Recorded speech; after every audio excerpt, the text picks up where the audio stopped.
Sorry about that.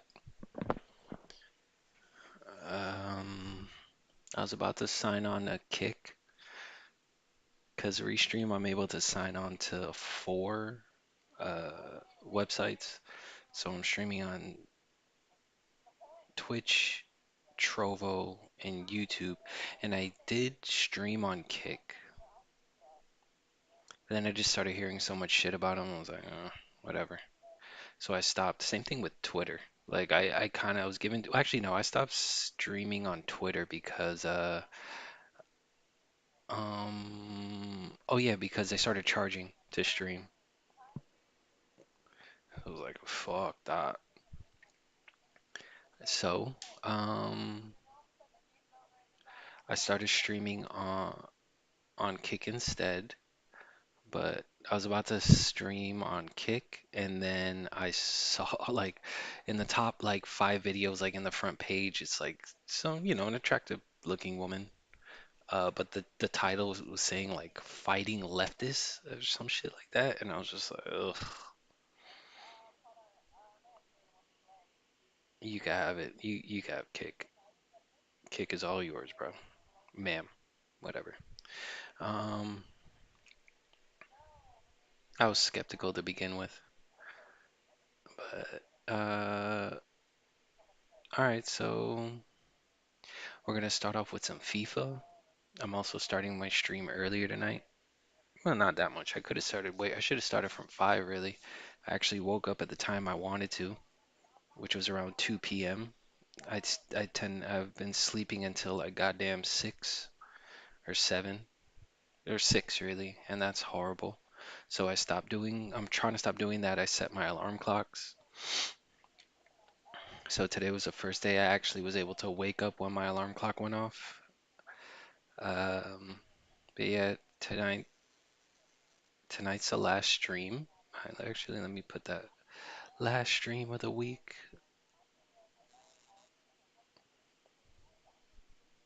Last stream of the week. Because we know tomorrow the pain starts.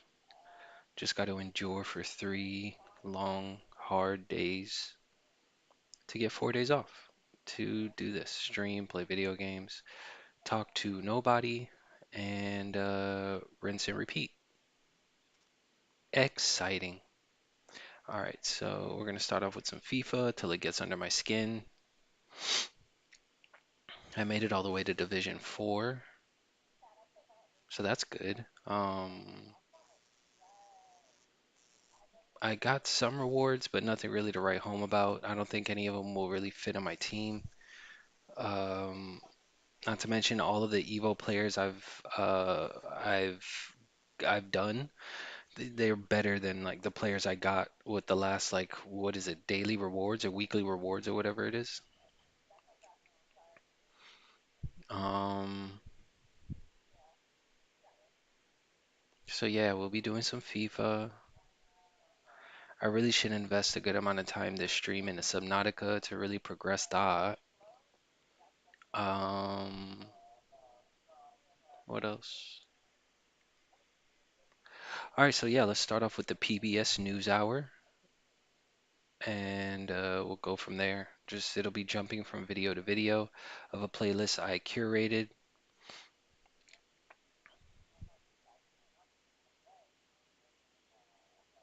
If you haven't already liked and subscribed, please do that. Um, mm,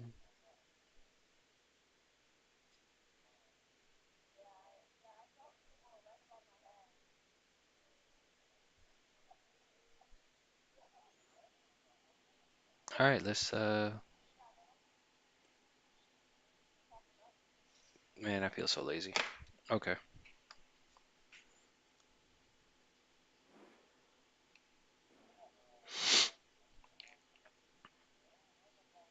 let's configure the video. Make sure, yeah, see, let's turn up the brightness, the contrast, the hue, The saturation. Apply. I have so many streams where I just wasn't doing that. Ugh, so ugly.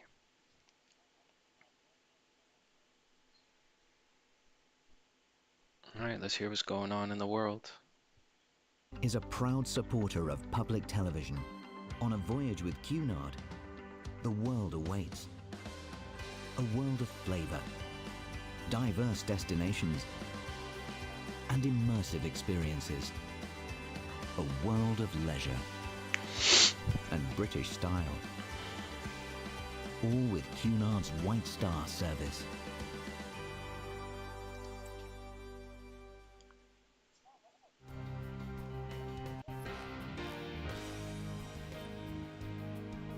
Carnegie Corporation of New York, working to reduce political polarization through philanthropic support for education, democracy, and peace. More information at carnegie.org. And with the ongoing support of these individuals and institutions. The volume on the videos are gonna jump because each video is like up, you know, it's different creators, so I'm gonna have to be messing with the volume consistently.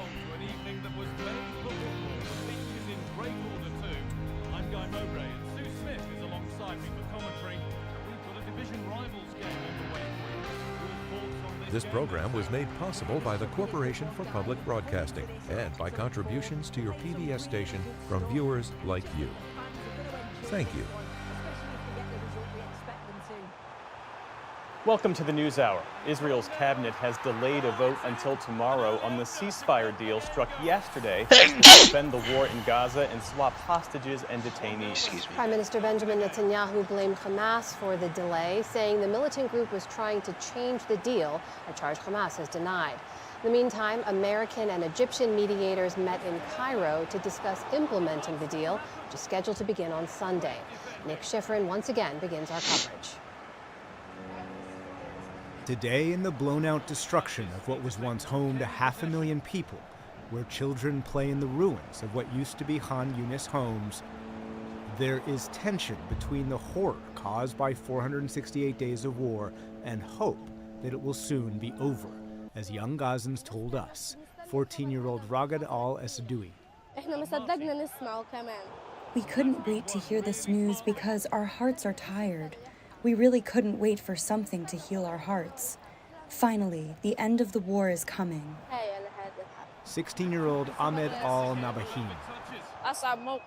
The most difficult moment was hearing that my father had been killed. I'm scared because the Israelis still haven't retreated, and even though there is a ceasefire, nothing has changed yet. Because in this war zone, the war rages on.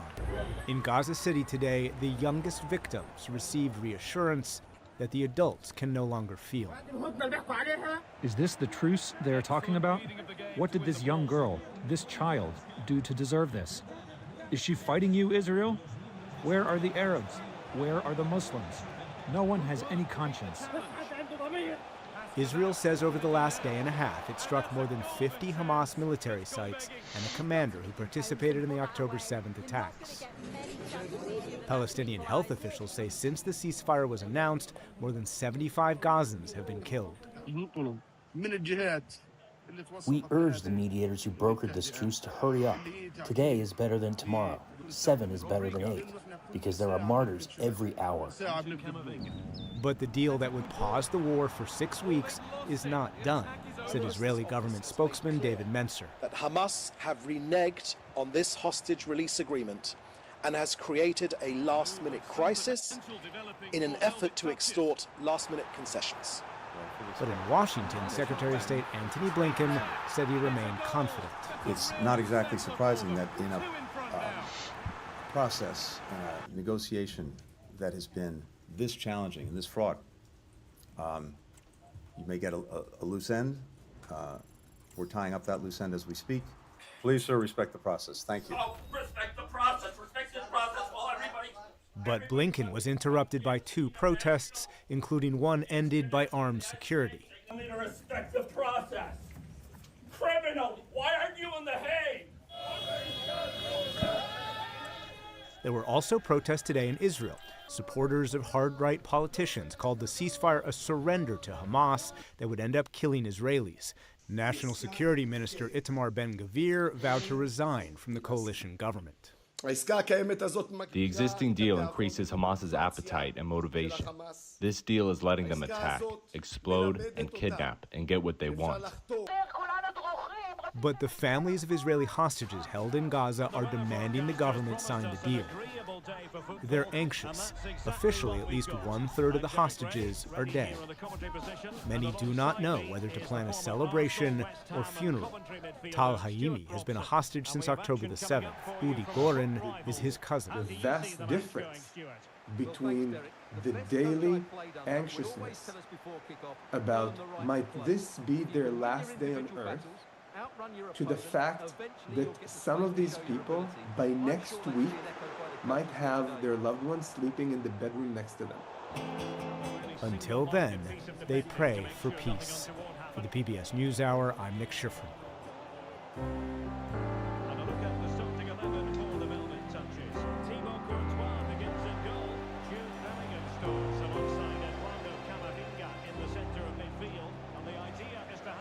Today, more of President-elect Donald Trump's picks for key cabinet positions faced questions from senators on Capitol Hill in another mammoth day of confirmation hearings.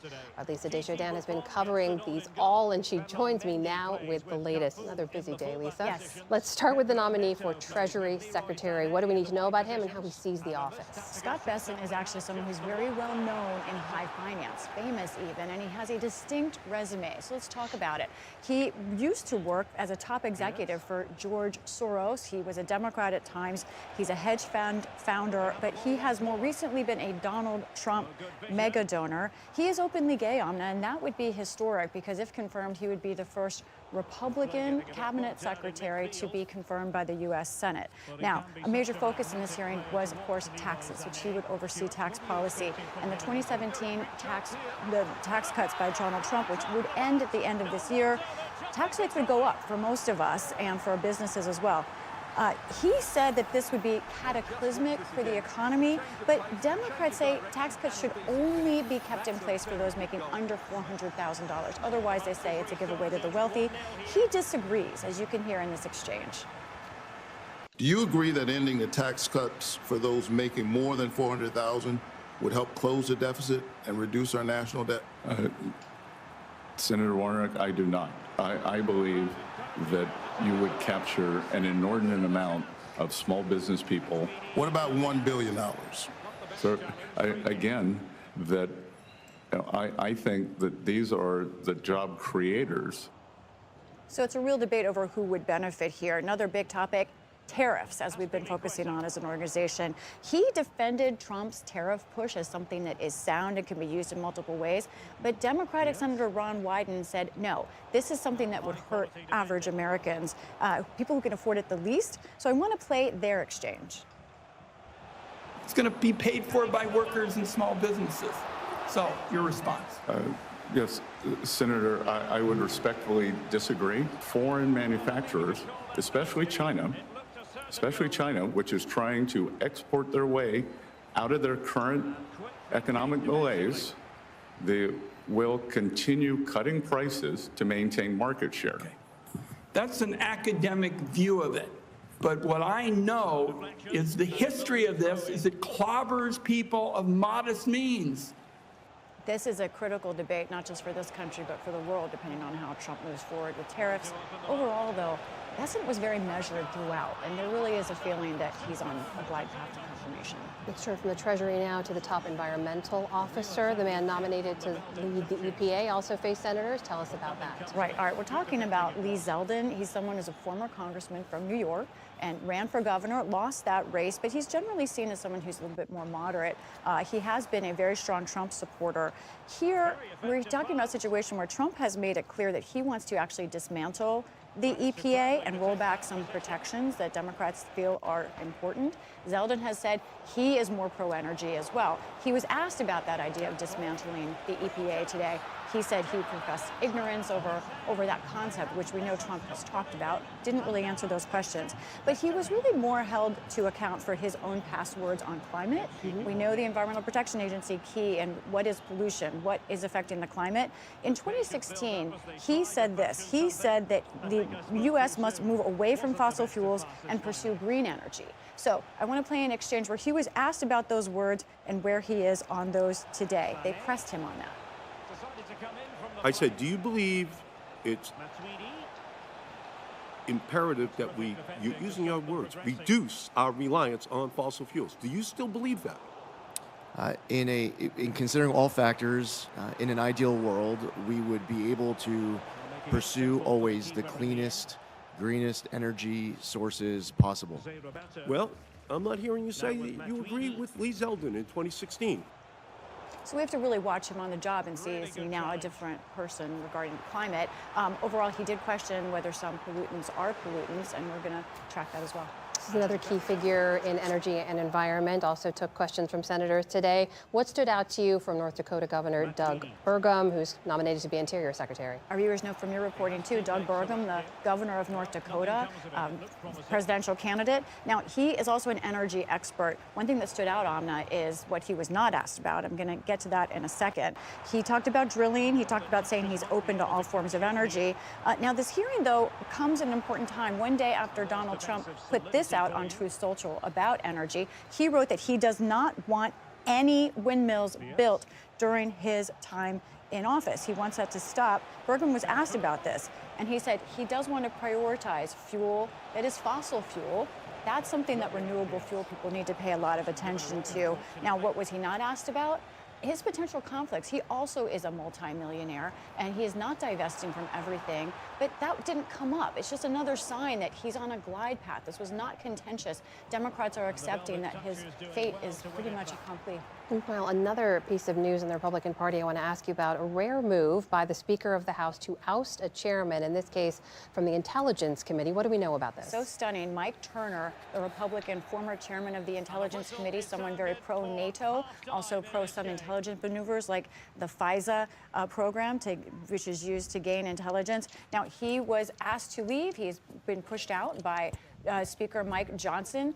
Turner said to CBS that he was told Mar-a-Lago is involved, that this was something to do with Trump. Johnson has denied that. But there is real concern, there is split concern over whether this is Trump trying to sort of change the intelligence community to his benefit. Others say no, Turner was not a good chairman. He kind of didn't tell some colleagues earlier last year when he made a big statement about threats, and he wasn't popular. So we're still going to, there's another thing. I keep saying this, but we're going to have to watch it very closely. We'll watch very closely indeed. Lisa Desjardins, thank you so much. You're welcome.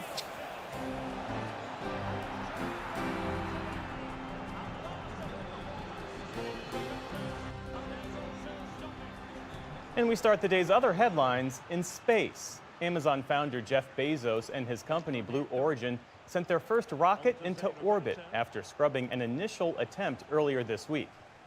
Liftoff.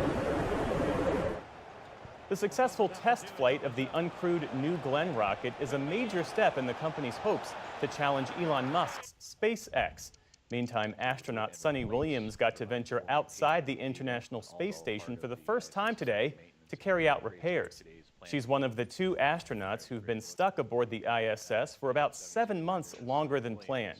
Williams and Butch Wilmore are now due to return to Earth in March or early April. Florida Governor Ron DeSantis today appointed State Attorney General Ashley Moody to the U.S. Senate, setting her up to fill the seat of Senator Marco Rubio, whom President-elect Donald Trump tapped to be Secretary of State. Our Attorney General and your next United States Senator, Ashley Moody. The 49-year-old was first elected as the state's AG in 2018.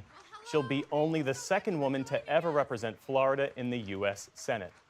Rudy Giuliani has reached a settlement with the 2 former Georgia election workers he defamed.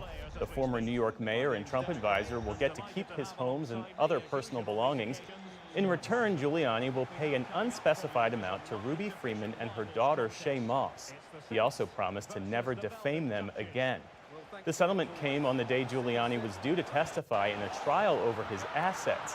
At issue was whether he would surrender his Florida home and 3 World Series rings, as part of the $148 million judgment against him. There's news today in the nation's fight against cancer. According to the American Cancer Society, the mortality rate dropped by 34% from the early 1990s to 2022, preventing millions of deaths. But younger adults and women are getting cancer more often, with rates for women under 65 now higher than men. Racial disparities also persist. As such, they can help smokers cut back or even quit cigarettes. It's the first time regulators have authorized the sales of such products, which are the fastest growing segment of the tobacco market. Turning now to South Korea, where a court rejected a petition today to release impeached President Yoon Suk-yeol from detention. Yoon is reportedly refusing to cooperate with authorities as they try to question him over his declaration of martial law last month. They're trying to determine whether his actions amount to rebellion. Investigators are expected to move to formally arrest Yoon in the coming days. Meantime, South Korea's Constitutional Court held a second round of hearings in Yoon's impeachment trial today. The court will ultimately decide whether he can stay in office. On Wall Street today, stocks cooled off a bit after yesterday's sharp gains. The Dow Jones Industrial Average lost nearly 70 points. The Nasdaq dropped about 170 points on the day. The S&P 500 also ended in negative territory. And the man known as Mr. Baseball, Bob Uecker, has died. The Brewers win! The Brewers are moving on! Uecker was the unmistakable voice of his hometown Milwaukee Brewers. Before that, he was a major leaguer with underwhelming stats but undeniable charisma, who won a World Series with the St. Louis Cardinals in 1964. Vaughn into the windup in his first offering. Just a bit outside. He tried the corner and missed. When he wasn't calling games, Uecker's comedic wit landed him in the movies and on late night. He appeared on The Tonight Show with Johnny Carson more than 100 times. He earned honors from the Baseball Hall of Fame in 2003 for his lasting impact on the game. Bob Uecker had battled lung cancer since 2023. He was 90 years old. Also, David Lynch, a visionary filmmaker who found mainstream success, has died. His work was known for its dark and surreal sensibility. You will want to turn away from him.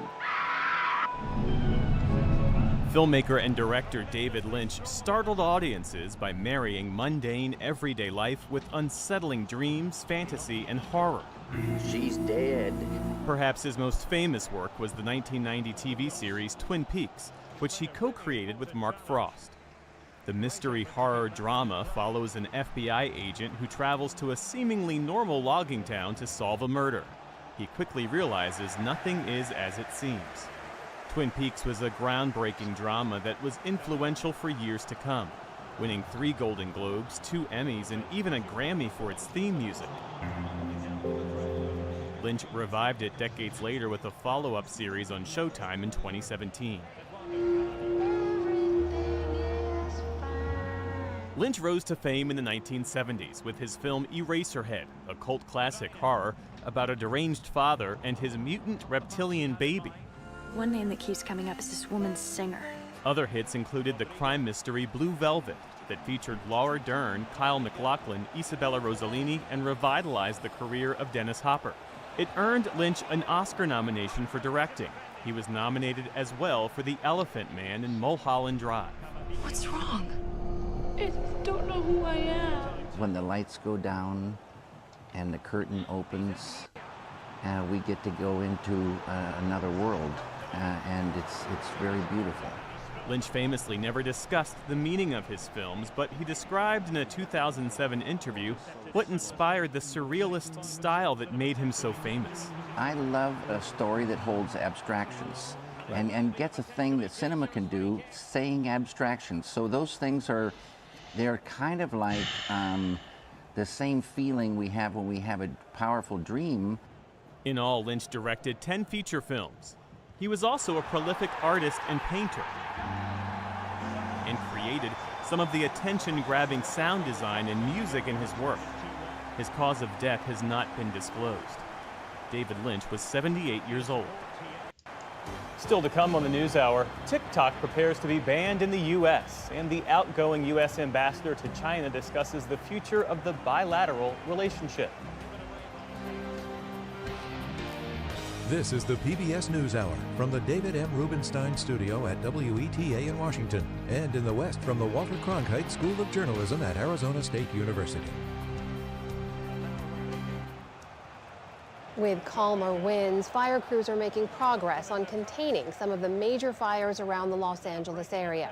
But dry conditions and forecasts of strong winds next week suggest more dangerous conditions ahead for weary Angelenos and firefighters. New video shows the depth and scope of the fire devastation along the Malibu coast. More than 80,000 people remain evacuated, and some are growing frustrated they can't return to check on their homes. Local authorities said today that residents may not be able to do so for at least another week. There are areas that we are holding because we believe there may be deceased victims there. We have to hold for the right time and the right resources to process the scene correctly, and that's going to take a little while. So far, at least 25 people are dead and dozens still missing. While the fires have brought vast destruction and loss, we've also witnessed the best of humanity. Californians stepping up to help their neighbors in any way they can. We spoke to many of those people working around the clock to help those affected. Here is some of what they told us. My name is Brittany Thorne, and I'm the executive director for Best Friends Animal Society in Los Angeles. The last week has all felt pretty chaotic from when we first saw the flames from the roof of our building. We have been going out to any of the local shelters that are being impacted by these awful fires. That would be the LA County shelters, LA Animal Services, as well as, of course, Pasadena Humane. And we have been pulling in animals that were already in their standing population. So these are not animals that are currently being displaced by the fires, but we know that those animals are coming in. And so we wanted to create as much space as possible in the shelters. If we are able to get animals out on a flight to our sanctuary in Utah, and then from there, they will be sent to other rescue organizations as well. My name is Victor Dominguez, and I am the president and CEO for the YMCA of Metropolitan Los Angeles. Almost immediately, we started 15 distribution sites across the county of Los Angeles. We have engaged more than 20,000 volunteers in less than a week. We opened up all of our facilities free of charge so that if anyone needed to take a shower, anyone needed family time, anyone needed well-being time, that they had access to any of my 27 YMCAs across the county. My name is Jackie Fila, and I'm the president and CEO of the Hotel Association of Los Angeles. We wanted to make sure people understood, number one, rooms were available, and we also wanted to have kind of a one-stop shop so they weren't calling around and trying to figure out what was available in the area they wanted to be, in the type of accommodation they wanted to be. Me and my mighty team of one other person, Veronica, we wanted to create this document with access to what are legitimate special offers being offered at the hotels. Our goal was to centralize as much information about accommodation as quickly as possible and to push it out to folks. My name is Faraz Ayad, and along with Eric Armstrong, we are the founders and operators of No Res Gourmet. We are a 501c3 nonprofit, and our mission is to address hunger in the United States. We cook meals and we distribute to those in need. So this is a similar idea, but obviously on a much larger scale, which required the activation of as many people as possible. Many people made those $25 donations, which supported a lot of the expenses for the groceries and things we needed. There's forms for people to request supplies and food. We had to track volunteers, who's doing what, and then it was multiple locations. This church that we're talking from right now, Grace Church of Glendora, where the main kitchen is operating. There's another kitchen in Gardena, and we're kind of overseeing all of that. My name is Andrew Gruhl. I'm the owner and chef at Calico Restaurant with my wife, Lauren Gruhl. I think it was Wednesday or Thursday, and I said, anybody who needs a place to stay just for a temporary period of time, come down. We've got 80 parking spots in our restaurant. And then when Lauren put out that call to action on the donations, it's funny because we're like, oh, it's going to be 2 boxes worth. And fast forward, 12 to 24 hours later, we had 3 full Amazon trucks full of products that immediately got delivered. We had volunteers on every part of the political spectrum, people dressed in MAGA gear, and then people who were dressed in like the opposing gear, all coming together, helping each other out, loading trucks up. Like, it's just the greatest feeling. And we've had kids, as young as 6 to individuals in their 70s coming to volunteer. So it's really everybody is coming together to help.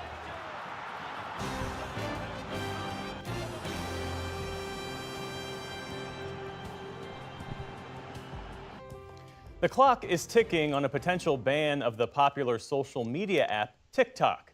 In April, Congress and President Biden gave the app's Beijing-based parent company 270 days to find a new owner or face a shutdown, arguing Chinese control of the platform was a national security threat.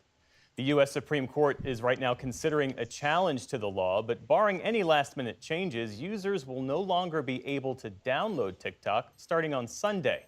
For his part, President-elect Trump has pledged to provide some kind of reprieve from the ban.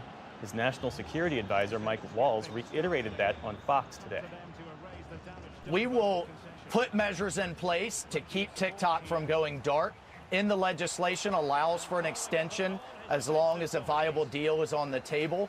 And then, essentially that buys President Trump time to keep TikTok going. We're joined now by Carrie Cordero. She's a senior fellow at the Center for a New American Security. Thanks for being here. Thanks for having me. So with this January 19th deadline just days away, it appears members of the incoming Trump administration and bipartisan members of Congress are trying to buy themselves more time. What are the possible outcomes? Well, the law that they passed last spring doesn't leave a lot of options. What they really needed, what was in the law, was a credible buyer lined up and a willingness on behalf of TikTok to actually be sold to that buyer. There's nothing out there right now that looks that circumstance really occurs. So the cleanest way for them to give more time for President-elect Trump once he comes into office would actually be between now and Sunday, Congress passing a new law extending the timeline. That seems pretty unlikely. And the President-elect Donald Trump, he at one time supported this ban. Now he doesn't. What accounts for that? Well, it's hard to say what changed his mind. One thing we can look to is his and his campaign's use of TikTok during the campaign. This law was passed last spring. Obviously, over the course of the campaign between then and November, his campaign found that TikTok was useful to them. Other candidates used it as well. And so perhaps that's what changed his mind. Perhaps also it was lobbying efforts on behalf of TikTok or other content users or other stakeholders. What's particular about the case that the Supreme Court is about to rule on, and how might that affect things? Well, so that would totally change things depending on which way the court rules. Based on their oral arguments last week, the indications from the questions that the justices were asking are that the court intends to uphold the law. In other words, keep the divestment ruling in place, and eventually, if there's no buyer in the next few days, that the app would not be as available as it currently is. I think there is a legal path for the court to have ruled on First Amendment grounds and to actually rule in favor in TikTok. But again, the argument did not indicate that that's the direction the court's going. As we mentioned, the government sees TikTok as a national security threat. What's the precedent, though, for the federal government banning a social media app? So I think this case really is novel. The precedent for the government is the fact that this law was crafted as divestment. And there is a history of the United States using divestment when there is foreign ownership of a company to mitigate national security threats. What's different about this case is that it is about access to information. Over 170 million Americans use TikTok, and this law is different because it governs the information space and it applies this divestment to a source of information and a place that Americans communicate both as individuals and as businesses. In the meantime, people are now downloading and signing up for this other Chinese-owned app called Red Note. Tell us about that and potential dangers there. Well, so what happens is that another foreign-owned, in this case Chinese as well, app becomes available. And so it's not a good outcome of this law that it is actually driving users to another Chinese-controlled or Chinese-influenced app. So that's a downside, and that's why I think really in the long term, although the government made very compelling national security arguments, backed up by classified information they provided to Congress, not backed up by much unclassified information provided for the public. But although the government alleges very strong national security concerns, in this case, my assessment is that the law is sort of short-sighted because it deals with this particular situation and it doesn't really account for the fact that there could be some other foreign-controlled app down the road, and then how do you handle that? If this ban goes into effect, what might an average user see starting on Sunday? Well, there really is a big question mark because we haven't been in this situation before. The law itself applies not actually to TikTok. The law applies to the companies that provide access to it. So the way it is expected to be implemented is that the app would no longer be available through app stores, for example, for people to download following the 19th of January. There also would not be further updates to the app. So basically, new users wouldn't be able to access it if the companies do in fact restrict that access, and it would become more buggy. It would not have new content necessarily, and so there would be sort of a degradation over time. Carrie Cordero, thanks as always for your insights. We appreciate it. Okay, thanks so much.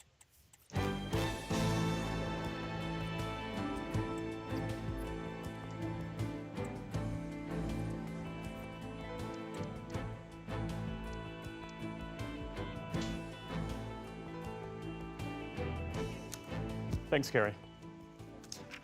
Returning now to the fragile Gaza ceasefire deal, the agreement announced yesterday largely mirrors a proposal made by President Biden last May. In recent days, President-elect Trump's Middle East envoy joined the Biden team in Qatar in a bid to push the deal to completion. For more insight, we turn now to White House Principal Deputy National Security Advisor John Feiner. Thanks for being with us. And John, we understand there had been a last-minute holdup in implementing this agreement. Israel blamed Hamas for reneging on part of the deal, which that terrorist organization denies. Is the U.S. confident that both sides will be able to put this deal in place come Sunday? So, look, I wouldn't call it a holdup at all. I think things are continuing to move forward with the implementation of the deal that the president and the mediators announced yesterday. This was always going to be complicated to implement. There are a lot of moving pieces. There's a lot of complexity to the arrangement. There is zero trust, literally, between the two sides. But our understanding is that now all of the relevant documents for the deal have been fully approved. The Israeli government will begin its formal approval process tomorrow. We expect that to proceed over the course of 48 hours, and then the deal to begin being implemented as soon as Sunday or soon thereafter. But everything remains on track at this point. Secretary of State Tony Blinken today, he praised President-elect Donald Trump's incoming special envoy to the Middle East, Steve Witkoff, for his work with the outgoing Biden team on this deal. To what degree was the overall Trump factor key to clinching this agreement, namely the social media post from Donald Trump last month where he warned of hell to pay in the Middle East if the hostages weren't released by his inauguration?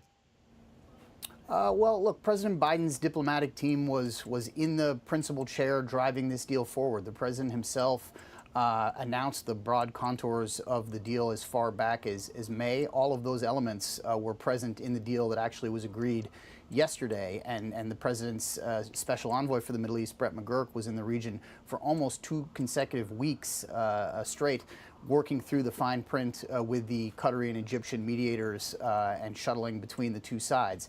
That said, I think the Trump administration played a very important supporting role. They said the right things about the need for this deal to get done, pressed both sides as we were, and so we welcomed that participation. Ultimately, this was about the outcome, which is getting the hostages home, getting humanitarian assistance into Gaza, and bringing an end to the fighting, much more than it was about who gets the credit. Well, on that point, once the fighting stops, the humanitarian crisis in Gaza persists. What's the plan? What's the mechanism to surge badly needed food, water, and medical assistance into Gaza to those people who so desperately need it? So we have been preparing with the United Nations, World Food Program, other NGOs that provide humanitarian assistance to get ready to fully implement the terms of the deal, which involves 600 trucks a day of assistance surging into Gaza the minute the fighting stops. And we fully expect the humanitarian community to be ready to do that. And that's a very important part of getting things right on the implementation side. Obviously, implementation is going to extend well into the new administration. This is 6 or 7 weeks in the first phase of the deal. And so we are going to set the table for a successful implementation. It will be up to the new administration, the incoming team, to carry that forward. Big picture question here, because critics on the right have argued that the Biden administration really handcuffed Israel in terms of criticizing its tactics, it's sometimes withholding weapons, and those on the left say that the Biden White House really enabled Israel to act with impunity in Gaza. Looking back now, would the administration have done anything different? Well, looking back now, what I see is a strategic environment in the Middle East in which the United States and its key ally, Israel, as well as its other partners in the region, are stronger than they were before October 7th. Their interests are better secured and safer than they were before October 7th, in large part because of the collaboration between the United States and Israel. When Iran sought to strike Israel twice with hundreds of ballistic missiles, it was the United States and a coalition of partners that helped the Israeli Defense Forces defend the country from those attacks. When Israel decimated Hezbollah, it was the United States that backed Israel's willingness and efforts to do that. When Assad, the president of Syria, fell and fled the country, it was the United States' efforts with Israel that weakened Iran and weakened Russia, Assad's two main backers, that prevented them from being able to come to his rescue. So Hamas, I think, looked across the region, saw all of its friends and partners in a fundamentally weaker place, and felt like it needed to make a deal. Now, I will not deny that this came at an enormous humanitarian cost. This is something that we have been acutely sensitive to and that we have pressed in every day, in every conversation that we have had with Israeli officials, to increase the amount of humanitarian assistance going into Gaza. And that is, in many ways, the most important part of this deal, in addition to getting the hostages home, is that there will be a significant increase in relief to people in Gaza who badly need it. Why didn't President Biden push Netanyahu harder or more publicly to curtail the IDF operations and lessen the civilian costs in Gaza? So, I mean, to be honest, the thing that was holding back the stoppage of the violence and the halting of the fighting was that there was a deal on the table that the president announced as far back as May, the details of which were continually refined over the course of the summer, that Israel accepted and Hamas didn't. A number of months have now gone by. Hamas has gotten to a place where it's under enough pressure that it was willing to actually accept the terms of the deal, with some very minor adjustments and alterations that took place over the course of those weeks and months. But the holding point, the sticking point, very much so in recent days and weeks, was Hamas's unwillingness to take the deal. Once they did take the deal, we were off to the races, and now it is time to actually get the formal agreement to the Israeli government, which we expect over the next day or two, and then to begin implementing, which will provide significant relief. Question about Sudan, because today for the first time the U.S. sanctioned the head of the Sudanese armed forces, and there are reports out today that Sudan's military used chemical weapons on at least 2 occasions against a paramilitary group that's battling for control of that country. How will the U.S. respond?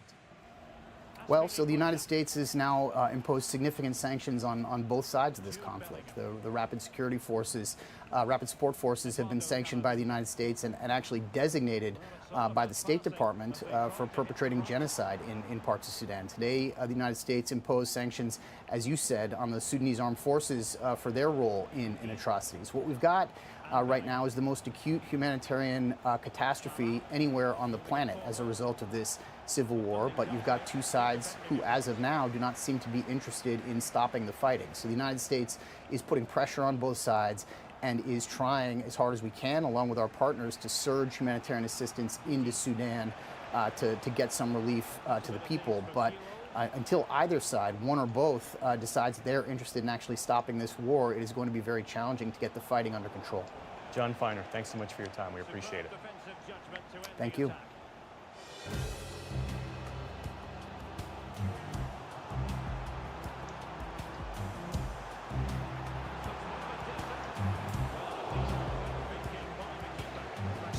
For 4 years, the Biden administration has said there's only one country that has both the intention and capacity to reshape the international order in its favor.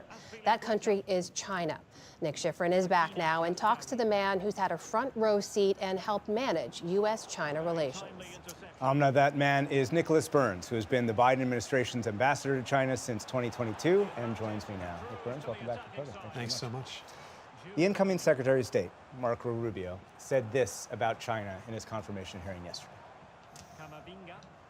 The Communist Party of China is the most potent and dangerous near-peer adversary this nation has ever confronted. They have elements that the Soviet Union never possessed. They are a technological adversary and competitor, an industrial competitor, an economic competitor, a geopolitical competitor, a scientific competitor. If we stay on the road we're on right now, in less than 10 years, virtually everything that matters to us in life will depend on whether China will allow us to have it or not. Industrial competitor, economic competitor, geopolitical competitor. If we stay on the road we're right now, less than 10 years, virtually everything that matters to us in life will depend on whether China will allow us to have it or not. Do you agree? I agree that we're in a major competition with China. We're structural rivals. We're rivals for military power in the Indo-Pacific, and we can't afford to be number two. We're rivals technologically. Who's going to be first mover in AI and machine learning and quantum computing and biotech? We've got major problems on the economic side because China's not playing by the rules. And we have, as you know, Nick, substantial differences in our belief in human freedom and their belief in not giving rights to their own people. So I agree there's a competition. But the United States has strengthened its position in the Indo-Pacific over the last 4 years. And we've done it because we've strengthened our alliance with Japan, with the Philippines, with the Republic of Korea, with Australia.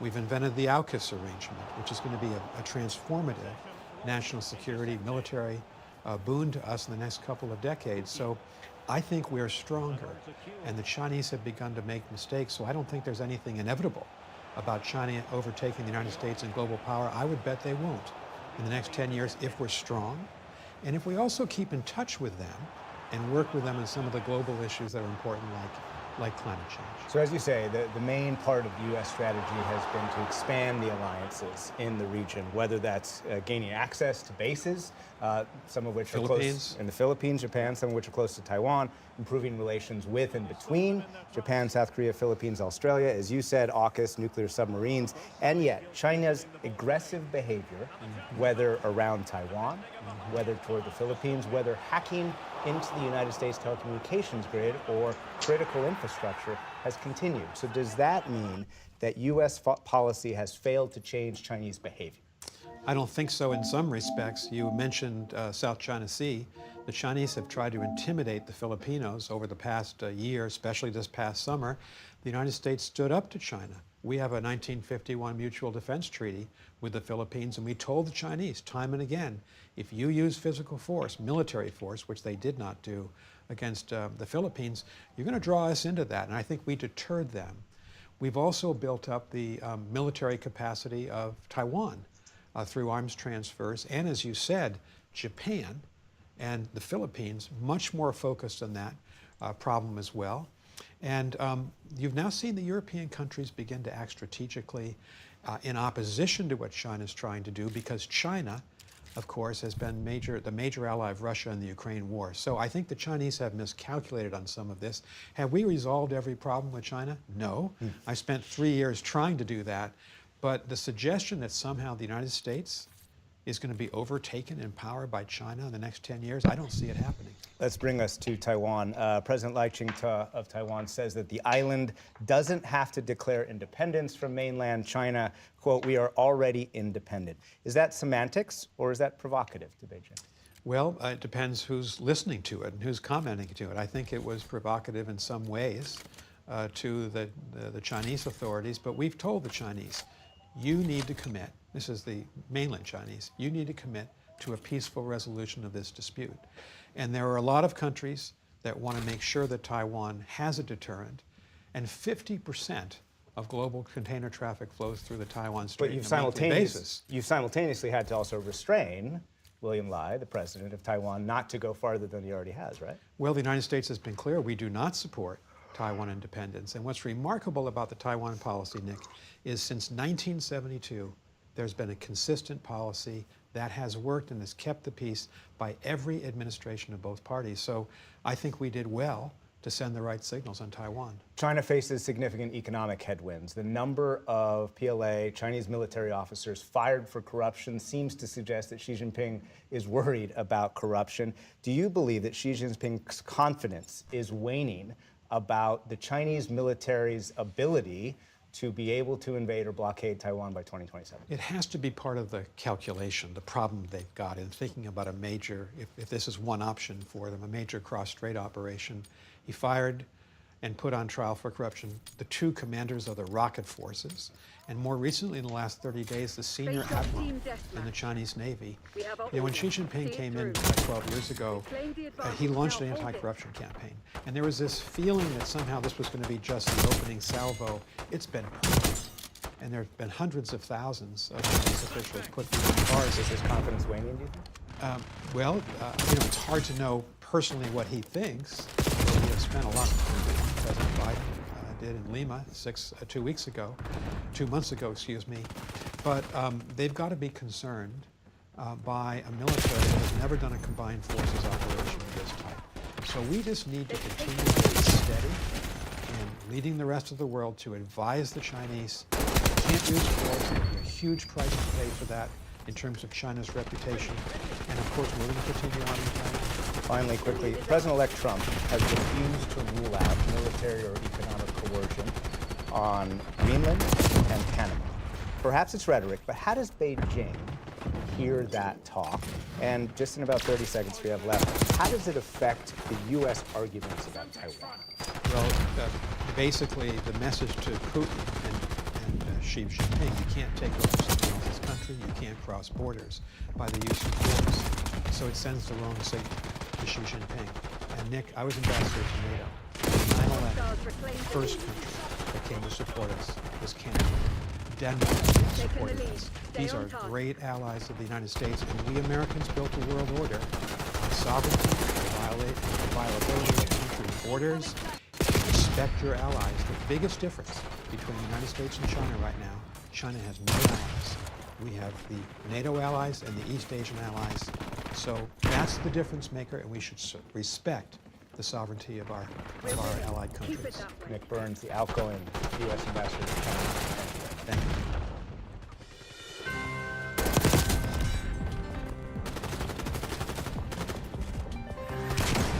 you. One of the legacies President Biden leaves behind when he exits the White House is his record on conserving and protecting the country's public lands and water. Deb Haaland, Biden's Secretary of the Interior, played a key role in implementing his policies over the last 4 years, and I spoke with her earlier this week. Secretary Haaland, welcome to the News Hour. It's great to have you here in person. So happy to be here. So, as the very first Native person ever to serve as Cabinet Secretary in United States history, we should point out you were leading a department that once worked to remove Indigenous people from their land. And I know a lot has been written about how you wanted to use this role to really examine and grapple with history here in America. A big part of this was the work you did looking into the actual work governments did to separate Indigenous children from their families, put them into boarding schools, strip them of their history and language and culture. When President Biden issued an apology for these actions, what was that moment like for you? What stays with you? Oh, absolutely. Yes, that was absolutely an historic moment. And sitting in the crowd, listening to the president with my fellow Indigenous friends and relatives around me, was very profound.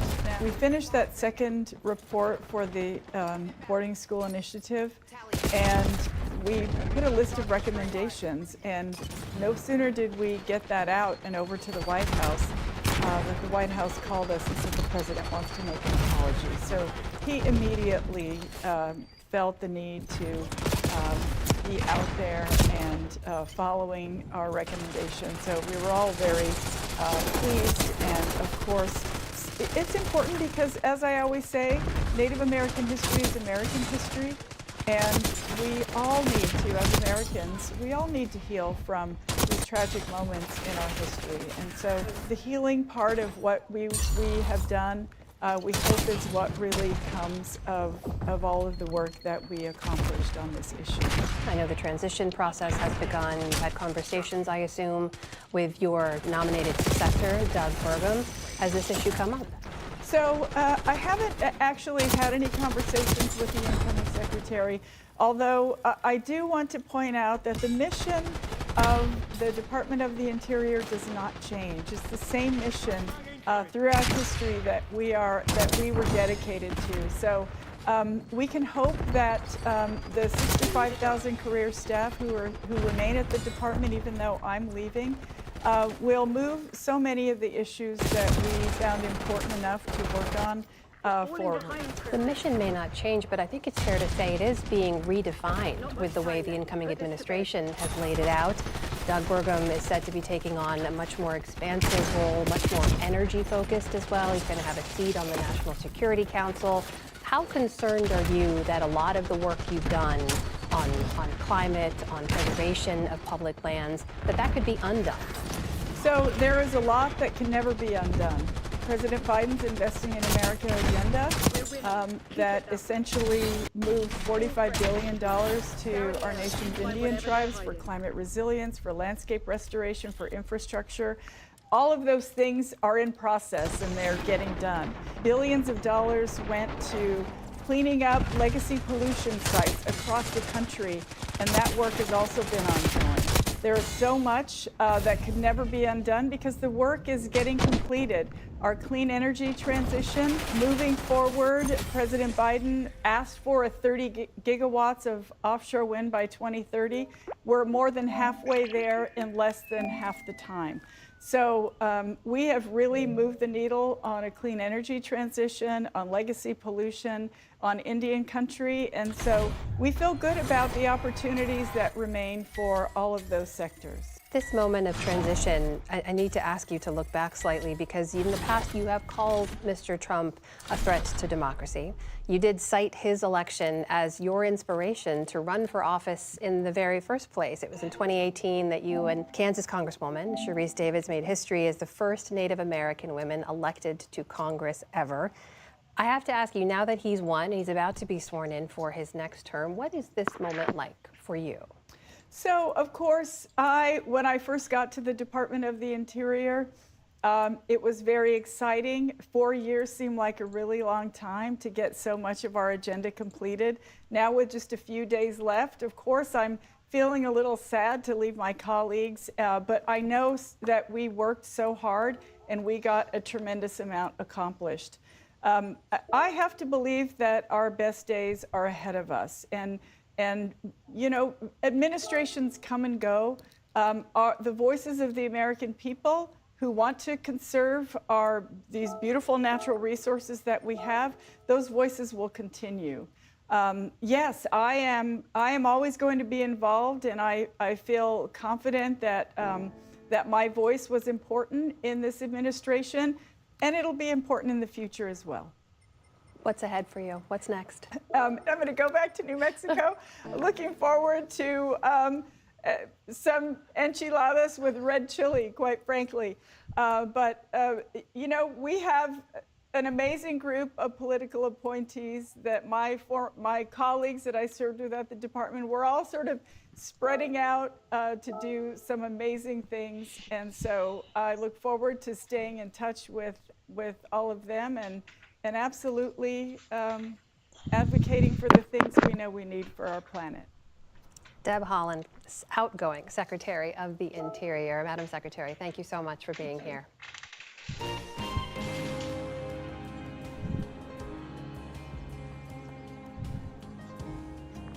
And that is the News Hour for tonight. I'm Amna Nawaz. And I'm Jeff Bennett. For all of us here at the PBS News Hour, thanks for spending part of your Major evening funding with us. for the PBS News Hour has been provided by...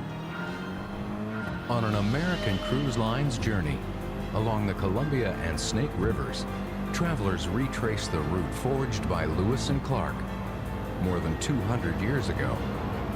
American Cruise Line's fleet of modern riverboats travel through American landscapes to historic landmarks, where you can experience local customs and cuisine. American Cruise Lines, proud sponsor of PBS NewsHour.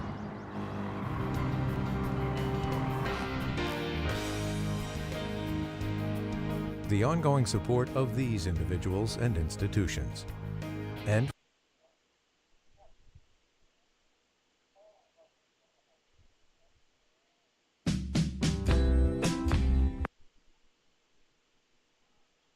how many are back there?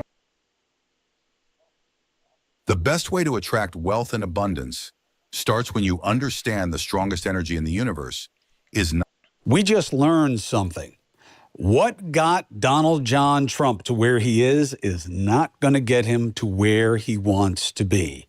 And we can show it in a very, very isolated circumstance that is getting a ton of attention.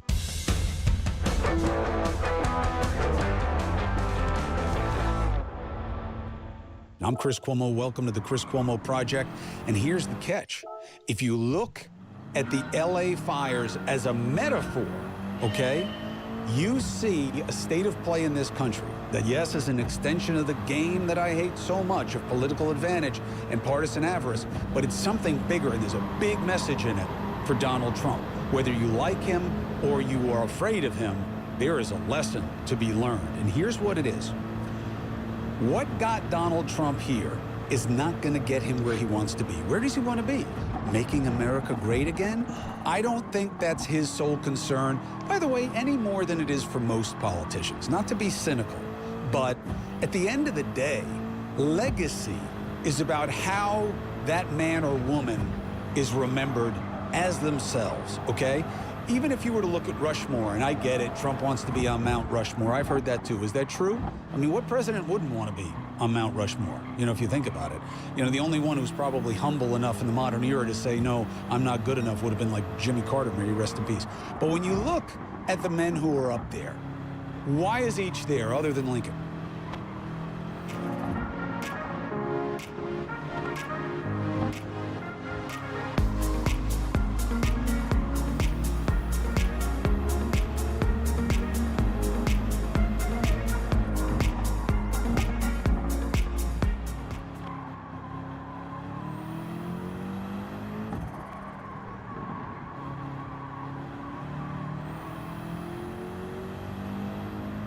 No one seems to know this, but Amazon actually has a $50 million fund that they have to pay out every single month. And here's how you can get a cut of it. My name is Charlotte Nicholson, and we help everyday people grow their income with this one simple method.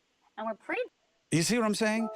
So it's not about a signature achievement, although I could give you an analysis of how you wind up there. You have to be huge during a war, you have to be fundamental in crisis domestically, or you have to be part of building something that's way bigger than yourself, okay? Now, how does Trump check one of those boxes? That's where you get the Greenland and the Panama Canal and annexing Canada and all that other big talk, because he's thinking about big things, but he's also not in yet. But what got him here? Division. Frightening people about the status quo. Blaming Democrats for everything. Everything is bad and it's all their fault. And it worked. Why? Because we are in a period of grievance. People are afraid, they are pissed off, they are frustrated, and the Democrats own the status quo, and frankly, they weren't in sync or in step with how a lot of people in America feel about fundamental realities, economic and cultural. So that's how he got here. But he ain't getting on Rushmore that way. He's not going to be popular unless he can be a uniter. Now, how do we see it? You look at it through the lens of the fires, okay? He went blame early. I've never seen it in a crisis like this. We're in the midst of the crisis, when everything is hot, literally and figuratively, he's saying it's all Newsom's fault. Now, not only can you say, well, that's bad leadership, whether it's true or not, it's bad leadership because you don't criticize in crisis, you help people get through it.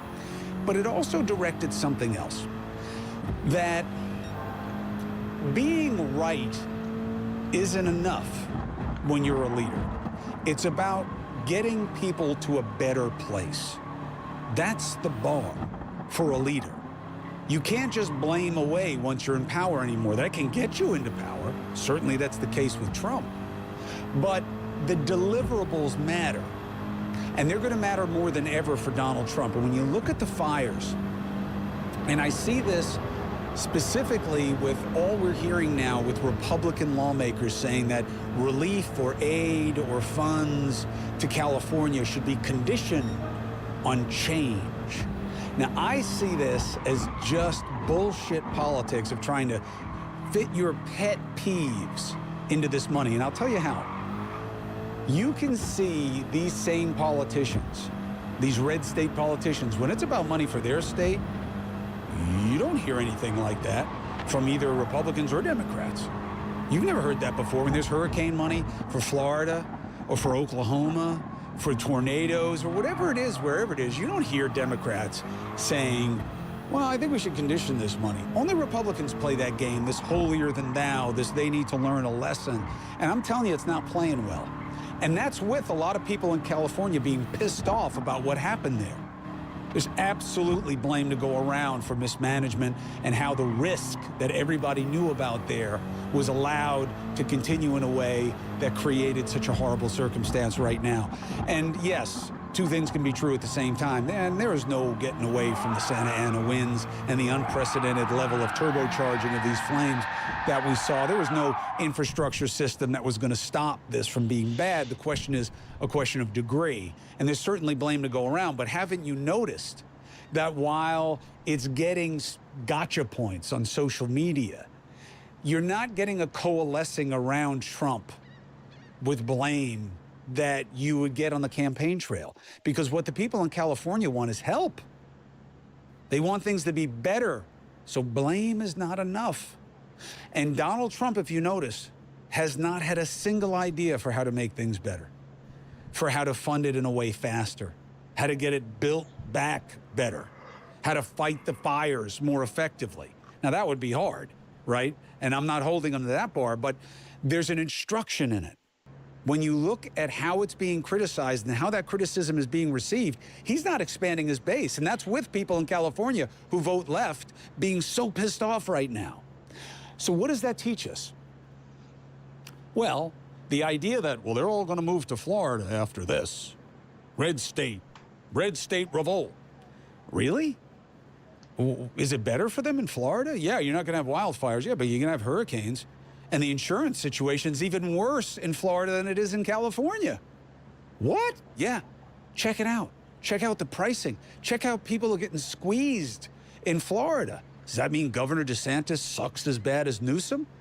No, it means that we have a situation that needs solutions and not just blame, not just finger pointing.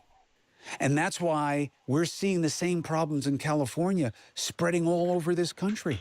We saw them in the Carolinas. We saw them in Florida. We've seen them in Tornado Alley. We've seen them in the Northeast to a different degree. Prices are going up, up, up. Carriers don't want to do it anymore. It doesn't matter how you're handling it. Why? Because we need real solutions. Blame isn't enough. And that is going to be a big challenge for Trump now that he's in power. You said you were going to fix. Can you fix? So forget about the style points of the blame being too early. But the idea that aid is going to be tied to conditions of change when you don't have any better ideas, it's a problem for him. It's a problem for him getting where he wants to be, which is to be seen as great. Only uniters are great. They're all seen as uniters. Lincoln is obvious, right? He brought the country back together after the Civil War. Where is that with Trump? Where is him being a uniter? Divider got him here. It's not going to get him where he wants to be.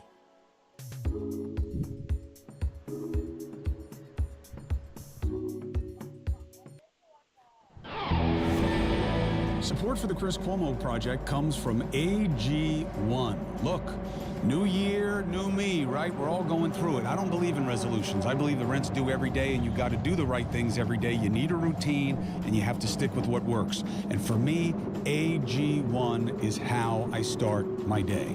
One and done. Put it in warm water, stir, stir, stir, gobble, gobble, gobble, and that's it. I've got the nutritional basis that I need to start the day right. And here's how I know. I don't just have fluorescent pee when I take AG1.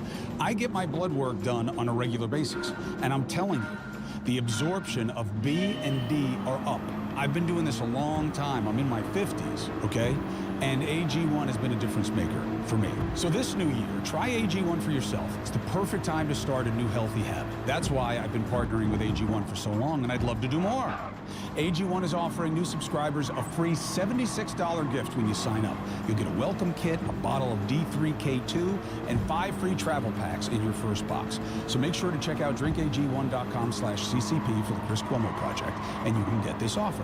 That's drinkag1.com/CCP, and you can start your new year on a healthier note. Support for the Chris Cuomo Project comes from iRestore. Holidays are over, sure, but it is never too late to give yourself what you really want. How about you treat yourself with the iRestore Elite, and then you can get that hair regrowth solution that you actually deserve. Listen, science has moved the bar. This is not a gadget.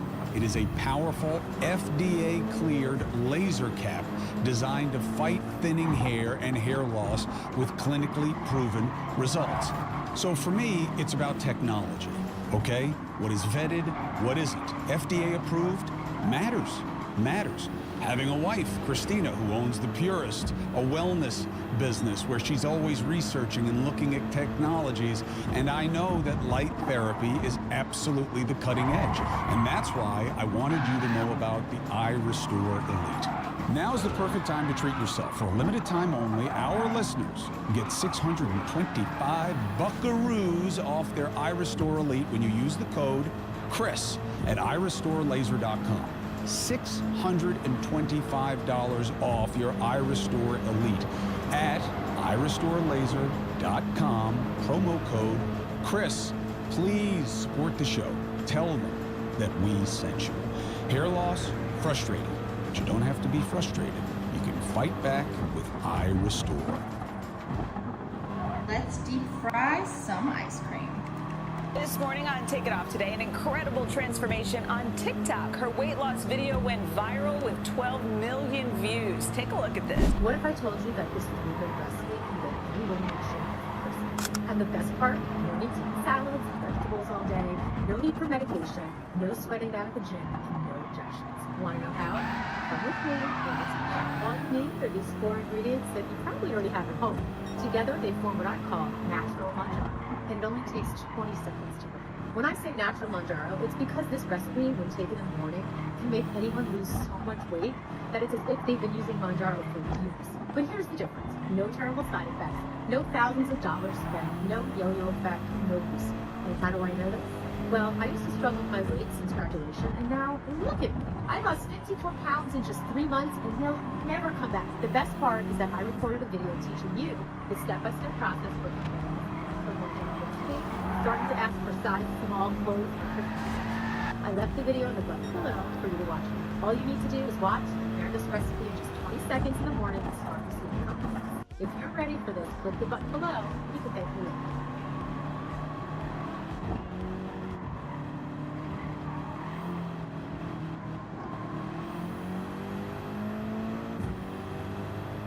So you're looking for your dream boots for autumn? Let me help you. Let's do it! These Vivaya boots don't just look gorgeous, and are of course water repellent, but they also have the coolest feature ever. And it's free skipping, so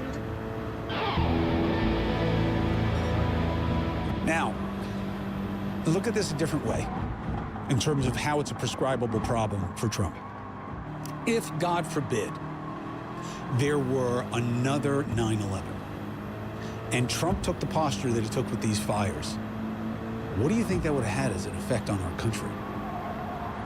What do you think he would do in 9/11? He'd blame the Democrats, right? Right? And that is not only poor leadership, it's a poor value proposition for him. Because you got to be able to bring people together in common cause if you want to be a great man. If you want to accomplish anything great, you can't do it by fracturing. There's no recipe for getting to a better place where you balkanize, where you break things apart and people apart into factions. You got to unify. You got to bring them together. And if there was another 9/11 and he was like, this is what the Democrats did, they did this, What do you think would have happened if that had happened after 9/11 and Bush had done that? Yeah, he was in power, but if he hadn't come together and they even had a vote on going to the war, and yeah, it wound up being based on bullshit proof about yellow cake in Iraq that nobody ever found and weapons of mass destruction that we never found, and all that shit show aside, we were unified. That's the only way that you get to a better position. And Trump has to look at that. He has to look at how what he's doing in this moment with the fires isn't getting him where he wants to be. And the idea that, well, all these people are going to go to Florida now, they're going to vote red, not if you don't offer them anything better. No way. No way they flip unless there's solutions. He's got to be in the solutions business. And here's the challenge for him. The campaign was, everything's terrible and it's their fault. I'm going to get gas prices. I'm going to get food prices, right? I'm going to get cost of living. I'm going to get Ukraine settled before I'm even in office. None of that is going to come true now. How do we know? Well, the wars certainly aren't going to end before Trump takes office or beyond anytime soon. Well, it was just a campaign promise. Okay. Well, what about the expectations of people who voted for him when it comes to prices? Did you notice how right after he won, he started saying that lowering prices isn't easy? You know what's going to happen? And you just saw this with J.D. Vance laying the groundwork for this. Well, I kind of had debilitating health problems about 13 years ago, and I was self-taught nutrition and what do I do for this? And it's kind of like just taking stabs in the dark. And there's not a method to it, right? So when I found out about FDN and that it's a whole body checkup kind of, right? It's a really clear system. It's repeatable. I can do that with my clients and they feel better because we're doing things, we're removing inflammation. J.D. Vance is now saying, boy, Biden gave us some shitty economy, boy, he gave us a shitty economy. Why? Because the trend is now going to be Donald Trump's friend. Everything that they've been denying. Immigration to inflation's terrible. Inflation's terrible. The price of this is terrible. The price of that is terrible. True, but the rates of negative movement in prices has been reducing over time. The rate of inflation, how much things are going up, has been lowering and lowering. They are now going to own the trend and say that Biden gave us everything terrible, but now look, it's going the right way, even though it's been going the right way. That's what he's going to own instead of being able to come up with great ideas to lower food and gas prices. You are not going to pump your way to lower gas pump prices with your domestic supply. It's a world market, okay? The price structure isn't just American specific. It's tied into a world market.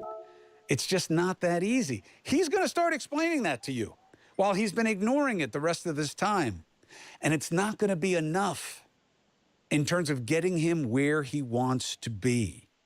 Only culture wars are satisfied with attacks, right? I'm going to try to protect trans kids, and maybe they come up with something about when you can have surgery, when you can't, something like that. But most of that stuff is just talk. Culture is mostly talk, right? Whether it was gay marriage back in the day or anything gay, period. Now it's trans as the new boogeyman. A lot of that is about stopping things, about being against things. It's not about making things better through creative solutions that require consensus. So what Donald Trump wants is to be seen as a great president. You cannot be seen as a great president if you are not seen as a uniter.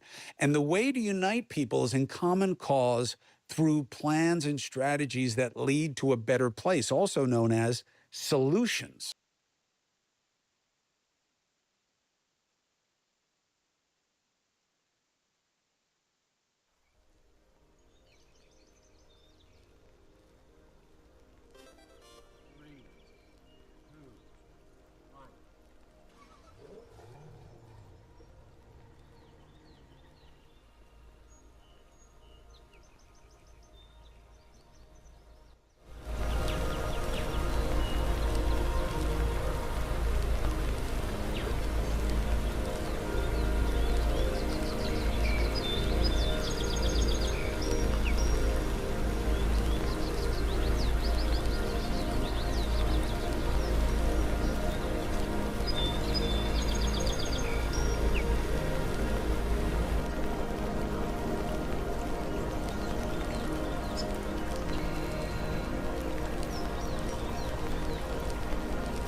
3, 2, 1.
Okay.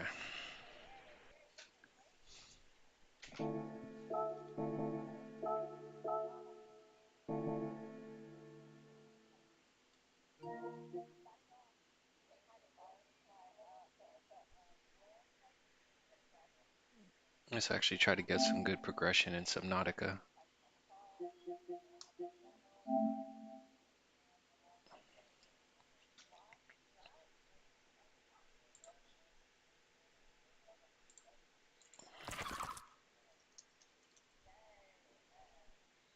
While there's still light out. Actually, no, there's no more light out. What am I saying?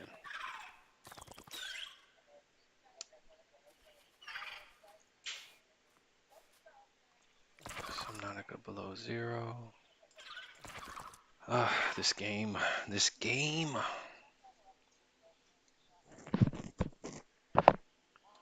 Creeps me the fuck out.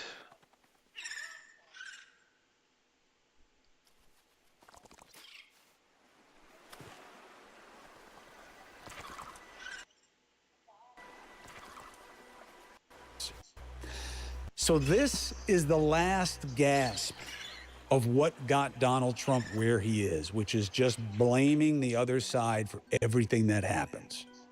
That's what he's doing in the LA fires. Bad Newsom, bad Newsom. Why? He doesn't like Newsom.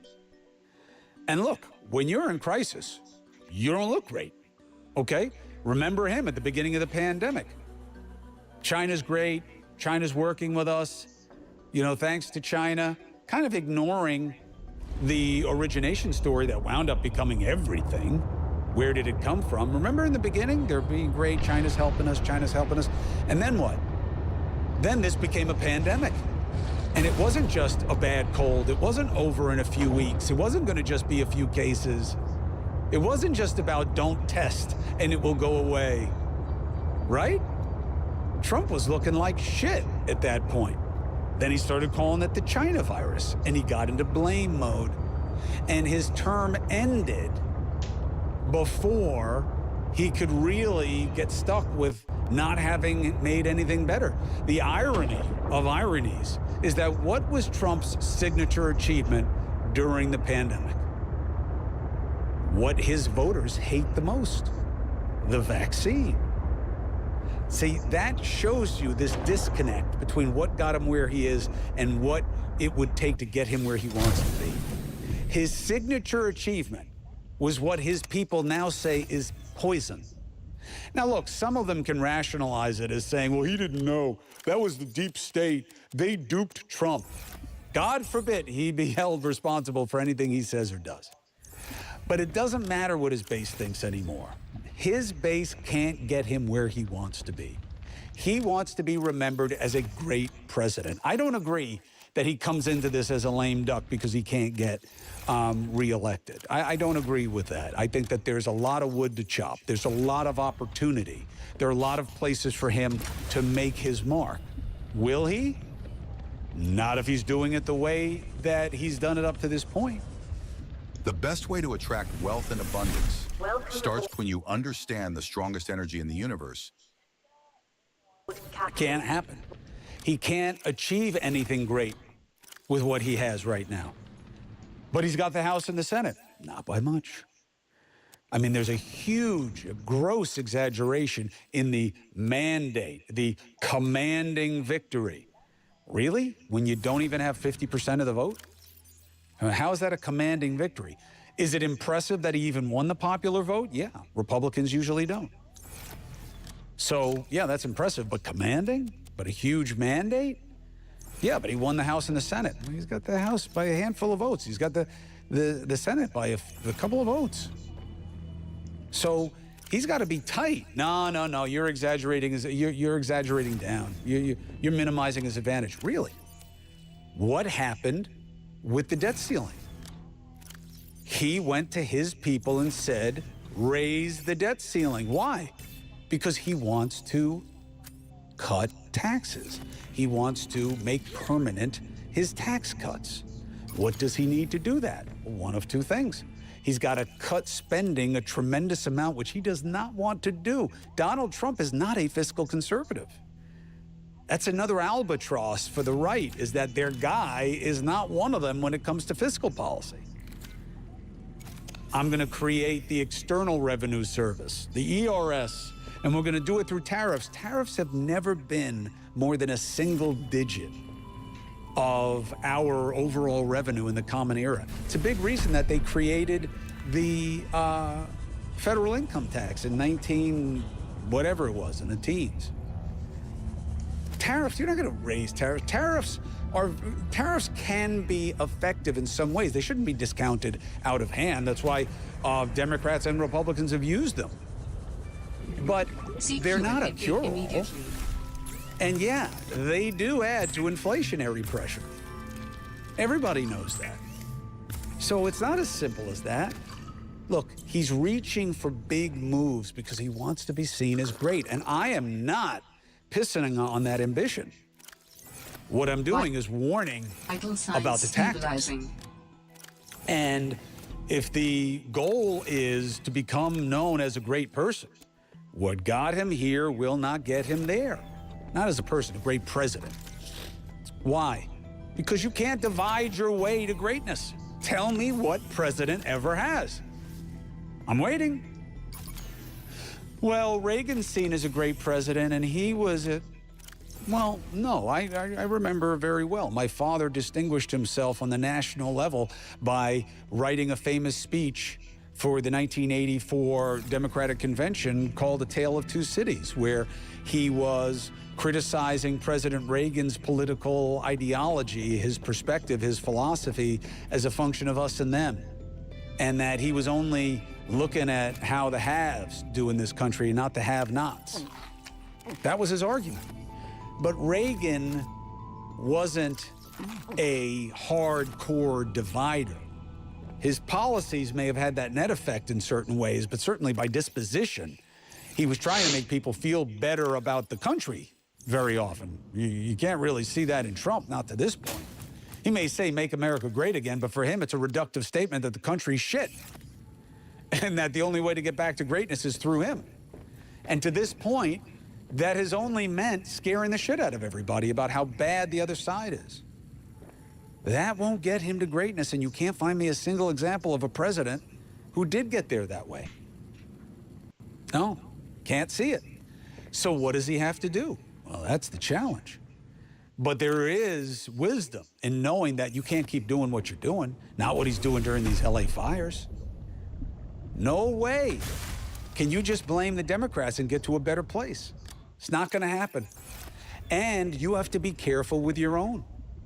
He does not have the margins. They refuse to raise the debt ceiling for him. This group of 36, just less, Republicans who are returning to the home of fiscal conservatism, they are a problem for Trump. They're going to be a problem in this division. You ever hear that in MMA analysis? So-and-so's going to be a problem in the welterweight division. So they're going to be a problem for him. Why? Because he's not a conservative. When he did his tax cuts in 2016, do you remember what he did on the spending side? He spent like crazy before the pandemic. Don't give him this simple excuse of saying it was the pandemic, because you don't give it to Biden, by the way. But he spent and created more of a deficit than just about any president in modern history, if not more than any president. Biden may get in there because of the pandemic. But before the pandemic, Trump spent his ass off after cutting taxes, saying they'd pay for themselves, and they did not. Look at the CBO. Deep state. Oh, please. You can't just believe in institutions when they agree with you. You can't just like the outcomes of situations when it goes your way. And now that he's in power, he cannot do that.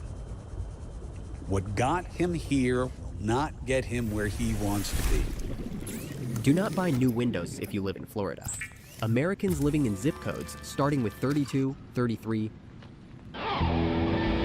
Support for the Chris Cuomo Project comes from Select Quote. So, here I am in my mid-50s, okay? I got 3 kids. I'm blessed to have a wife.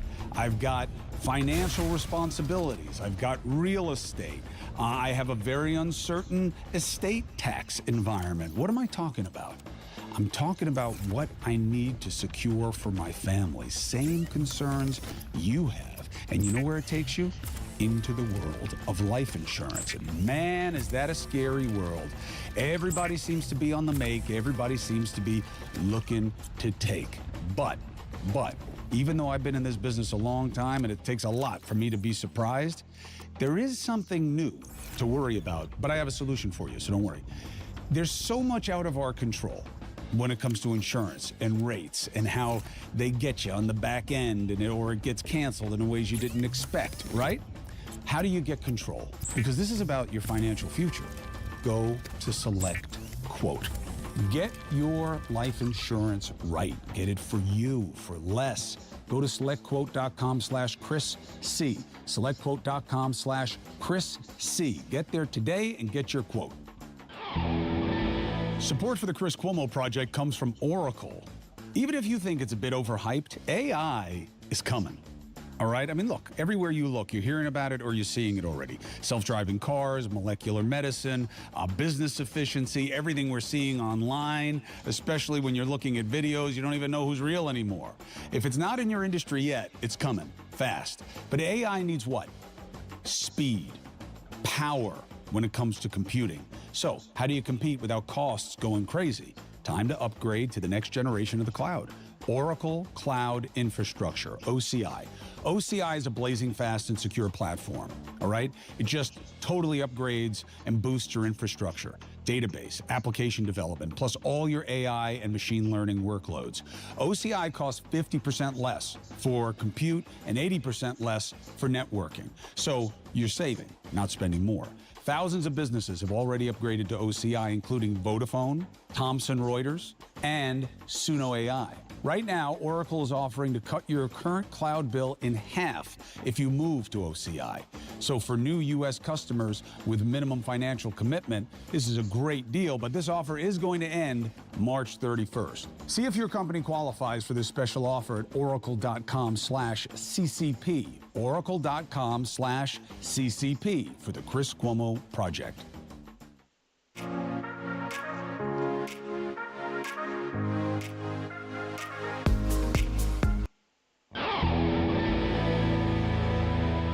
And this is why that you have to look at everything that he's doing and planning to do through this lens. How can he be remembered as a great man? He's got to do big things. Big things. So once you start looking at it through that lens, you start to see real questions. Like his cabinet.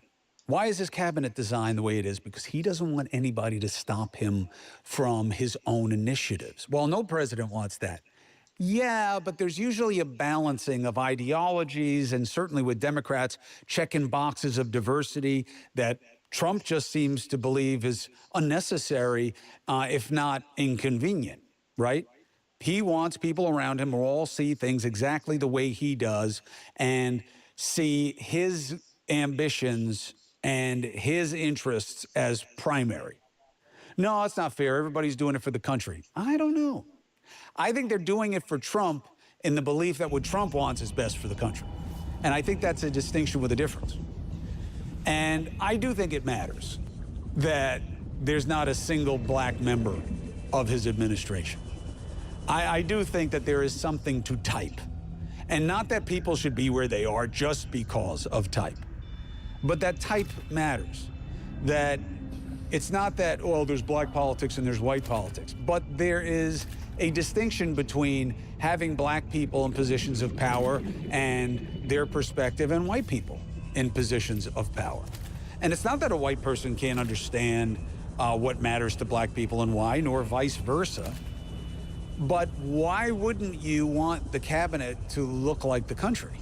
Why wouldn't you want the Supreme Court to look like the country? Why wouldn't you want everything to look like what it is? Do you think you can't find black people who are as qualified as white people?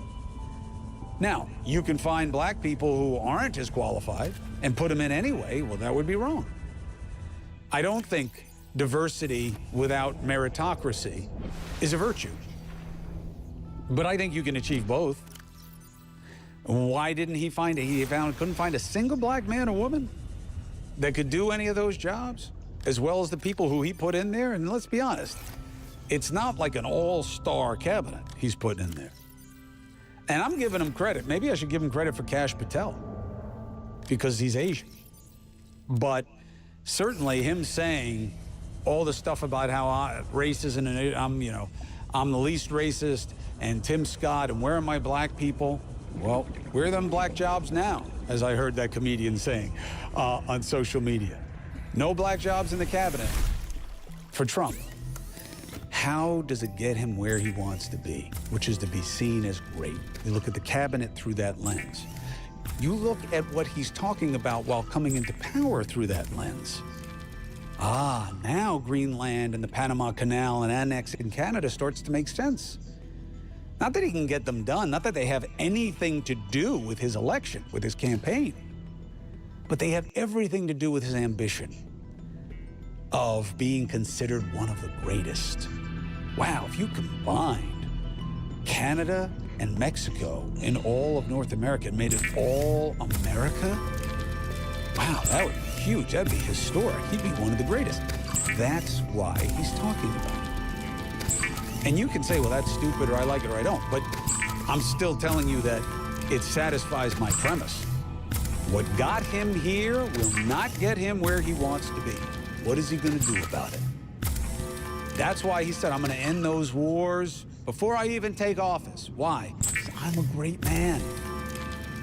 Now, the other side's going to say, well, he didn't do it. He's a liar.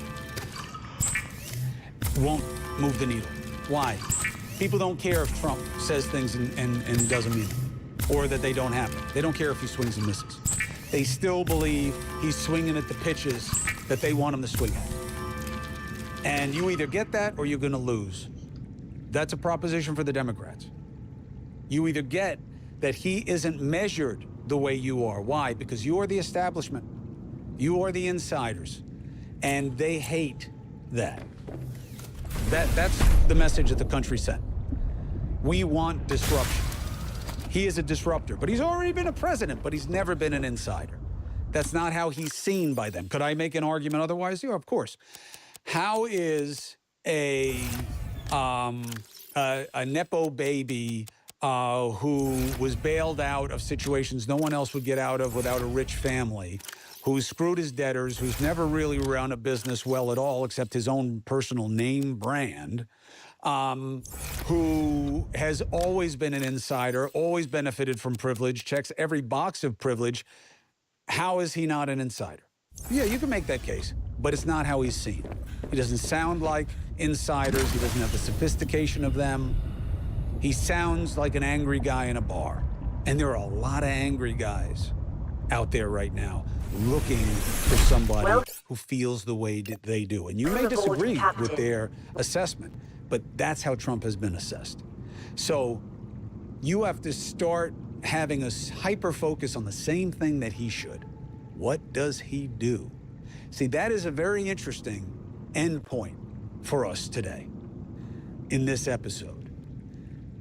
In a weird way, Donald Trump and his biggest opponents are in the exact same place, and they need to focus on the exact same thing, which is, what does Trump actually get done?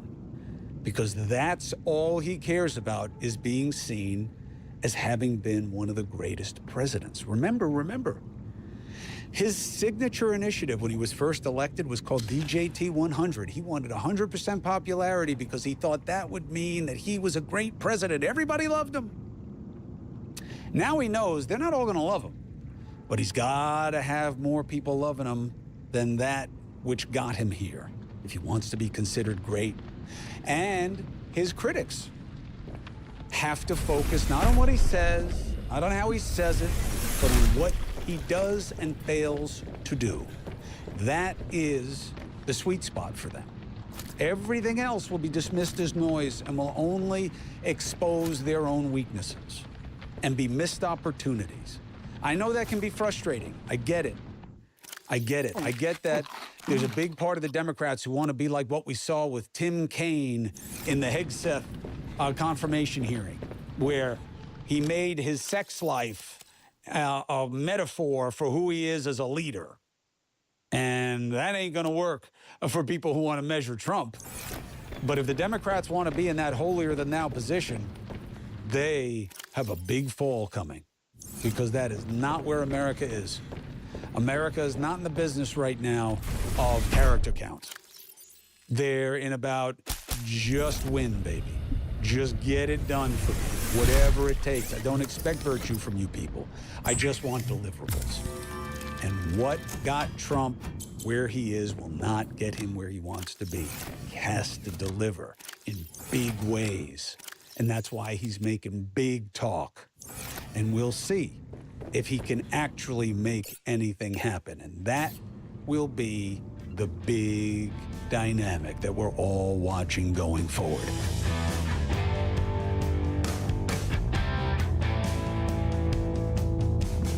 What do you think?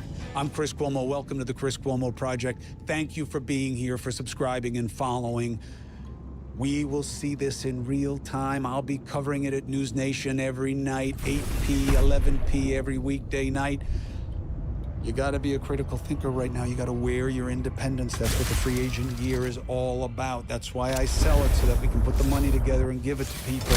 So you want to wear your independence, check out the free agent gear. You want this podcast without ads? Go to Substack and subscribe there. And yeah, I'm doing my personal fitness and wellness change on Substack. If you want to know what I'm doing and why I'm doing it, it's there. Why not here?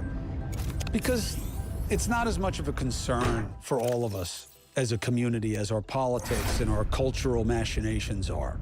That's a personal thing, so it's discreet. And if you want to be part of that, well, and I'll let you in on everything I'm doing and why. My friends, the challenges are many. Our approach to all of them must be the same. Let's get after it.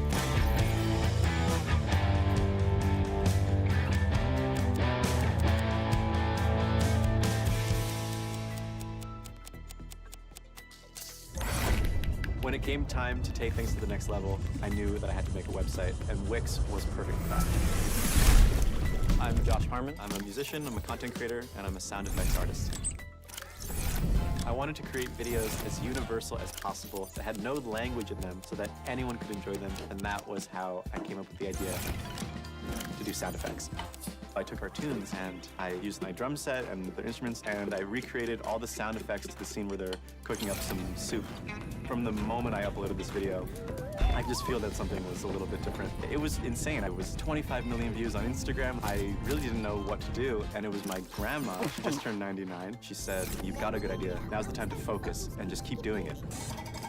The Luigi is like, he smoked old boy, you know what I'm saying? Like, Allegedly. Allegedly, you know yeah. Did you see that? Yeah. He was walking in the court, and like he wore like a near identical outfit to the Kennedy, to Lee Harvey Oswald. You already know. You already know how the internet is, tinfoil fitted. You know what I'm saying? Yeah. And I'm one of them. I'm gonna really get a tinfoil fitted, bro. Okay. Jake Paul beat Mike Tyson. Trump won, and they got my man's Luigi. So not only are white men up crazy, the federal government is winning right now. Yo, they up 30 in the fourth. I can't. We gotta run it up. We can't. We gotta start fouling. We can. Now Elon Musk got up on that stage sounding like the roach from Men in Black 1. I was half expecting him to pull up in that motherfucker and somebody spray us with some rain. Now, I tell you this. All right. Yeah, back again, baby. Looks like it's that time again, Papi. All right, listen, didn't go so great the first time. No. But you know what? The third time, second time's the charm. All right. Yeah, that's we're right. We're here now, and you know, we're gonna. I feel like we're a little early. Well, I got a question though. Are we early? Yeah, where the fuck is everybody? What's going on? What's going on? Wait, I know her though. Yeah. Yeah, I know. She's the fine one with the puffy hair. Yeah, talk to her for a second. Look, Let me look at the schedule here. See hey, sweetheart, how you doing? Yeah, go look at right the. Hey, go. Why don't you check the Slack? Yeah. Why don't you check the fascism Slack Damn. and make sure that everybody's here. Hey, sweetheart, how you doing? Hey, I'm sure you. Do you want I'm today? sure you remember me. What's Very going forgetful. on? So listen, I got a question for you while my partner over there is checking the Slack channel. And I was just curious, where is everybody? What do you mean? Well, we came here to cause a ruckus, you know what I mean? We came here to take the country back. Yeah, we won. Yeah, I already won. Yeah. Well, what do you mean? What do you mean we won? You Listen, won. All right. You got what you wanted. All right, Tush, listen here. I'm done spending an obscene amount of money on to get it done. I'm getting back on track with Factiger. Fresh, never. We might have won, but listen, winning is only half the battle. It's only half the battle. Come on now. Right? Because what about all these immigrants taking our jobs? That's what we're here for. That's what we're here for. Look, that's what's pissing us off. That's the problem. Maybe you're just not good at it. Well, okay. Well, why don't you tell him? There they go right there. Hello? Is this the gate D for the H-1B visa? Unfortunately, yeah. Hey, how are you? My name's Sarush Patel. I'm here for the position of the systems analyst. Yeah. Mm-hmm. Yeah. Okay. So this is. I just go in here, right? Yeah. Okay. Just take your stupid ass. Hey, Fishroom, get lost! Excuse me? I can't understand what you're saying, man. Speak English. What are you? What are you talking about? See, this is my problem here. You see, this is why we need. Oh, this is funny. This guy is doing This an is why. impression of Paulie Walnuts from the show Sopranos. Have you seen that show? No. I don't even know who the fuck that guy is. Go back to your country. They don't got computers over there. All right, you can't get computers Putin in your own country.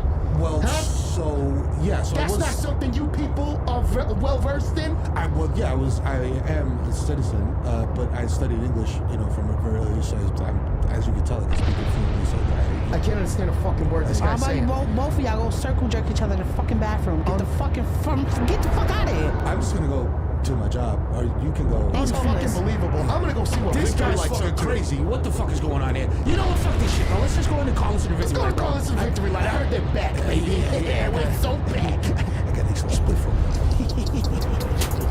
Victory Light. We're back, you know what I'm saying? Season 2, and we live, you know what I mean? And what's happening in 2025, we gotta get into it. Like, you know what I'm saying? Like, we got Astroglide because white people are going crazy. I mean, like, that's usually like the standard, but like January 6th, like you were saying before, 4 years ago, gang.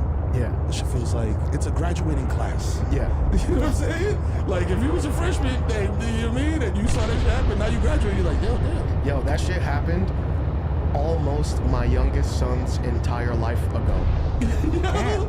Yo, like that crazy. shit was 4 years ago. Griffin just turned 5. Right. Like what? And it's crazy because it's gonna be, well, probably not, because the U.S. got like 3 years left. But I was gonna say, like, in school, like, I'm 41, so one start.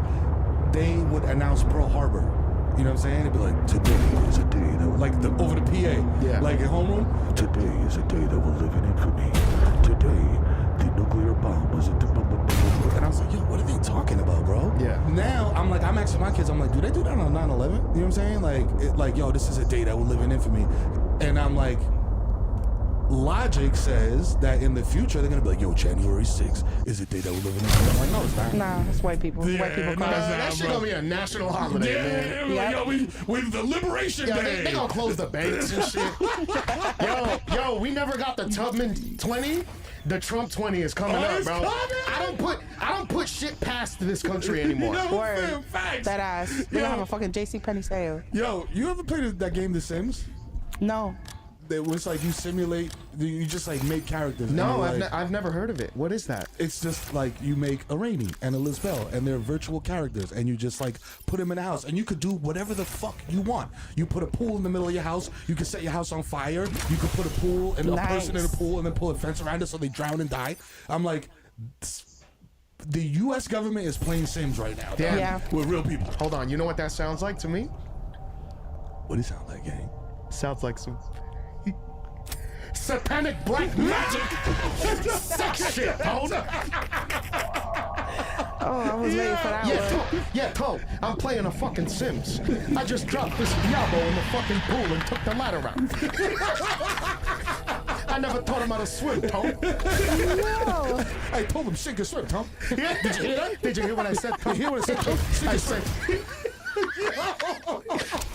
Damn, this game sounds fun as fuck, actually. Yo, listen, get into it. But that's what's happening right now with the government, bro. And it's crazy to me because it's usually everybody said, yo, how much you find in this country? He made everything about race. Ooh. And it's just like, all right, whatever, dog. Yeah. But right now, it's not even about that. It's about white people and immigrant white people, you know what I'm saying, beefing.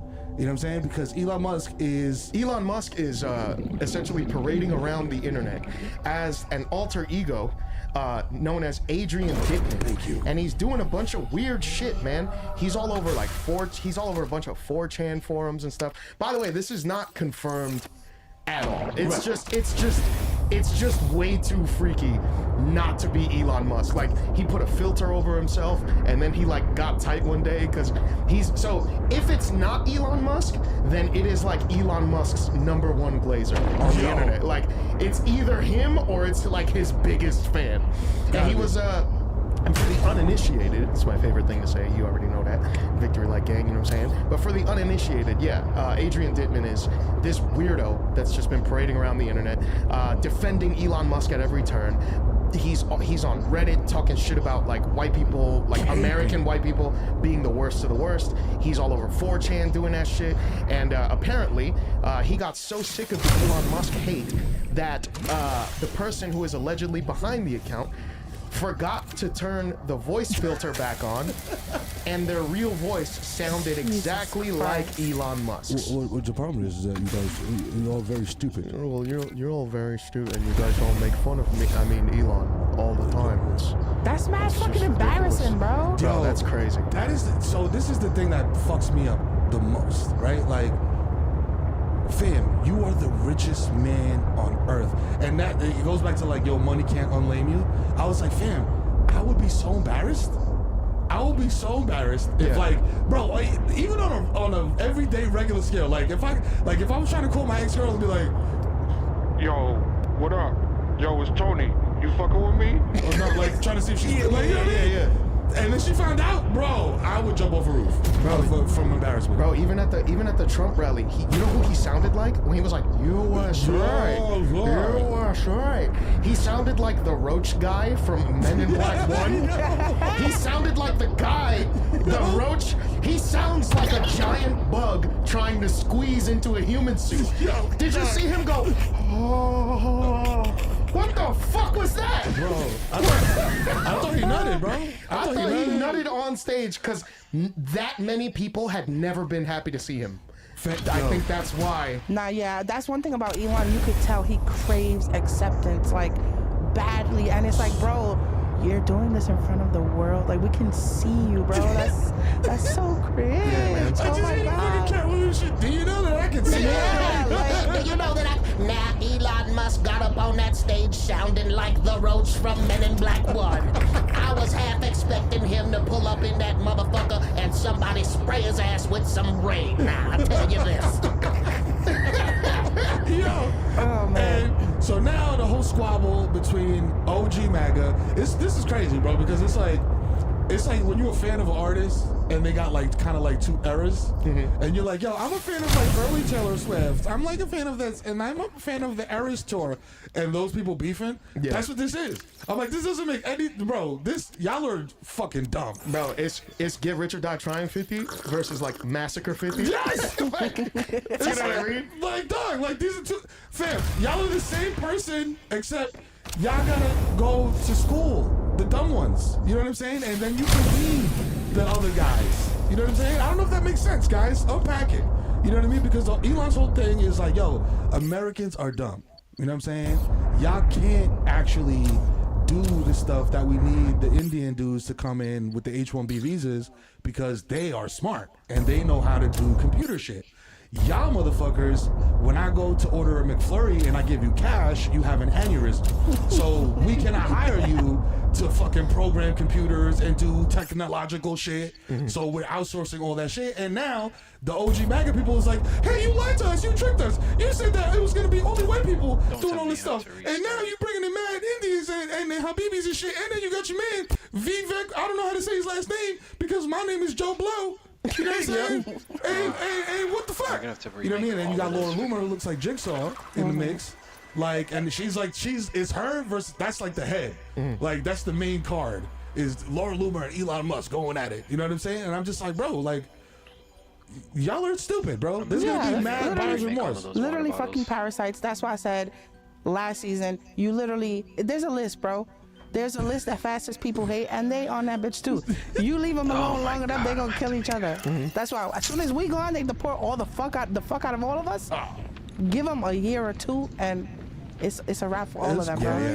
Yeah, it's because it's like that type of person like needs a group to hate. Yes, they literally feed off of it. Yeah, like they can't function unless they are hating on something. You know what I'm saying? Like they would have did numbers at Chappelle Show Player Haters Wall. Bro, Elon would have took that biscuit home, bro. What? Him and Ice-T up there. Him and Ice-T, hate. I do. I hate you tremendously. Bro, that white on white violence. You ever seen a blonde woman and a brunette woman? Oh yeah. That shit is Latin King versus fucking Trinitario. Yeah. And now it's like it gets worse every year. So like white people don't even like white people no more. Nah. They be like, first of all, how you got streaks in your hair? You're not a natural blonde. And then now they do the thing where it's like, if you are a white woman, let me see your Adam's apple. They start to do if you trans, then you're not white.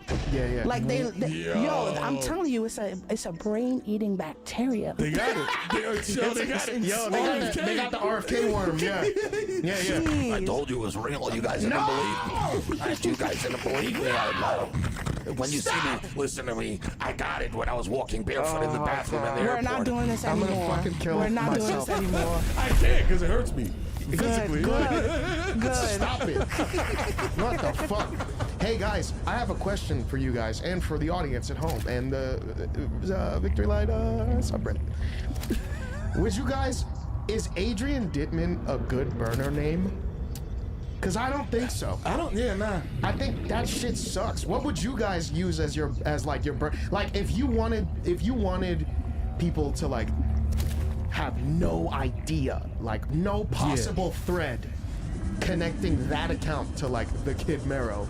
You know what I'm saying? Like, and the same goes for Lizbel. Like, you know, because I could never do some shit like Booty Teeth 666. Everybody's gonna know that's me. Everybody's gonna know that's me. You know what you do? You pick something that's completely diametrically opposed to who you are as a person. Yeah. And then you do that. So I could be like, yo, I didn't hear Swifty what you said. fan 189. You know what I'm saying? Like, straight out of Iowa. You know what I mean? Like, they'd be like, oh, use VPN. I hate my Ignore kids, that. 66. I heard my text message to type what he just said. I'm so sorry. My I mean, bitch it's all right. wife 63.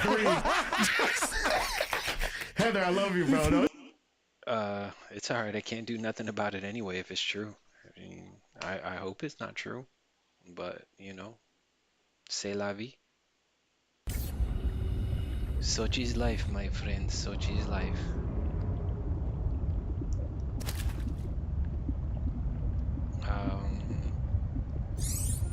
But yeah, hopefully not. Just enjoy the gaming, enjoy the podcast that Tony like stealing, and yeah.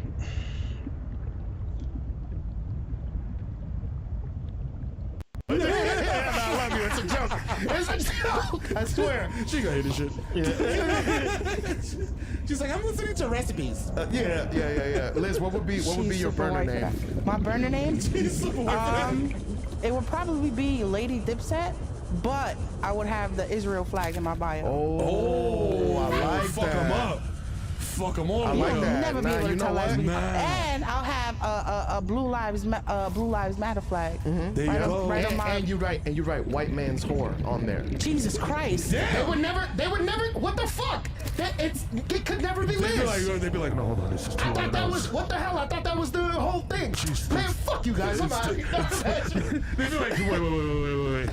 They'd be like, oh, she's deliberately trying to throw us off. She's trying to throw us off. Yeah.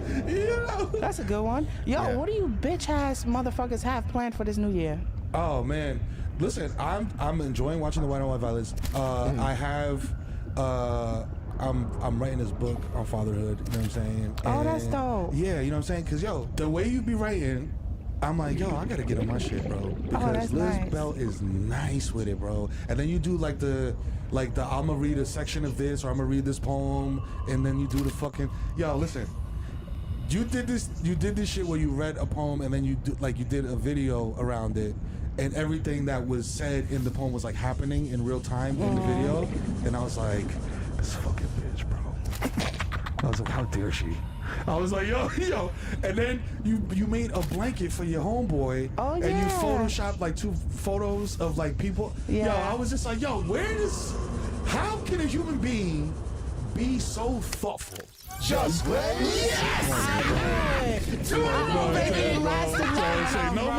more compliments. See, first episode, all the compliments are coming out now. That's it, no more. You know I know, it lasted too long, bro. You can see the smoke was coming out of Hassan's head. No, I'm not gonna hold you. I peeped that post too, and guess what the first comment was? What? Yo, but when is Victory Light coming back? Oh my God, I didn't even see that. Bro, they somehow pinned it themselves? Yeah, bro, the most thoughtful shit ever. Yeah, you made a blanket for son, like what? First comment. Yo, Victory Light though? Like, what? Eyeball. Yeah, like, come on. Like, we'll never leave you again, we promise, bro. Yeah. We're gonna just live in this studio forever. You know what I mean? We're not going nowhere. We got water, and we got Andy's berry patch. And cigarettes. And weed. Cigarettes and weed. That's what we need. Yeah, we got Newport Hundreds y agua de coco, papi. That's it, papi. That's all we need. You know? You know what I'm saying? Randy, what about you? What you got planned this year? Man, just a lot of hating. Nice. That's refreshing. I'm just really getting in my hater bag, you know? Yeah. Because I feel like it's not a lot of hating going on from me. Not at all. And I think I need to double down in 2025. Let's go. You know what I'm Yeah, saying? you really been on like some positive shit. I've been you on know? some positive shit. Nah, but on some serious shit though. It's mostly the music stuff. Like I'm just doubling down on the music shit. You know what I mean? Like, cause I let motherfuckers eat for too long.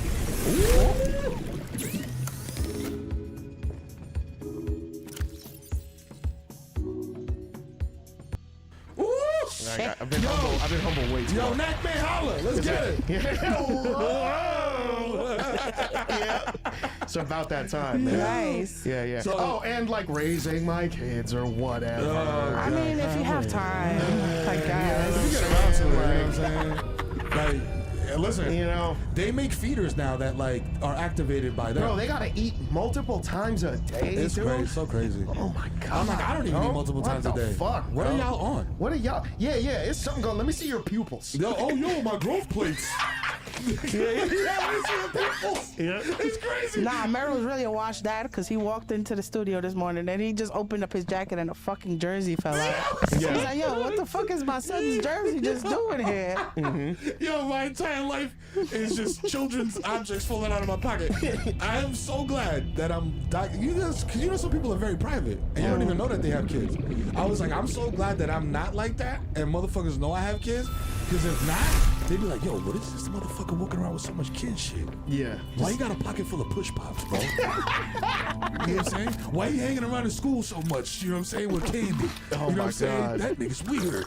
No, I got 4 kids, bro. That's why I always got a pocket full of push pops and a jersey and a fucking tissue that's got boogers on it. That's so. You know what I'm saying? Yeah. Bro. My car's in shambles, B. Yeah, but it's mainly getting the music shit off the ground, like doubling down on this Hearst Boy shit, doubling down on this content shit, man. Like, you know, probably streaming again. I don't know, man. My goal for 2025 is to blow up and then act like I don't know nobody.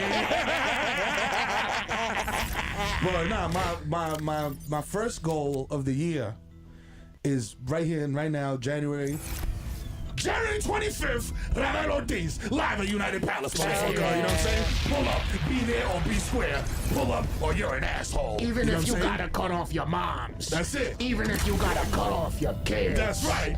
Even if you gotta cut off yourself. Cut off your dick. Cut off your dick. It's a distraction. Fuck distractions. Yo, so if you want to hear that, pull up. January 25th, United Palace, motherfucker, goddammit. I will be there drunk. Okay? Yeah. You know what I'm saying? It's a school trip. It's a school, it's a victory like You know what I'm field saying? It's trip. gonna be Everybody great. come I'm out. gonna Antonio Brown run on stage, bro, with my shirt off and shit. Like, wow. Yeah, we got security for that. Yeah, get beat up by security, all that good shit. You know what I'm saying? Yeah, man. But yeah, nah, man. Like, yo, listen, 2025 is the year of victory lap, bro. You know what I mean? We got Tings Guan. You know what I mean? That we're gonna, I think, we gonna shoot promos for it. Yeah. Big ticks are following. Big ticks are following. But you ever? He is in fact free. Yeah. So, shout out to.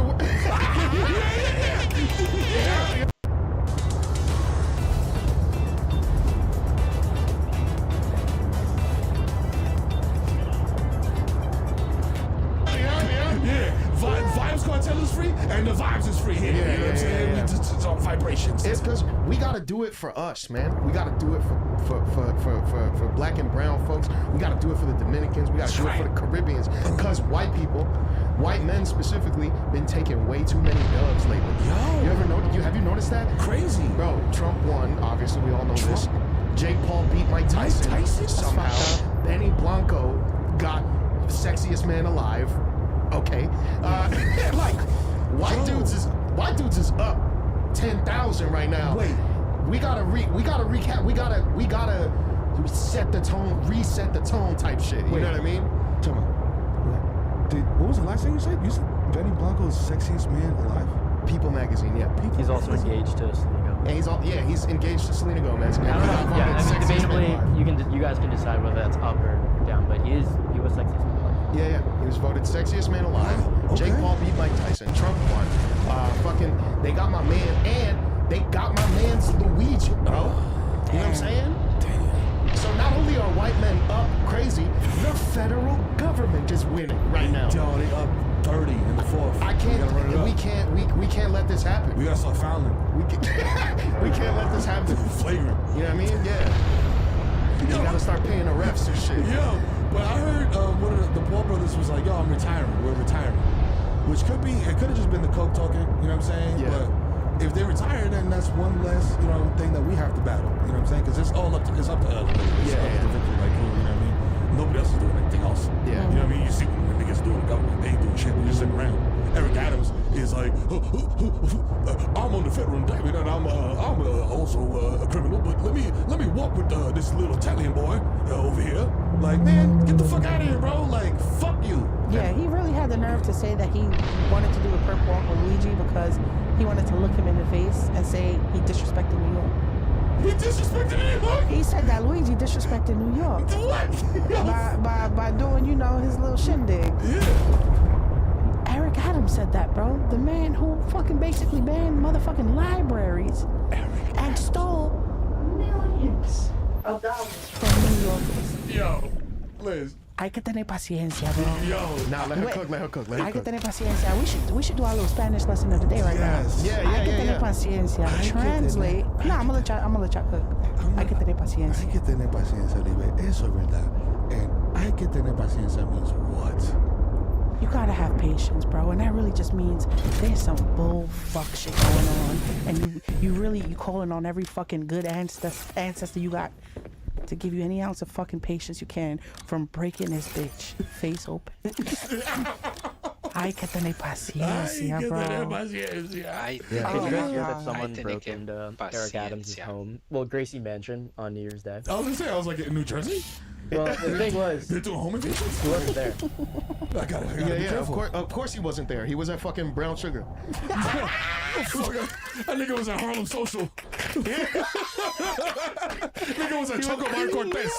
Drinking a fucking chocolate martini. He was at, what an asshole, bro. Yeah, bro. He was at Cafe Leon d'Or eating the goddamn baguette or something. Yo. What a fucking asshole. Yo, bro. I think Eric Adams, I don't think his OS has been updated. Not at all. Because I think he's bald like on purpose, like Jadakiss. I think that he could grow hair. He just keep it bald so that you know how the old Macs, they got a RAM door on the back, and you could take the door off to replace the RAM chips.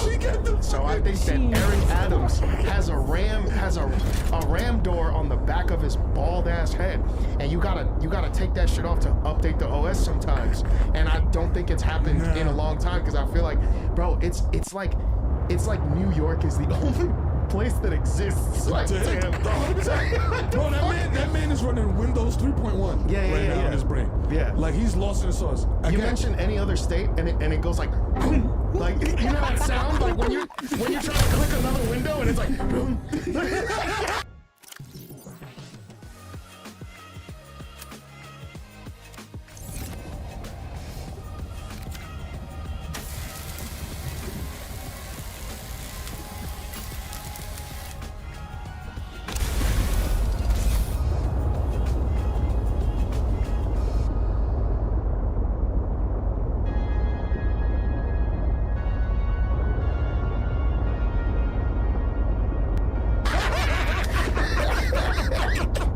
You're like, Mayor Adams, what do you think about what's going on in Tennessee? He's like, yeah.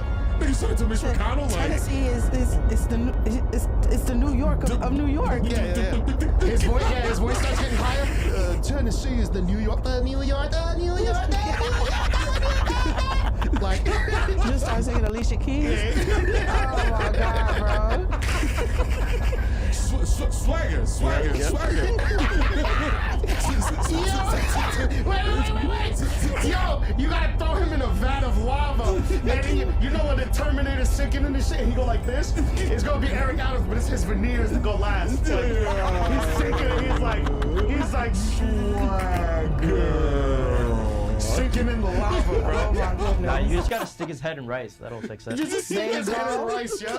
You need a big ass fucking jug of rice for that boy. You need a 50-pound bag. That reminds me of my dumbass mother. You know, You know, for Christmas Day, we had a nice little sleepover at my brother's house, and she couldn't sleep. So I was like, "Mom, I got you. I'm gonna put on some good background noise." I put on Matt Hoffa versus Howard the Dawn. Shit was fire, bro. I forgot how good that was. And you know, my mom dumb as fuck. She only know like 37 English words. It helped out, bro. It worked. She fell asleep. Iris, right? Oh, yeah. Incredible.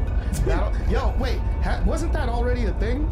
Like the battle rap lullabies? Oh yeah, but that was just me and Iris, bro. We basically like became one with my mother. That's beautiful right there. Yeah. That's healing generation. That is generational healing right there. You know what I'm saying? It is, bro. I told her, look, you don't know what a fucking bar is, bitch. Sit down, shut the fuck up. ¿Cómo que no?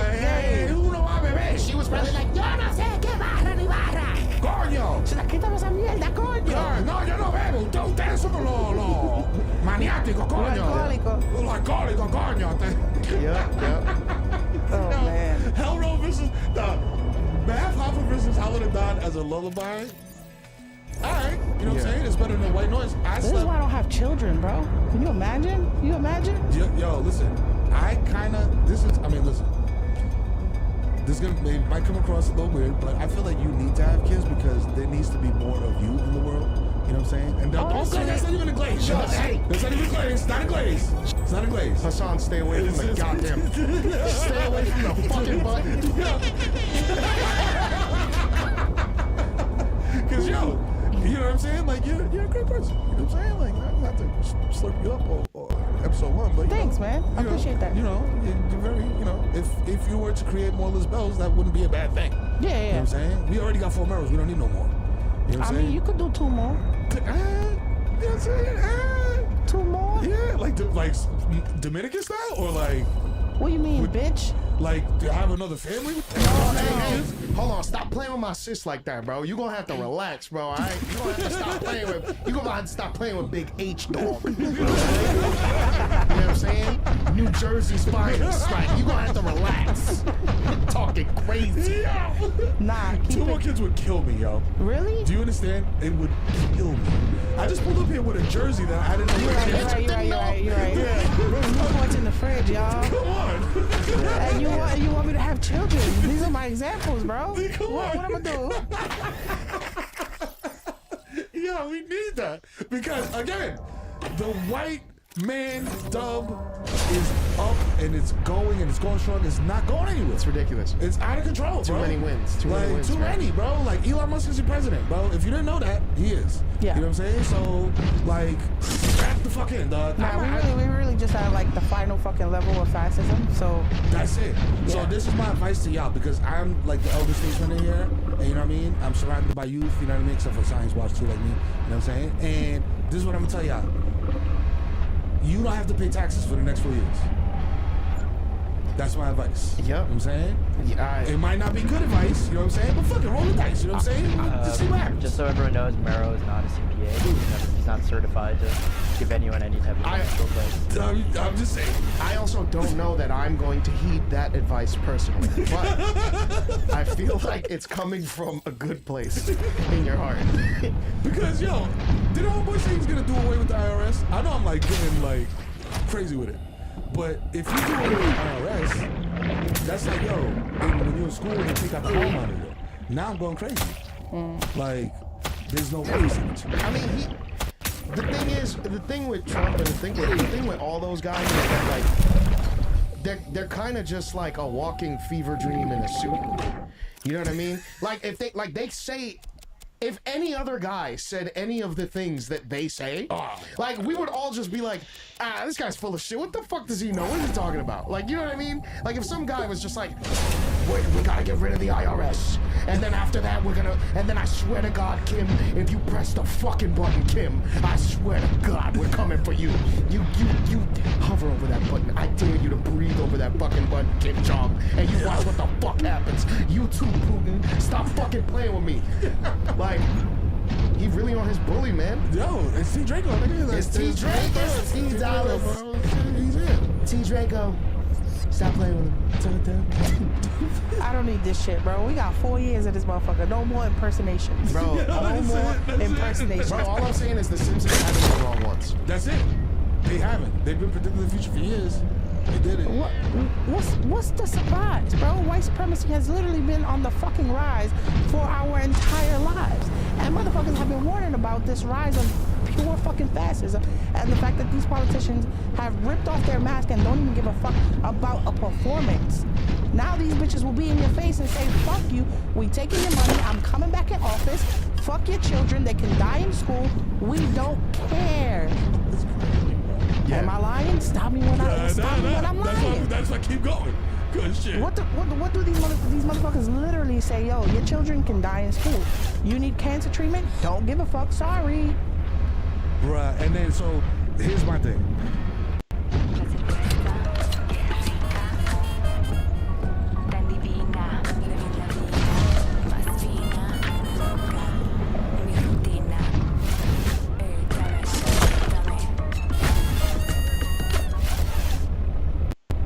Oh man, I was about to say something that would get me on the watch list. God damn it. Good thing I pulled it back. Victory Light is on the watch list, bro. If you are on the right side of history right now and you just fucking know this shit is absolute bullshit, you're on a fucking watch list. Yeah, if you have a conscience, you're on a watch list, bro. Man. We're living in America. If you've ever said, never mind. Yes, that is watch list material. Yeah. It feels weird to talk about Luigi's situation because I feel like the last time we had some shit like this happen like on this major of a scale was the fucking Kennedy assassination. And I feel like people thought that Lee Harvey Oswald was a patsy, and it was easier to talk about that kind of shit because like there was no internet. And like unless the cable guy was like a CIA agent and he bugged your home, there was like no way to really tell like who was talking about what. But now everything's all over the internet, and you got people making Vela Sagrada, sacred candles of Luigi Mangione's face doing the benediction like this, right? Like shit's getting weird. So, you know, it's all jokes and all that, but you know, our audience at home, everybody watching, listening, be careful what you say out there, man. Don't end up on a fucking list. Like, I'm pretty sure there's gotta be some type of info about like people. Bro, the whole time you were saying that, I was like, yo, 9/11, bro, the Patriot Act. Like, there was just like, yo, now we're gonna listen to all you motherfuckers. Like, yo, oh, you wanna have phone sex with your girl, bro? All right, Agent Johnson's making beef stroking off listening to this shit right now. Yeah. Like, that it's too. all database. That's his third one for the day. You know what I'm saying? That's his third, you know what I mean? Yeah. Well, fucking, yo, so there's a, Maine got the Fizz Act. There's a memo that leaked from the NYP, basically confirming, like, yeah, we're listening to you, yo. And if you fuck with Luigi B, we on your ass. Yeah, you know what I'm saying? Nothing. It's not shocking news. It's America, bro. We live here. You feel me? Like, and that was the funny part. It's just like I read that, I was like, oh. Yeah. I was like, oh yeah. Like, bro, I mean, I guess it's different because I feel like, of course, police everywhere are fucking terrible. But being from New York, bro, and you've ever dealt with the NYPD, you just know that the NYPD is a special kind of force. It's like a gang. It's legit a gang, bro. And they move just like gang members. They curse just like gang members. They do whatever the fuck they want just like gang members. They be throwing up shit. So, I mean, if you've been alive for the last fucking 100 years, you know that anything that challenged the status quo or white supremacy it's like automatically like, nah, we gotta shut that shit down now. Which is why they're gonna make such a fucking spectacle of Luigi. Yeah. They're gonna make sure that he is punished so that everybody else knows this is what happens when you try to challenge the motherfuckers who really run shit, the billionaires and, you know, the rich, powerful people. And I'm like, yo, that might backfire, bro, because I feel like this, like, my prediction for 2025 is like, yo, motherfuckers are gonna crash out. Yeah. You know what I'm saying? I Like, agree. there's gonna be a lot of crashing out in 2025. It already started. People have been fucking wilding. Yeah. Everybody, but yo, even me. Even me. Yo, you know, I ended up in Times Square, December 26th, Stop bitch. it. I didn't know. You know, as a So New York. that's where you was at on my birthday, bitch? Oh yes. That's where you was at? Yeah. That's crazy. Bro, we got At the caught. M&M store? Yeah. We got caught. My brother wanted to take us out. It's a quick story. He wanted to take us out to dinner. We forgot what Times Square is like. Yeah. During that time, we thought, oh, Christmas is not here. It's gone. New Year's isn't until a few days away. Let's go to Applebee's. Let's go to Del Frisco's. So we go to Del Frisco's. The car is giving us 30 minutes to get there, and the shit is 7 minutes away. So we like, yo, let's just park the car and walk. Bro, we ended up in the middle, right next to the tree. We trying to find a way to get to the restaurant, and you can't because everything is blocked off. One thing about me, bro, I don't like crowds, and y'all know that. Single party, I could do a crowd for a little bit. Give me 10 minutes, I gotta go outside. I'll be back in 3, but give me 10. Bro, we get to fucking Times Square, no lie. You see how they be talking about the New York crackheads? And sometimes you see videos of them? That was me. I was the New York crackhead. There was a single mom taking a picture with her son, and I got so overwhelmed, I said, fuck!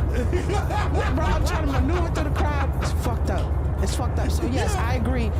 People are gonna start crashing out 2025. It's gonna happen, bro. It's gonna happen. Like, yo, listen, the Luigi shit is like, it happened. He smoked old boy, you know what I'm saying? Like, allegedly. Allegedly. Yeah. That's the whole thing. Allegedly, That's the whole thing. They're saying he's a patsy. Now they on their Jason Bourne shit, bro. Like, I'm like, listen. He wore the sweater and all that. It's a different shade. Did you see that? Yeah. He was walking in the court, and like he wore like a near identical outfit to the Kennedy, to Lee Harvey Oswald. So like through the court, like so people taking, you already know, how the internet is, tinfoil fitted. You know what I'm saying?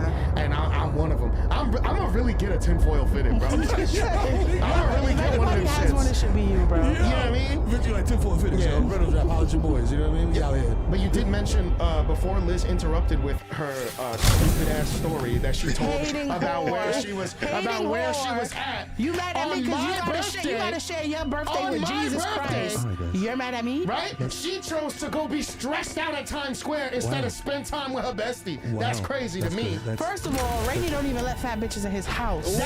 That's what he don't tell you. First of all, he don't tell you. First of all, fat bitches was the first bitches I let in my house.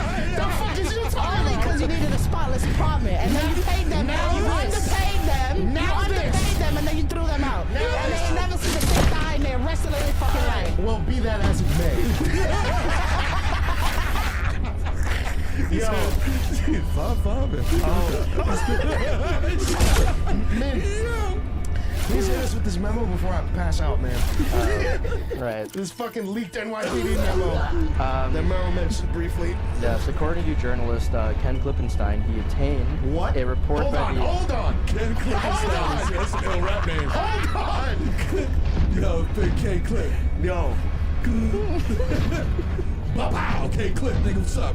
Yo. It's a fire name. Ran up on him in the street, couldn't reach his clip in time. I had to leak it to the press, like my name was Klippenstein. Every time, and then they get a reaction, they gotta repeat the bar 7 times, bro. I'm sorry, man, go ahead, I'm sorry. My fault.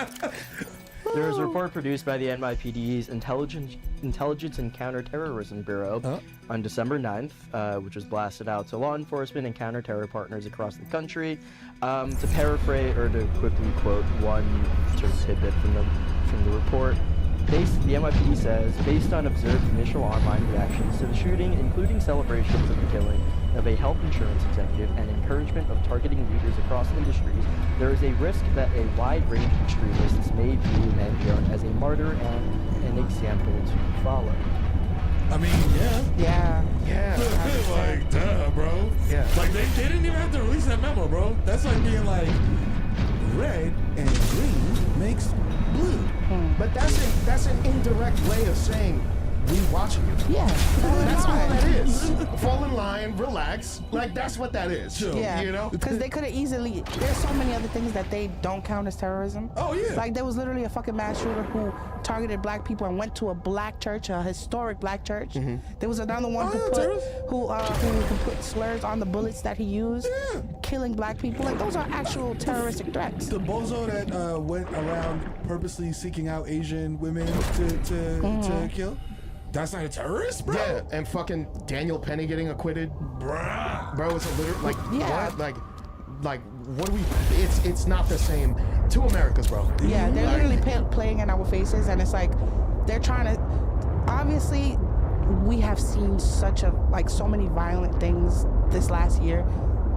Bro, just in living in fucking America, the amount of violent things that you see at the hands of police brutality, at the hands of just homelessness and whatever the fuck else is going on in this world, they see that we have gone through so much and people are basically like fed the fuck up. People are at their tipping point of like, yo, this can't be our life. So they're basically like, nah, yeah, this is your life. But they got scared because now people's like, wait, hold on. That's if we're gonna die anyway, we might as well take some motherfuckers with me. Yeah, like people are legit like, yo, oh, that's an option. Yeah. And they're scared because people have never revolted in this kind of way. So of course. So that speaks to your prediction from earlier. Of 2025 is crash out season. Yeah. Right? Which is a callback to episode 80. Yeah. We totally didn't write that in. That wasn't on purpose.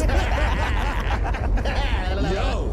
But It's gonna happen. It's gonna happen. So real quick, as we're wrapping up, right? We got Liz's prediction.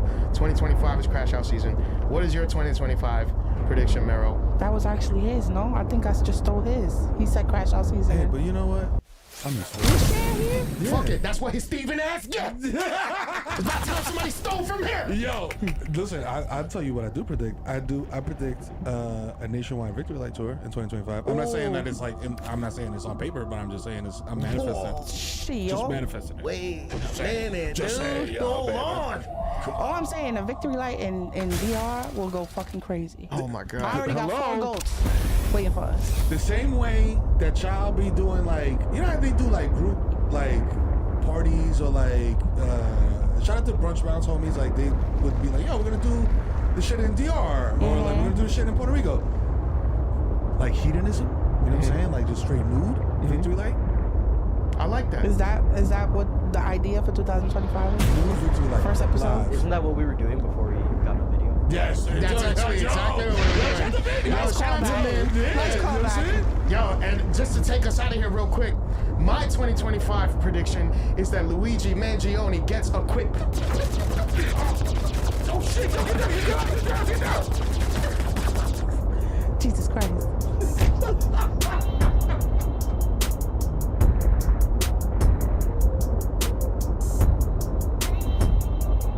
That shit's fire. Did I like that? I think I already liked that podcast. So I'm thinking. Let's be real. Homeschooling isn't easy. So how does Florida Virtual School help? With teachers that take the time to connect with you and your child. Electives that expand horizons. Career.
Seek fluid intake.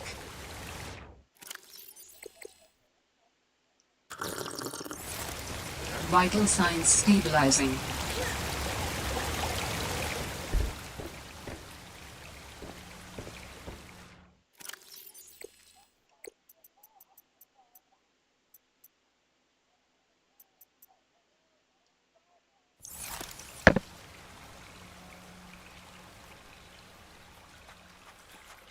I did not already come here, so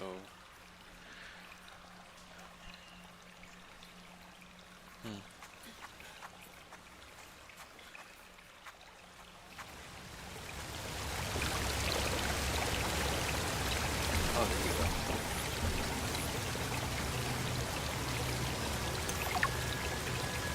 This skeleton is very dense, able to handle heavy forces. A good friend for my new form. Are you okay, Alan? It is not often that I gaze upon the form of a foreign architect. Is this place another sort of sanctuary? It's peaceful. Beautiful, even. As the bacterium spread, the continuation of life became uncertain. This is a place to reflect. I think I understand.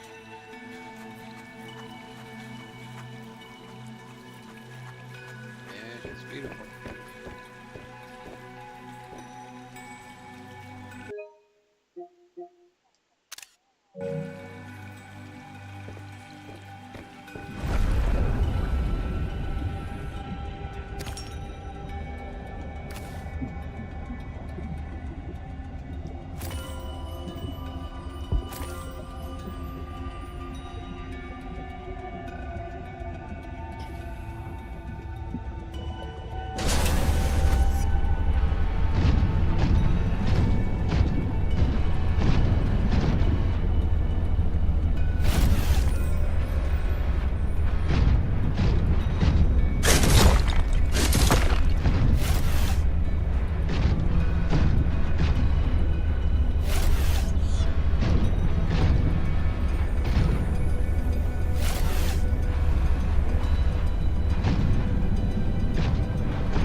You have found 2 of the 3 components required for the construction of my corporeal form. This is as close as I have come to autonomy in a long time. You have such a way with words. Is that sarcasm? It was. You're learning. Hopefully, I will not have time to complete my study. I was wondering, if you can transfer bodies, why was it important to find a cure when you were infected? Couldn't you just make a new body? As you can see in the components you have scanned thus far, the forms we require combine biological and mechanical parts. The tissues you have scanned were developed from the DNA of 27 separate alien species. 27? That seems greedy. And wouldn't that mean that anything that infects a body you've manufactured can potentially learn how to infect all those other species? Yes. That is why a cure was imperative.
Microtransactions are becoming, well, maybe becoming is the wrong word. Have become. They're no longer they're just transactions. But they're still known as microtransactions for whatever reason. And pointing out that contradiction is fun. Hi folks, it's Falcon, and today on Game Ranks, the 10 world's most expensive microtransactions. So before we get started, let's lay down some ground rules on this one. Trying to qualify what a microtransaction is pretty much impossible on account. Well, exactly what I said in the beginning.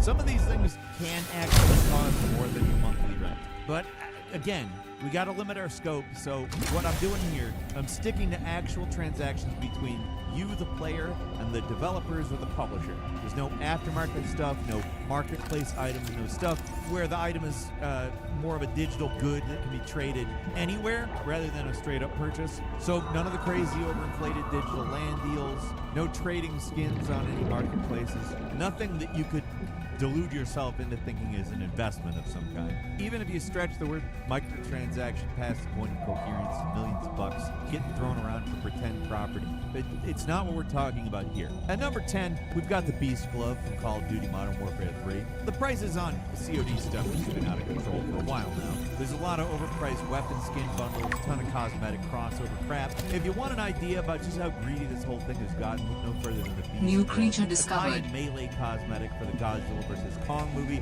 that came out last year for Modern Warfare 3. It's one of those cosmetics you can't just buy. Of course not, that would be too easy. Instead, you have to buy 4 bundles in the Titan collection, and then you can get this cosmetic, which doesn't even do anything. It has one new animation that plays when you inspect the weapon with it equipped, but other than that, everything's exactly the same as a generic animation. But how much does it cost in total? Well, 2,400 points, which is exactly $19.99. So all 4 of these combined is $79.96 just to unlock this one cosmetic item. So yeah, you do get the other stuff in the bundles too, but if you want the gloves, you have to buy 4 bundles. While we're talking Call of Duty, might as well bring up this other overpriced skin. This time for Black Ops 6, there's a special weapon camo called Gold Lightning, which can only be obtained by purchasing the Wonder Weapon replica from the Call of Duty store for $350, not counting taxes and shipping costs. This doesn't exactly count. The camo is really more of a bonus you get alongside a real physical item, but $350 is for a crappy plastic replica of a toy gun, and not for the skin. Fine, I get it. But if you're a freak and you have to have every skin in a Call of Duty game, then that's what that costs. At number 9 is the Mercedes W196R55 from Gran Turismo 7. For as much as Gran Turismo 7 has improved since its original launch, the game is still absolutely stuffed with overpriced cars that frankly require an absurd amount of credit. It's just that in comparison to how it used to be, you could at least conceivably earn enough CR to unlock stuff. It's not completely unobtainable, just mostly. The most expensive vehicles in the game are the Indy and the newest, most expensive car of all of them is the W196R55. An expensive car, in fact, the most expensive a car can get in the game, 20 million CR or $200 fiat currency if you're buying currency. $200 for a digital car that in previous Gran Turismo games you could just unlock by just playing them. It's not even the only 20 million CR car in the game. There are at least 2 more, and there are plenty more Legends cars that are just extremely expensive. Maybe not $200 expensive, but too much. $200 is not where too much starts for a car in the game. Yes, the game does give you a decent amount of CR just by playing, but at time of writing, if you look at the Legends store, it would cost 107 million CR to unlock everything in here. 20 million is bad enough, but multiply that times 5. If you're a serious collector, you're going to have to burn some money eventually. At least if you do anything else during your waking hours at times. Yes, you can earn it, but that doesn't mean it's cheap. Time is also money, to be frank. You're going to have to sacrifice time or cash, and the amount of time that you have to sacrifice, it does cut into your actual cold hard cash earnings potential on a you only have so many hours in a day basis. And number 8 is Heirlooms from Apex Legends, a solidly fun shooter still, but man, monetization is out of control at this point. The usual caveats apply, it's all optional, it's just cosmetics, blah blah blah, but that doesn't mean the prices are out of control. It used to be the most expensive items in the game were heirlooms, these special melee cosmetics meant for specific legends. They cost, and I kid you not, $160 on average. Yeah, for real. Like, we're very removed from horse armor here. I don't know what else I'm supposed to say. That's an absurd price for a melee weapon skin. They should give you a real weapon for that price. The economics are just Ryan Reynolds here for Mint Mobile. It turns out one of the fastest growing segments of people signing up for Mint are people over the... They're totally cracked. At number 7 is Universal Airlines from Apex Legends. Oh, you thought we were going to talk that little about that? Oh, it gets worse. In 2024, they introduced a new Universal Airline called Cobalt Qatar. Any character can use it. You'd think making it universal would make this particular item more accessible, but it's the exact opposite. Somehow it's more expensive and more difficult to obtain than the standard ones. It is a less exclusive item, statistically speaking, but you have to earn it through buying event packs. You can't just buy it outright in a store. You think the economy works like that? Like you give someone money and you get something for it? No, you actually have to buy a bunch of other things, and then you get the Cobalt Qatar. Everything else, in fact. Everything else. It's possible, at least theoretically, to unlock the Qatar before that, but the chances are astronomically low. It's a 1% chance. You're not going to get it. You're going to have to buy all the packs. The game magnanimously grants you all of one free pack, but the rest you have to get yourself. In total, that's going to cost 29,500 coins. Sounds like a lot, right? Now, a B word comes next, and it's not but, it's because it is. The most Apex coins you can get at once is through the $100 bundle, which gets you 11,500 coins. So if you just want the Qatar outright, it's going to cost a little less than $300. Yeah, you're getting all the other event items too, so it's not like the Universal Airline is all you're paying for. But if you want that thing, you are going to have to pay up. There are ways to make this cheaper. You can use crafting metals to make packs, but making just one pack costs 1650 crafting metals, so a normal person playing the game isn't going to be saving that much money there. Really, the only way to get the heirloom in any practical sense is to just pay up. And remember, it's a limited time offer, so there you go. Hello everyone, this is Joe Kudla, founder and CEO of Fiori, and today I'm going to walk you through some of the details of one of my favorite pants, the AIM pant, which I'm wearing right now. I love this pant for several...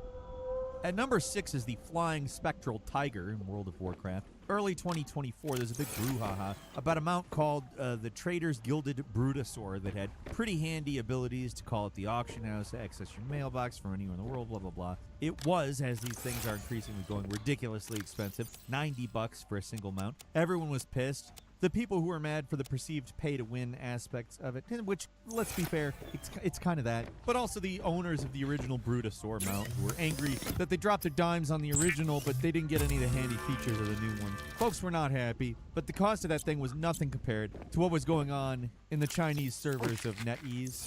They released the most expensive mount in the game to date, with the Flying Spectral Tiger mount, which was just the already rare and expensive Spectral Tiger, only now it flies. That'll be 1,888 yuan, or 265 American dollars, please, for the exact same mount that already exists, only it flies now. No, they didn't add wings or change the animation. It's literally the same mount, only now it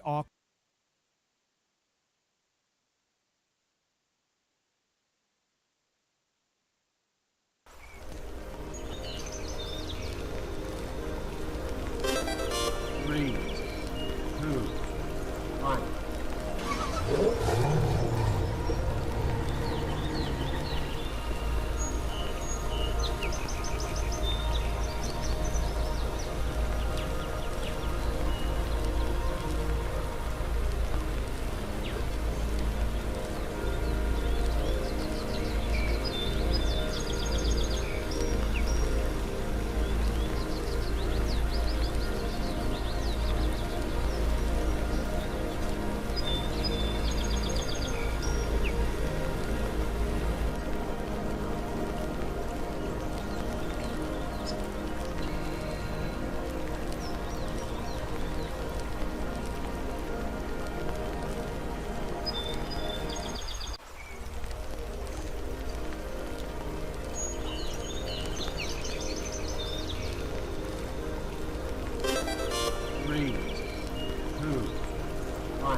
I thought I was muted, so I'm sorry if you picked up this other freaking speaker.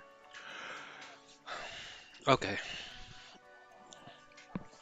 I really want this grappling thing. I'm trying to find it.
Runs through the air like you broke the game and no clip ensued. It is outrageous to charge that much for this. I mean, it's all worthless. It's all digital garbage. None of it has any real world value inherently. But if they're going to charge those kinds of prices, they should at least, I don't know, make something new. Is that really that hard to ask? At number 5 is the signature immortalized legend Ahri from League of Legends. In 2024, Riot Games introduced the Hall of Legends, ostensibly meant to showcase their best esports players. That's how they're presenting it. The real focus here is making money with one of the most overpriced things I've ever seen. What sounds like a nice commemorative thing devolved into pure unchecked avarice. I mean, just look at the price tag on this. There's 3 collections, each more needlessly expensive than the last. There's the Risen Legend collection, the Immortalized Legend collection, and the Piece de Resistance, the signature Immortalized Legend collection, with the price points almost as long as its name. This thing costs 59,260 Riot points, which, first of all, why not just make it an even 60? At this point, what's stopping you? That's absurd. I see that number and I see 60,000 in my head. And don't go thinking Riot points are cheap. They are not. All told, this bundle, at its absolute cheapest, is going to cost a little less than $450. That's after buying 4 $100 Riot point bundles and $150. Doing that pushes you just over the edge into affording it. Maybe they made the number more confusing so they'd be able to sucker whales into dumping $500 into it, but I don't know. I wouldn't put that past them. But there's nothing left to say at this point. $450 for some skins and effects and augments you can barely even see that aren't that flashy. Not that making any of this stuff good would matter. It's crazy overpriced no matter how you look at it. Obviously there is a market for this stuff, otherwise these companies wouldn't be selling them, but man, $500 for a digital cosmetics bundle. Nuts. It's nuts. Waste of money. Huge waste of money. Oh, and it's also meant to celebrate some League player named Faker, but that doesn't matter at this point.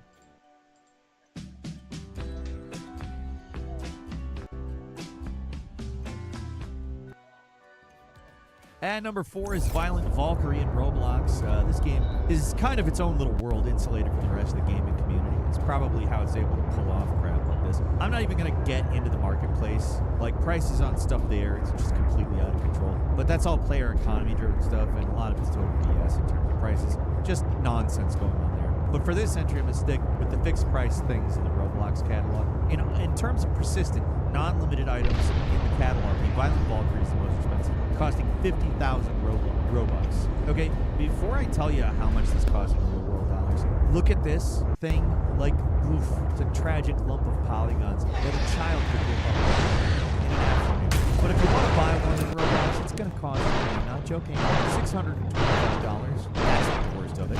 The most expensive limited item I was able to find is this hood called the Dominus Astra. So if you wanted to look like Fisher-Price Tyrell from Diablo 2, it cost 75,000 Robux, or about 938 regular bucks. Really a brand. The saddest thing about it isn't even the price. It's sold out within seconds of going up for sale. This crappy black lump of polygons wasn't something that people just wanted. They really wanted. And it's sold at auction for even more. $50,000. Regular dollars, not row dollars. Which hurts. It hurts me.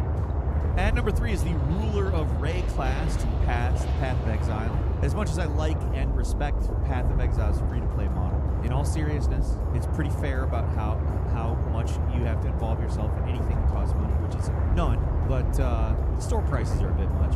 $30 for an armor set, kind of extreme.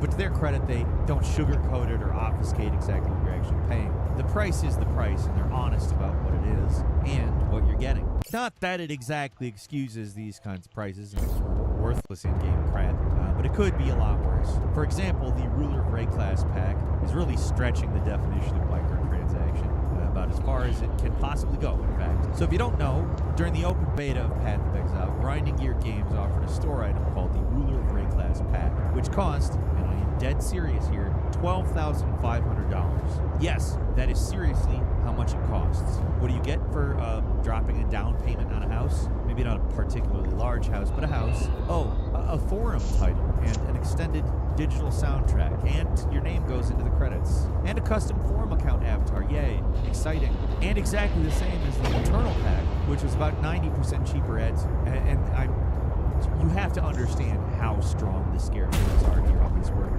Only $1,500. The only major difference with the Ruler pack is you get to design your own monster, which is admittedly pretty cool, but for $12,500? Not that cool. Like, for that price, you should be, like, introducing me to my future spouse or something. It's goddamn ridiculous. Like, at this price point, you might as well be an investor in the studio. Like, then you could at least earn some value while supporting them. If you're throwing around $10,000, I feel like you should get a little more out of it. What's really surprising is that some people actually bought it. There were at least 3 people confirmed to have bought the pack, which is, I think 3 more than I expected, but at this point, I guess my expectations are wrong. There are rich people out there that just mindlessly buy rich people things. 3, 2, 1, let's go. At number 2 is the Legatus ship pack in Star Citizen. Maybe Scar Citizen is actually the appropriate way to say it, because these prices cut. You know Star Citizen, specifically for this reason too. The Legatus ship pack is essentially an all-in bundled deal where you can buy every revealed ship available for purchase in Star Citizen. Some of the ships on the market are actual real digital objects that you can use in the game now, but even now, 12 plus years into development, the vast majority of the ships for sale are still, as pretty much every single person who talks about Star Citizen has said, JPEGs. They are pictures, they are concept art with some flavor text, and it's $48,000. It is essentially an IOU, a promise that eventually, someday, you will get to enjoy all these fancy ships that are definitely getting made. We swear, for 12 years, it's a promise. Some of these ships are just ridiculous, too, promising pie-in-the-sky features that are nowhere close to being in the final game, like the Pioneer, a construction ship that is for creating modular planetary structures. So they're locking the entire base building mechanic behind an expensive ship. Fun. Like it. Cool. The whole deal with crews is up in the air, too. There's supposed to be 4 to 8 people manning this ship. In a game where there's still no crew systems or functions in any of the regular ships, how's that going to work in the final game? Is there going to be a final game? I don't know. Like, is it going to literally be a 50-year development? Is that development hell, or is that development heaven for these lunatics selling $48,000 microtransactions? Or hey, check out this space vessel, the Endeavor. Literally everything in its specifications list is to be determined. As in, they don't even know what it's gonna be able to do. Be excited. Please, be excited. At least with everything else on this list, you know what you're getting. But with this, it's all just shrugs and promises. Like, oh man, it'll be so cool when it's finished, bro. Just you wait. Call me crazy, but for $48,000, that's not enough. That's not enough. And at number 1, the Diamond Chisel in Curiosity.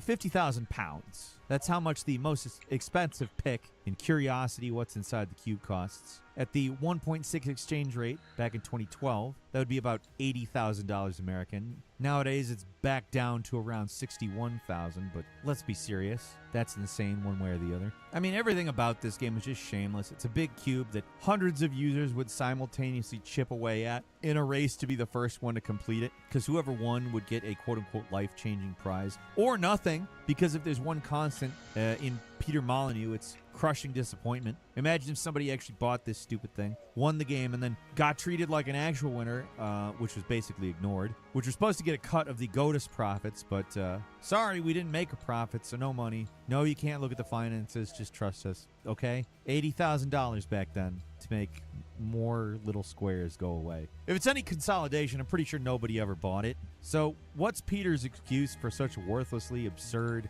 overpriced microtransaction? Well, he said this is not a money-making exercise. It's a test about the psychology of monetization. Oh, thank God. I thought you were just really greedy. But now I see it was a test. It's an experiment. And we passed by not giving you $80,000. It's like telling a joke that's very obviously unfunny to the vast majority of people and saying it wasn't meant to be funny. All right, you're not fooling anybody. And that's all for today. Leave us a comment. Let us know what you think. If you like this video, click like. If you're not subscribed, now's a great time to do so. We upload brand new videos every day of the week. Best way to see them first is, of course, a subscription. So click subscribe. Don't forget to enable notifications. And as always, we thank you very much for watching this video. I'm Falcon. You can follow me on Twitter and book me on Cameo at Falcon Hero. We'll see you next time right here on Game Readings. Why do you say things better than I do, Meacham? I really don't care for that. I'm sorry. I know. You should be a writer.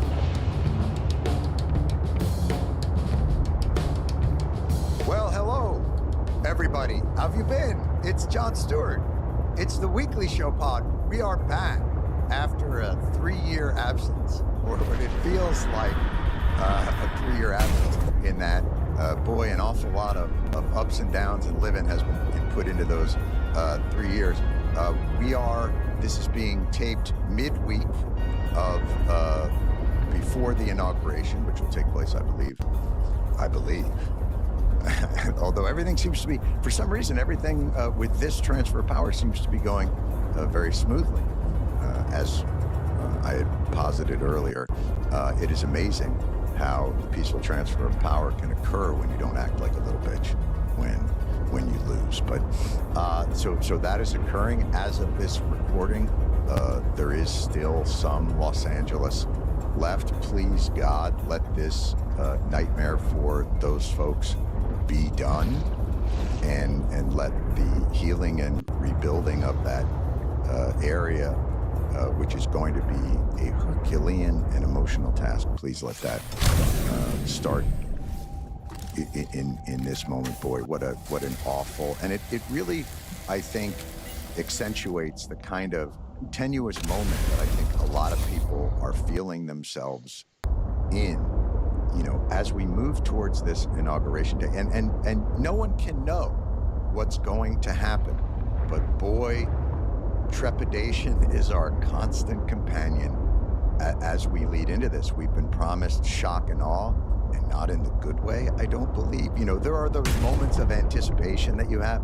There's some anticipatory moments where you're like, oh, tomorrow, it's my birthday and we're having an ice cream bar. And then there's this moment of anticipation, which feels a little bit more like, I think my parents are sending me forcefully to a wilderness camp. Boy, you feel like you're staring down the barrel of something not fun.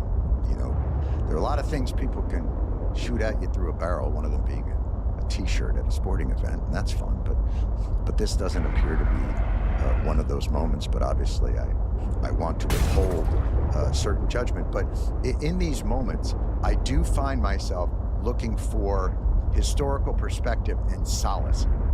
Truly, like it does help me to view it through the prism of the cycles that we've been through in the country, and the other up and down cycles, and the terrible tribulations and the interesting triumphs and the unexpected moments. And so the guest today on our first pod back of 2025 is someone who I think is most able to provide that kind of perspective and context and thoughtfulness. So I'm just gonna get to it, for God's sakes. So let's do it. Welcome back, Weekly Show Pod, and our first guest.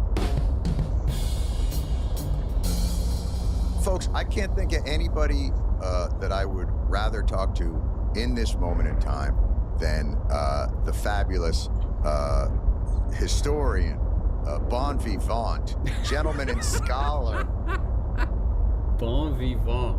John Meacham, presidential historian, author of And There Was Light, a biography of Lincoln. John, welcome. Thank you for joining us in this moment of anticipation. Bon vivant. Bon vivant. Thank you. Thank you. Welcome to the salon. Thank you so much for being here. You know, there's so much to talk about, but I want to go off of something that you've said often, which is politicians are mirrors of who we are in many respects and not molders. Yeah. I think that's such an interesting concept. With Trump, then, what is the mirror you? Because he feels like a molder, if you could call him that. But what's the mirror? What is your sense of what this moment is saying about us? Well, not to get too lost in the metaphor, but that's what I do, so we might as well. To mold, you have to amass power. And in that way, you tend to mirror, right? So President Trump, and I just want to say something. I'm going to call him President Trump because one of the things that drove me crazy in the last 48 months was this snarky tone on the right, which was there was this creature who was in power called Biden. So they didn't call him President Biden, No, they just said no. Biden. I swear to God, you watch Fox all day long, and it's just, President Trump is a mirror of, I think, our most basic instincts. I think that he has deepened and exacerbated many of our worst characteristics.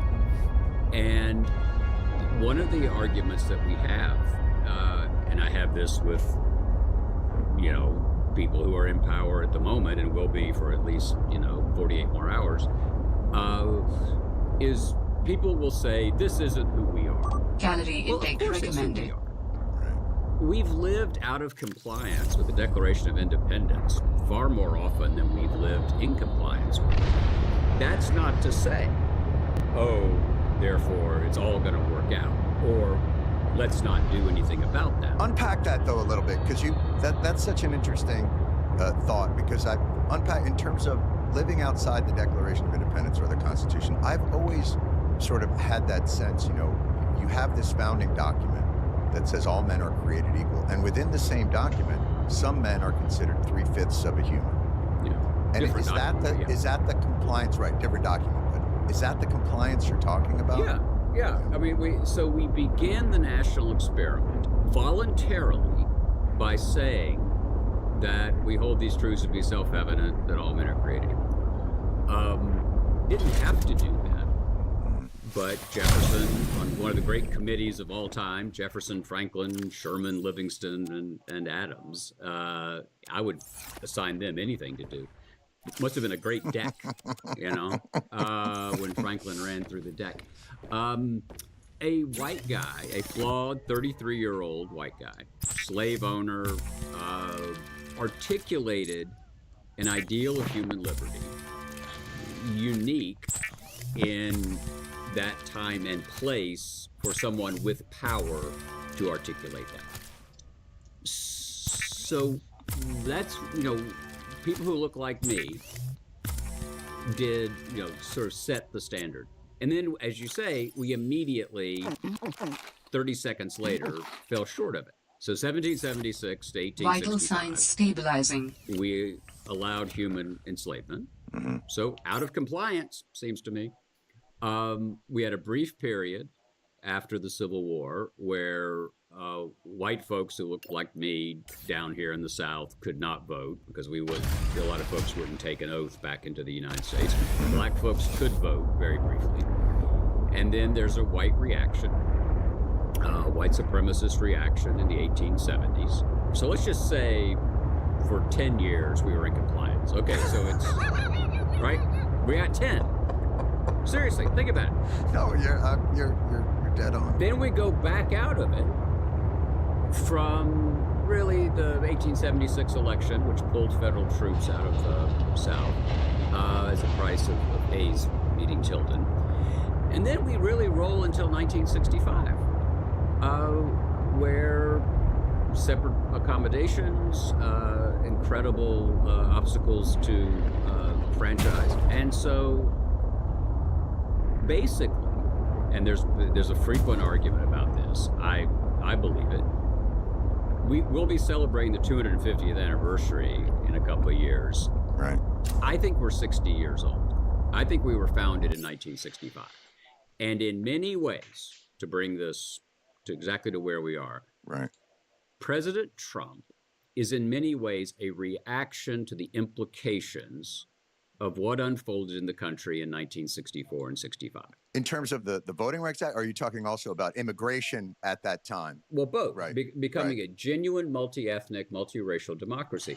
And you're right, it was the Civil Rights Act, it was the Voting Rights Act, and it was the Immigration and Nationality Act. In 1965. Which changed the demographic of the country. It moved sort of immigration from that more Western European model to something that was browner. Right. And for those who think that, oh, boy, if only it could be like it was in the old days, what the 1965 Act did was repealed the restrictive 1924 Act, which, as you say, established these national quotas that emphasized Northern Europe. And that's what was in place when the Roosevelt administration chose to follow the letter of the law and not allow more refugees in from Nazi Germany. Right. So that's how this matters. Right. It's, so look, this is who we are, right? I have argued for a long time, you and I have had this argument, that the remarkable thing about the country is that we get as much right as we do. Mm-hmm. And that's a really easy thing for me to say. I'm a boringly heterosexual white Southern male Episcopalian, right? Is that your Tinder profile, John? Is that what's on there? It is. Boring heterosexual, right? White Southern male Episcopalian. All right. And we had a hell of a run. Yeah. We had about 10,000 years. And there are a lot of folks who are thinking, wait a minute, we're not going to be in charge. Right. And this is a reaction to that. Or it's a loss of absolute power. It's sort of this idea that would be the default setting of the country. And that is the quote unquote meritocracy. And that anything that deviates from that. And so what does it say then? Because I think this brings it back to your interesting point, which is, and we have chosen a kind of retreat from that. 2016 was kind of felt like an anomaly. The popular vote was lost. It was a surprise.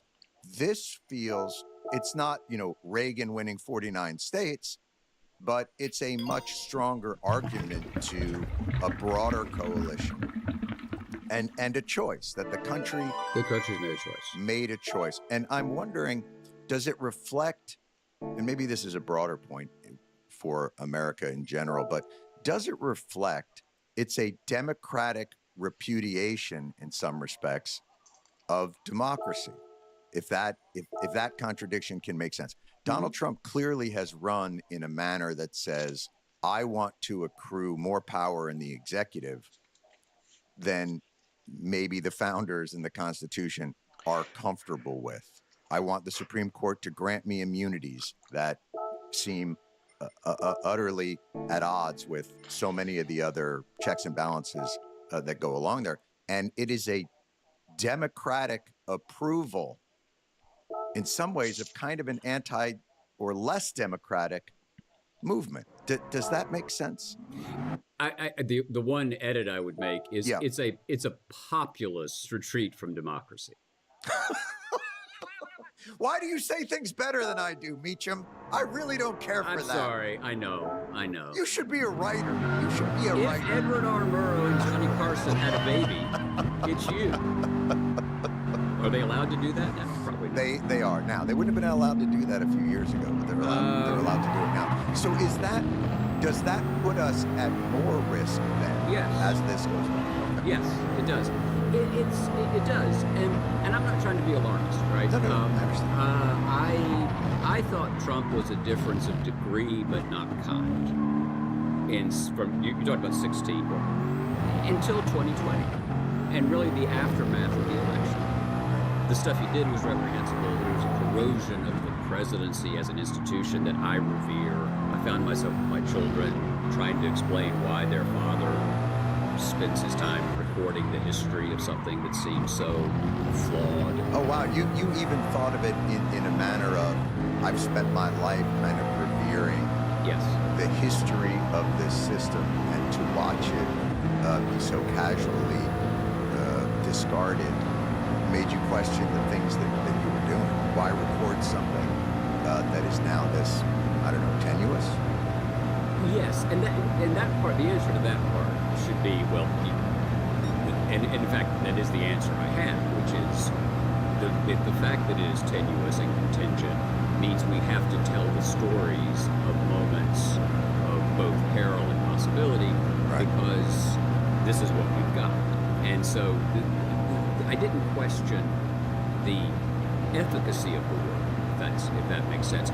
I did, but it was an emotional sadness. It was here, and here's just a quick story about it. So on Ash Wednesday, 2021, I'm sure you remember where you were. You know me. I'm the one I got it. I'm the guy with the pots with the ashes who's going to do whatever you want. Somebody's got to gather them. Burning the palms. That's right. But I remember I was going up to, I was at a meeting in Washington, and I had my daughter, I was then 16, 17, wanted to go up.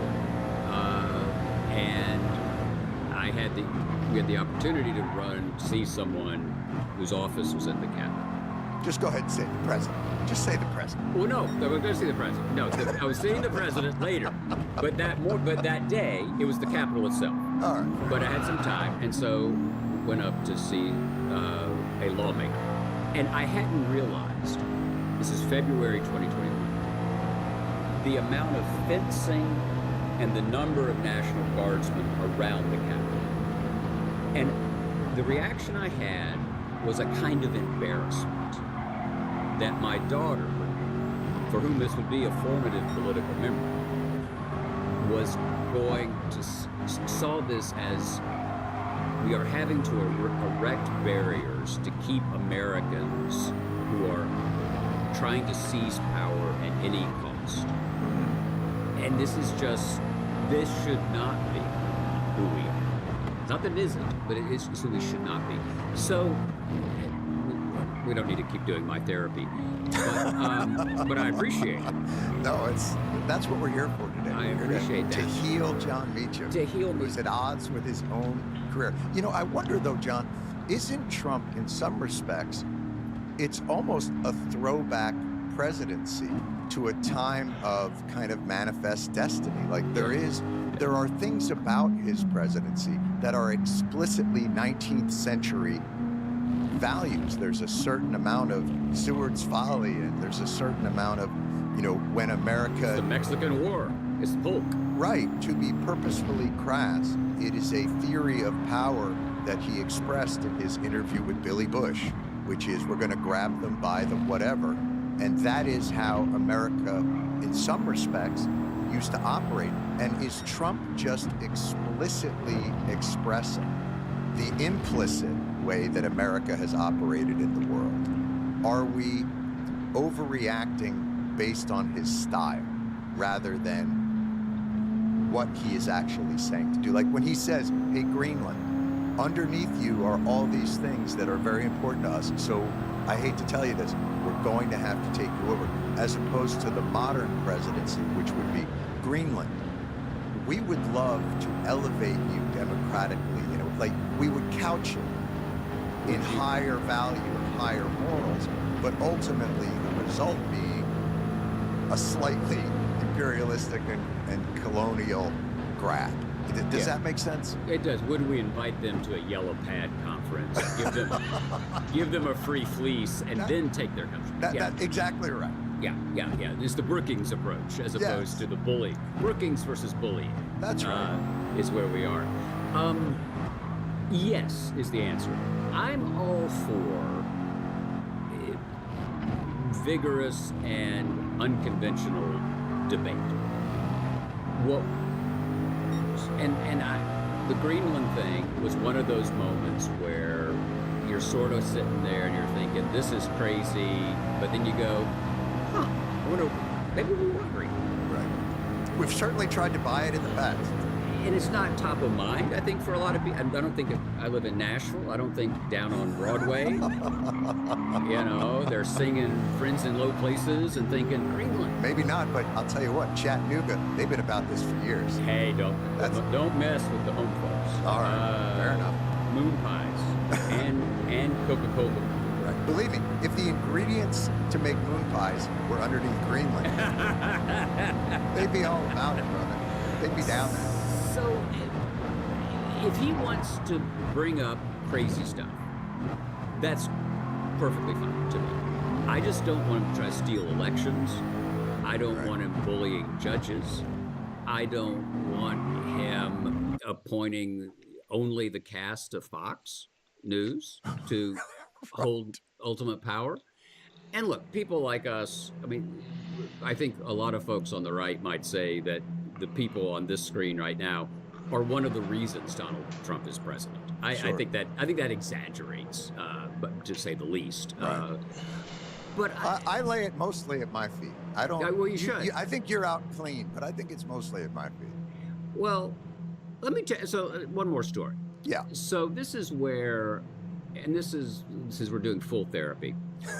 So I am famous, not famous. You are famous. No, on the right, there's a trope in that part of the world. Yeah. I on the night of the final presidential debate in 2020.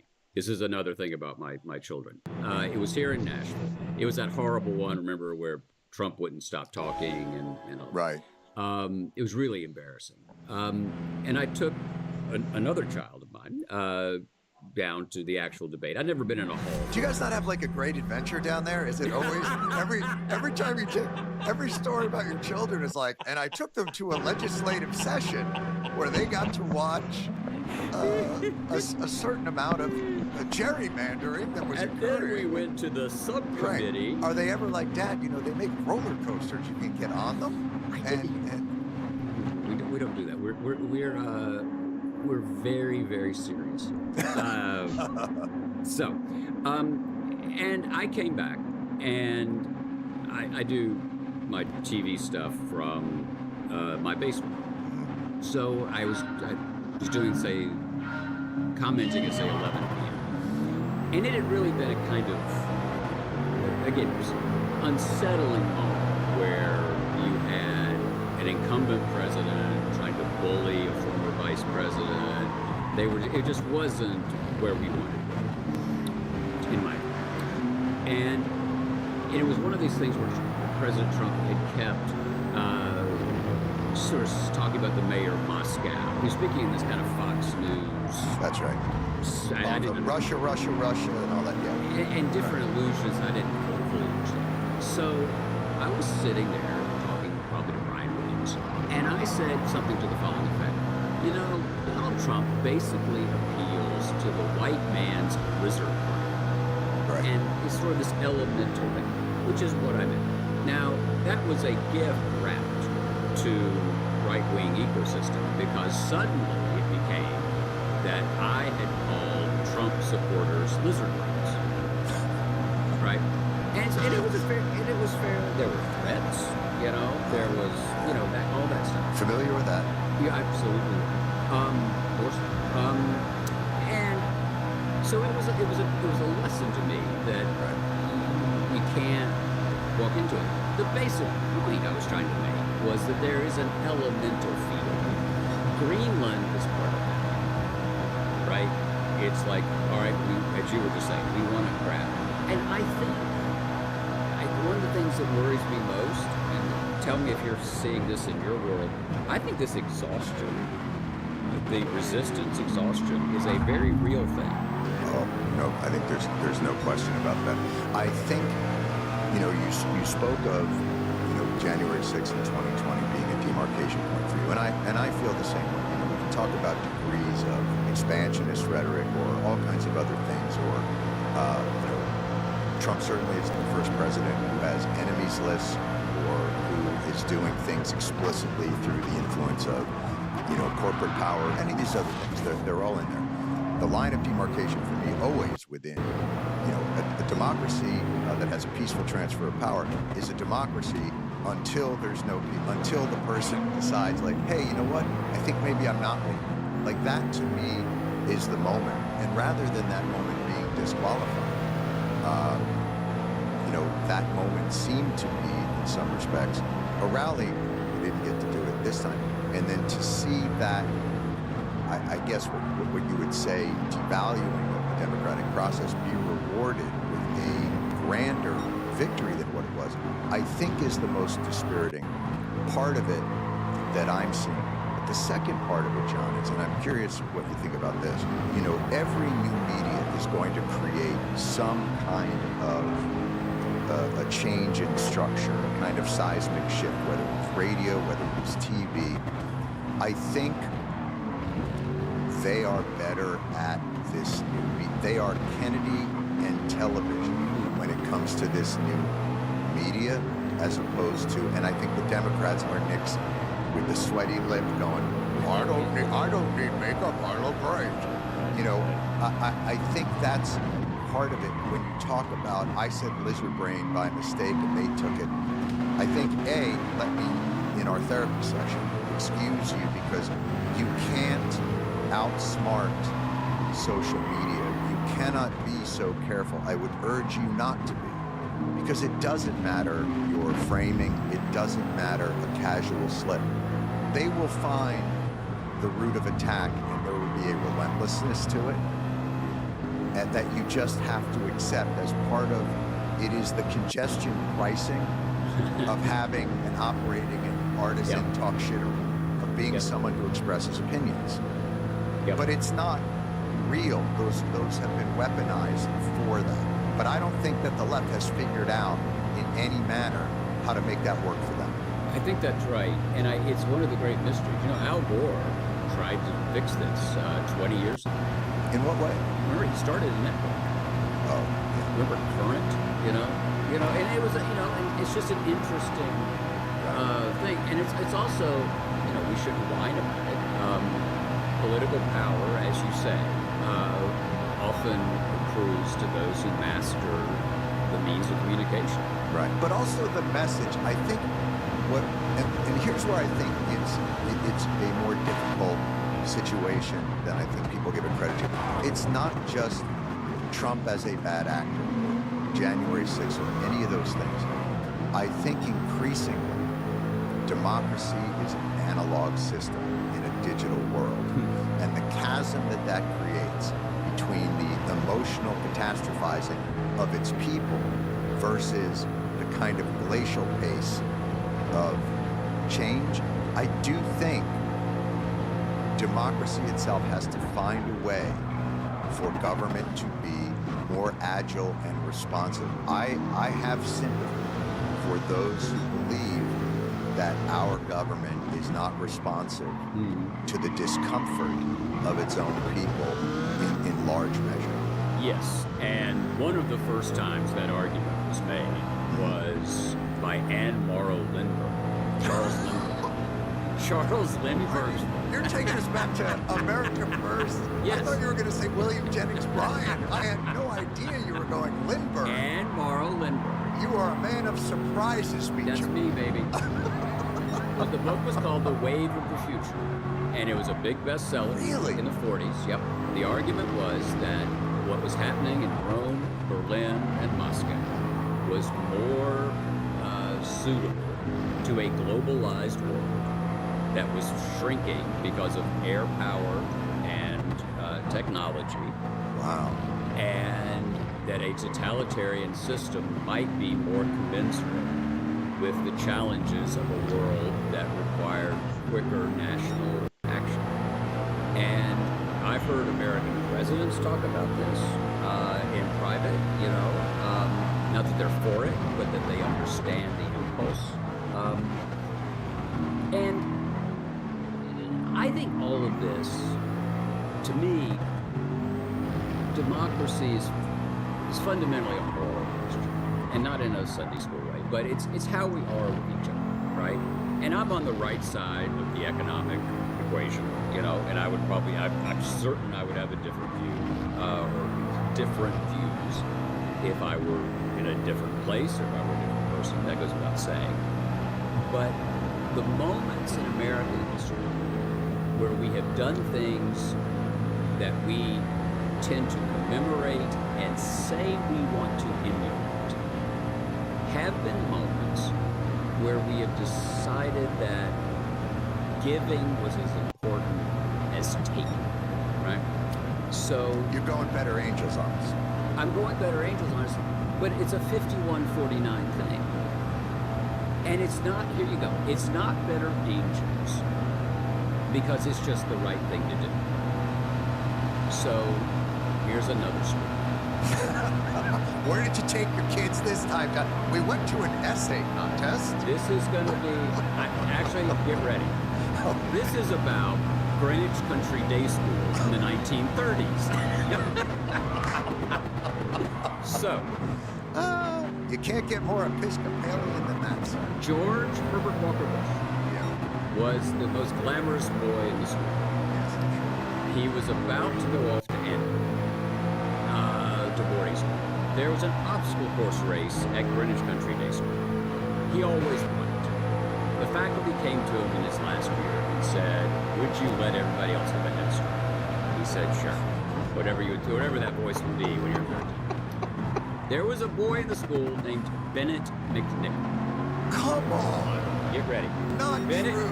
Bennett McNichol was a fairly rotund lad. He had not paid attention to Mrs. Obama's school lunch program. That's important to the story. Right, but he will pay attention to RFK Jr.'s. Get ready.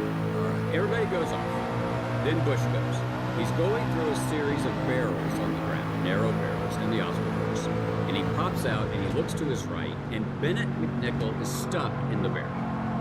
Can't get out. Bush reaches down, pulls Bennett out, says, "Come on, Bennett, we'll finish this together." Right? It's the kind of story, right, that a presidential family tells about their chieftain to say what a great person he was. Sure. But I didn't hear it from a Bush. I heard it from a McNichol. And so I took it to the old man. This was 10, 15 years ago. And I said, "Mr. President, I just heard this story about Bennett McNichol." First thing he said was, "Bennett, he loved lunch." I said, No, that's really not the point, sir. He said, "Is he still big?" I said, "Not the point."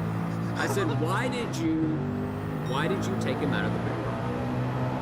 And George Bush looked at me really as if I were crazy. And he said, this is what he said, "I'd never been stuck in a barrel, but if I had been, I'd want somebody to pull me out." Right? It wasn't, I did it because it was the right thing to do. I did it because my better angels told me what to do. I did it because my mother read me the Bible. It was a practical act of covenant. He might need help, so he gave him. And that was the first point of light. Yep. There you go. 1,000 points of light. So this is, in some respects, you're looking at this as the American public has in some ways voted for the more Hobbesian approach. Bingo. That the idea is that's a lovely sentiment, but here's what you have to do in the real world: leave heavier people in the barrels, because otherwise you won't get. Keep moving. You got to go beat China. You got to go beat China. Yeah. Right. Right. China's over here. Leave or Bennett. Yeah, that's exactly right. And this is where if the Hobbesian scholars write in, you respond. But it's Hobbes versus Locke, right? Locke was sort of, well, the state of nature is we all believe in liberty and each other.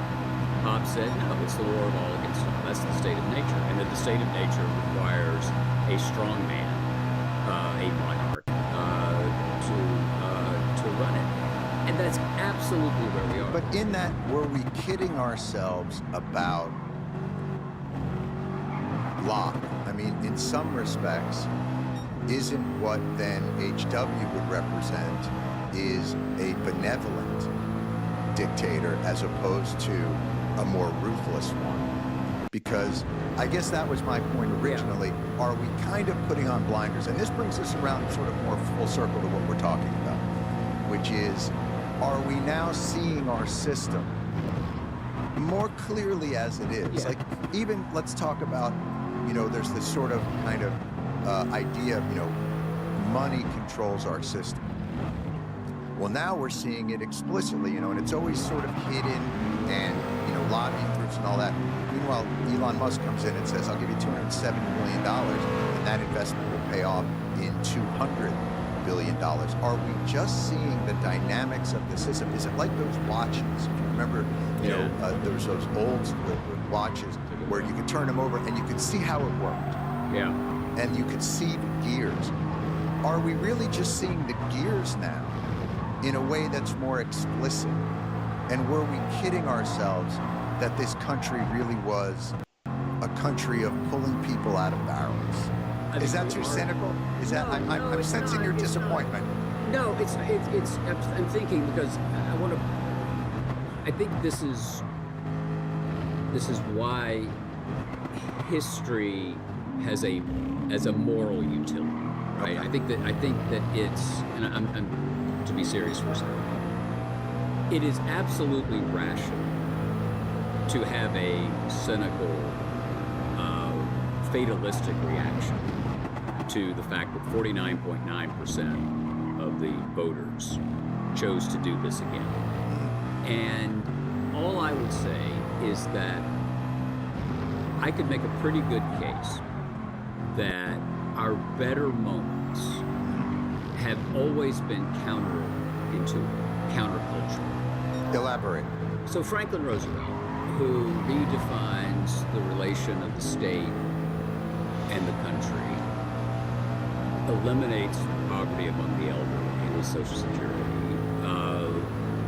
you know, took people, gave them some dignity, gave them some work, didn't really want to integrate war countries, and rounded up Japanese Americans. So Hobbes and Locke working together. In one person. Right. And so we've been doing this since the 3rd chapter of Genesis, right? And we're driven by there was a piece of fruit. They said, don't take it. We said, no, I want that. We had everything, and then one weekend they're like, you know what I would like? Some kind of a crumble. What do you think? Apple crumble? We did it for Harry and David's. Oh, we did it for a box of pears. What is wrong with us?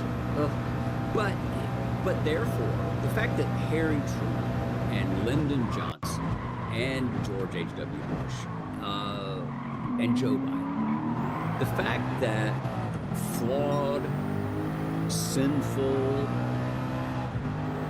broken people were still able, in extremis, to do something that broadened the mainstream, that put us a little more in compliance with the Declaration, is not something the way you articulated a second ago was a glass half empty. I think that it's, I don't want to say it's half full, but it's a quarter full. And I think that's what makes history, I think that's what is a source of hope, is that realizing that all these people in the past were just as miserable. By marble and limestone and the structures. And boy, when you walk into Treasury, you really go, oh, you're expecting a revolution. Because like when you walk into Treasury, you really go, so where's Marie Antoinette's office? Yeah, right. Because I'd like to go see her. Like it is gilded to the nines. And you really do get a sense of Louise, man, what is going on? If the people find out, you know, they're gonna have you melt down some of this gold leaf. Yeah, the tumbrils. That's exactly right. But there is something about I don't know the what simplicity of the Lincoln Memorial, the scale of it, that I have always, and also because I view this. I really don't. Hang on.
the Civil War always as our darkest moment, and in some respects, our most fortunate to have had the North, the non-slave owning side, triumph. Because without that, I just don't know, what this all would have been for, if that makes sense. That's true, and it's another thing. Again, on our therapeutic mode. Now for you. I am optimistic. Timing John. is crazy. I don't want to give you the Perfect wrong impression. timing. I remain optimistic. Well, I'm Dork Clonopin here, so I want to offer you something. So, to me, the thing is that Americans never, as President Biden said, literally, we never just wake up and say, hey, let's do the right thing. Right? We didn't wake up in 1861 and say, you know what, human enslavement, let's face it. This is bad. No, we killed probably 750,000 people in a country of what, 20 million? It was huge. In the Gilded Age, the Musks of the late 19th century didn't wake up and say, you know what, 40-hour work. Right. Unionize. It was always born of violence, to large extent. Violence and the tension between conscience and appetite, and the central, to your Hobbes point, the central thing as we head into this next week, power. Right. And everybody wants it. That's from the 3rd chapter of Genesis 4. The remarkable thing about this particular national experiment is that we have managed to, let's throw Montesquieu. How can you not? Exactly. We've managed to divide power in a way that has its frustrations, but it has kept this rickety ship afloat. And maybe, you know what, I think the founders would have been surprised that we lasted this long with as little renovation. I really do. I mean, think about it. I mean, if you were like we're only going to amend the thing. They would not have viewed what they wrote as so sacrosanct as Genesis. Oh my God, I love it. It's one of my favorites. That's a different conversation. But this idea that a bunch of newspaper, the Federalist Papers were like super tweets. I mean, they were like they were newspaper pieces. Right. And that's now St. Paul. I mean, my goodness. And isn't it interesting that even today we're kind of having the argument, you could almost make the point that the populist right are the anti-federalists. They're the anti-federalists. They're much more in line with a kind of unitary executive and a moving along those lines. But you brought up something interesting, and I know you're on a tight schedule, and I want to honor your time, but I wanted to make sure before you left. You said something earlier that I thought was really interesting, which is, thank God, this idea, shut up, this idea of power. And I wonder, can you make the same critique? Because for President Biden, who is now leaving on, I think, a much more obviously melancholy note than what you would have imagined, is sitting in that office. Power does not often cede itself. And I know that, and you had written about the Cincinnatus moment and him stepping away. Do you think that human flaw is in some ways what didn't allow the president to see maybe his own limitations in that moment and those around him? And that same dynamic that pushes us towards these other changes and trying to get closer to, as you said, the pact that we made in the Declaration. Do you think that was what was at play in that moment? Yes, I think that the forces, the characteristics that drove President Biden to the pinnacle of power at a very late season in his life, in a Greek way, were the characteristics and the habits of heart and mind and yes, appetite that propelled him into a campaign that self-evidently he shouldn't have done. He's my friend. I help him when I can. I don't talk about our conversations. Sure. So I'm in a very weird position here, but I don't want to be dishonest either. Sure. Right. And so I think that unquestionably, as history looks at President Biden, this remarkable 50-year public, it is a period of tragic lows and unexpected highs. You know, he was left for dead politically in presidential terms again and again. And makes that last campaign in 2020 at what is hard to remember sometimes how dark that hour was. Presidential legacies always depend on what comes next.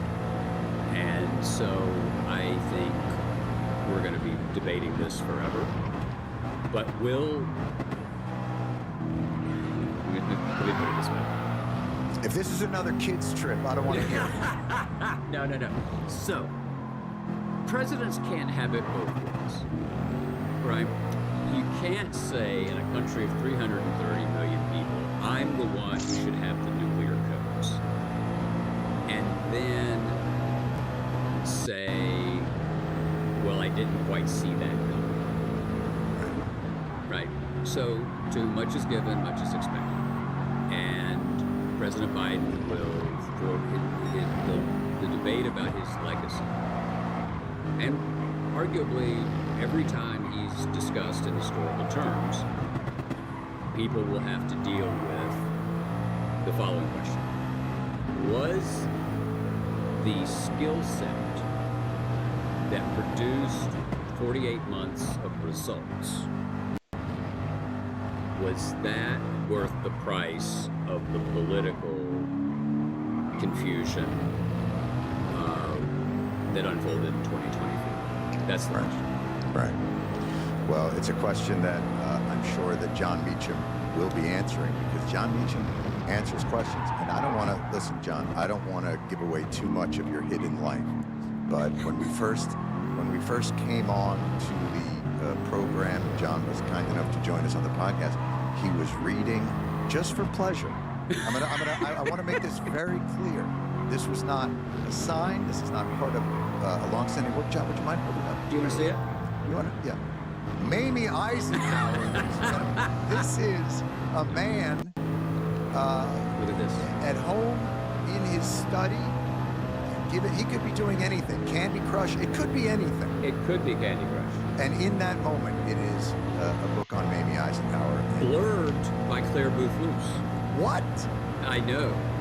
Notoriously very flinty about putting the blurbs out. We're very promiscuous in our blurbing. May I ask what Claire's opinion was of this Mamie Eisenhower? Let's see. Just to end this, to put a button on the entire conversation. All right, this book is written by Alden Hatch. It was published in 1954. It was big in 54. Had to be. Alden Hatch is a personal friend of Mamie's, so it's got hard-hitting. Yeah, he had access. This, by the way, is also, this is the complete and unabridged. So there may have been an abridged version of Red Carpet for Mamie. And the blurb from Congresswoman Luce is, Mamie Eisenhower is beloved and admired by millions of American women. Apparently the men didn't think about it. The men didn't care for it. Yeah. Alden Hatch's book makes you understand why. That's good. That is good. You know what? A good loose cry. And that probably is what shot that to the top. And for those of you who haven't seen the movie, Ava Gardner was triumphant. Well, I'm doing a biography of Eisenhower. And so fantastic. I'm going to spend the rest of the day worried about the battle for Tunisia. If you Can I tell you something, though? It is, I so love the idea because Eisenhower today would be considered a communist. So I love the idea that it's coming out there, that a man who warned against the military-industrial complex and understood and just wanted to build roads, like the idea that you're putting that out there, delightful. John Meacham, I can't thank you enough for this therapy session, for everything that you brought in there, John Meacham. And There Was Light. You've got to read it. Wonderful biography of Lincoln. John, thanks for joining us. Thank you, John. Man, first of all, welcome back, guys. Jillian, Lauren, Brittany. I hope you guys all had a well-deserved break and you enjoyed yourselves. But, Meacham comforts me. He's like, he's my Campbell soup. Like, there's something about the breadth of knowledge, the made-up names. Bennett McNichol, Claire Booth Lewis. Come on, man. None of that shit is real. To begin a story with George Herbert Walker Bush was the most glamorous boy in the school. It's just, it's so genteel. He talks like people write. Yeah, he just he's talks like an that Edith way. Wharton novel. Yeah. Yes. I really thought that Barrel story was going to end and that was the inspiration for No Child Left Behind. Something like that. Right, he was gonna tie it around. Although if I'm the McNichol family, and you do wonder, like, as president, if Bennett McNichol just would sit there, just stewing in his, I wonder if Bennett McNichol was just like, you didn't pull me out of that barrel. I got myself out of that barrel, you bastard. Next week on The Weekly Show, we have Bennett. But everything, it's so funny when you realize this country was so steeped in all the iconography of its ruling class of Protestants and Episcopal, and as Carlin would say, it's a big club and you ate in it like it was a country club. And that's the default setting. We all sort of work off of it. Deviating from that, there was like a strange discomfort in that. And it's funny, he talks about, we're 60 years old, and I'm like, wait, I'm 62. I'm older than America? That doesn't seem right. I mean, it is like when you talked about that, I was reminded after the election with just the fact that the Democrats haven't won the white vote since 1964. And what happened after 1964? The Civil Rights Act. So, wow, that really underscores it. Yeah, it really does. Boy, that's slightly sobering thought. Slightly sobering, slightly damning. You're just like, okay, yeah. Yeah, all right. Well, now they got correlation and causation, right? Might check it out. In the next election, I would not be surprised if the Democrats ran Bennett McNichol. I do believe they're going to pull him out of that barrel and put him on the ticket. Someone from the Greenwich Country Day School, most likely. Right. And what I love about that story, too, is like where they were going. Because before he went to Andover, he was at the Greenwich Country Day School, and then he went to Andover, where he was the most glamorous boy at Andover. And you're like, I think I remember this as a Studs Terkel novel. Phenomenal. But happy to be back. It is going to be an interesting ride. I am glad that he, in some ways, tempered my melancholy and pessimism and reminded me, like, all right. We don't know what's going to happen. We've been here before. Now it's time to move forward. So how are our viewers? Are they listeners? I don't even know. We have both. What do they got for us? Hopefully they've had a nice break as well. Yeah, they gave us some really thoughtful feedback over the break. Yeah, well, let me hear. John, I grew up watching you and enjoy your program all the time. I wish you knew how crazy you have become. Not as bad as Colbert, but nonetheless, very bad. Very bad. You know what I love about all those? It's always like, I've been a fan of yours my whole life. I love everything you do, but you've really made a turn. And I'm like, you haven't watched a minute of it. Because I'm the same dumb asshole I have been since the start, unfortunately. Oh, I've got more. Yeah, what's the other? Is it all along that sort of, it's the new kind of... There's a theme. Yeah, the theme is always like, you were great until now. Yeah. Okay. You're smiling. You love this. Well, I'm used to it, so it tickles me. Jon Stewart is an arrogant, self-righteous asshole. But always, by the way, again, there's been no growth. It's just, it's not new. All right, go ahead. Fuck you for helping push Biden out. Oh, wow. You know, I'm still somewhat baffled by that idea that actually Biden, like, even those closest to him now sheepishly acknowledge what they should have acknowledged a year and a half ago. Yeah. And God bless them if they think, oh, in this kind of revisionist mindset that actually, you know, actually his vigor and acuity are as good as they've always been, and he would have translated. I just think that's sadly divorced from the reality, and I take no pleasure in it. I take no pleasure in saying it. He felt to me, I'll put this in comedic terms, when a comedian comes on and the audience is worried about that comedian as they perform, that's the death of their performance. That's how I felt about, unfortunately, the president. And I don't know how you guys felt. Oh yeah, it felt like a high wire act that you were just waiting to see if he fell. Literally, by the way. Yeah, right. I mean, in terms of it, it's tough. I mean, the debate was the kind of the apex of it. But I think prior to that, I mean, there was, and I think also you have to remember, the bully pulpit requires vigorous pushback, especially in this modern media environment. And if you have to be, if your emotional and intellectual reserves have to be managed and, you know, in some ways meted out, you know, in just a certain amount of, you know, rationing, I'm sorry, you won't be able to do it. And Trump's, unfortunately, his resources for that were endless. Yeah. I completely, the arrogant asshole part, yeah. All of that feedback was from Jason Furman. Just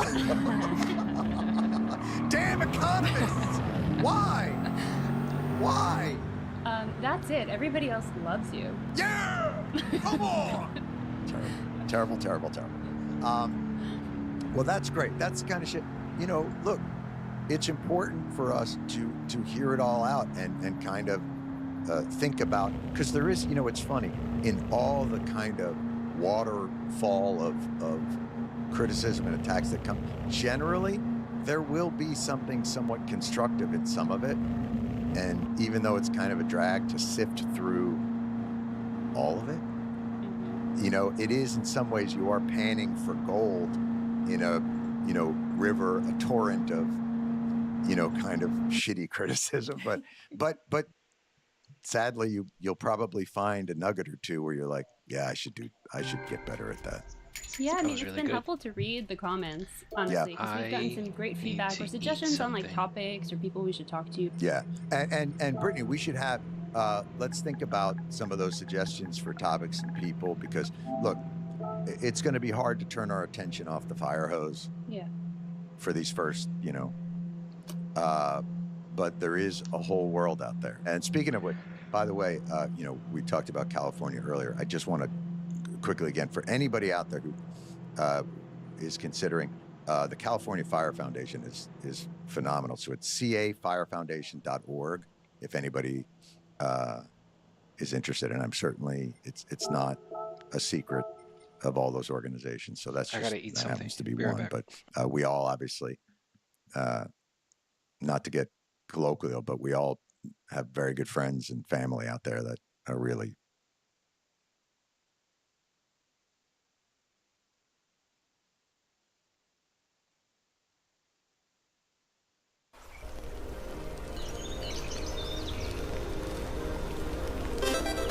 Three, two, one.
3, 2, 1.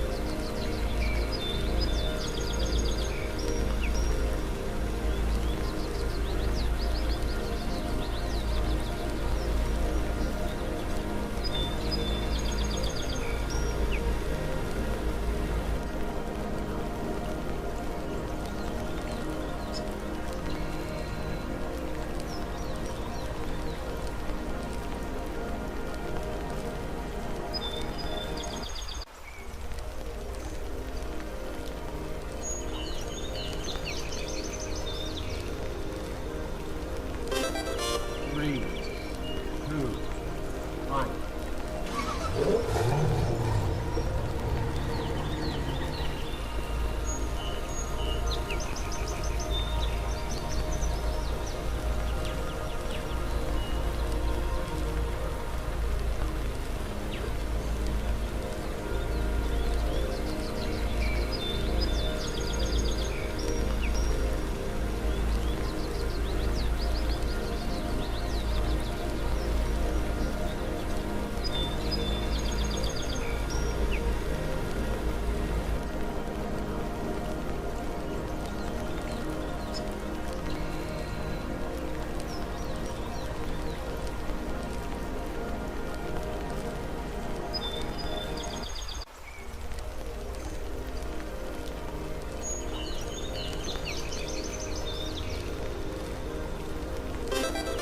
Three, 2, 1.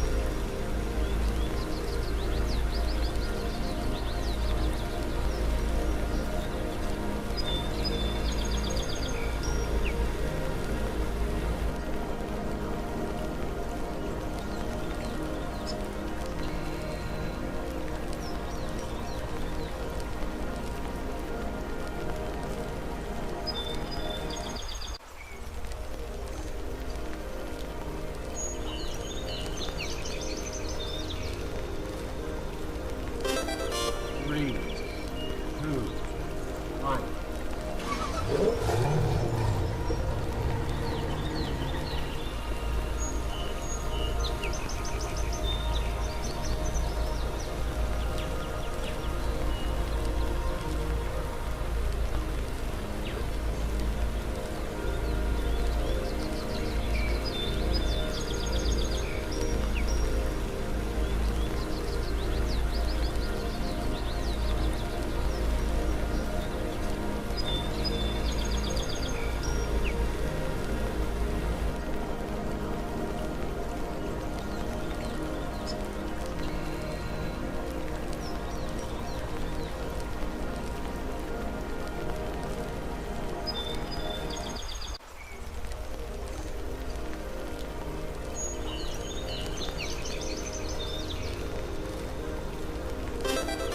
Three, 2, 1.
3, 2,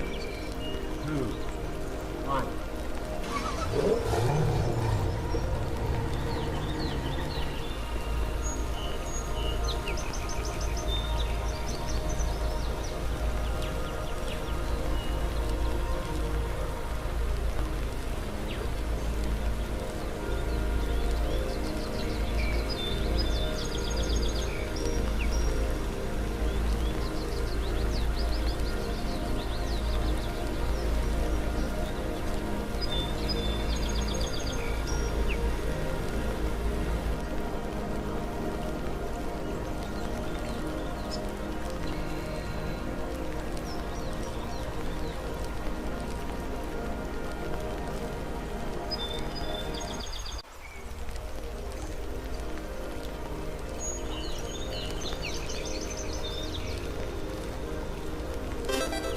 Three, 2, 1.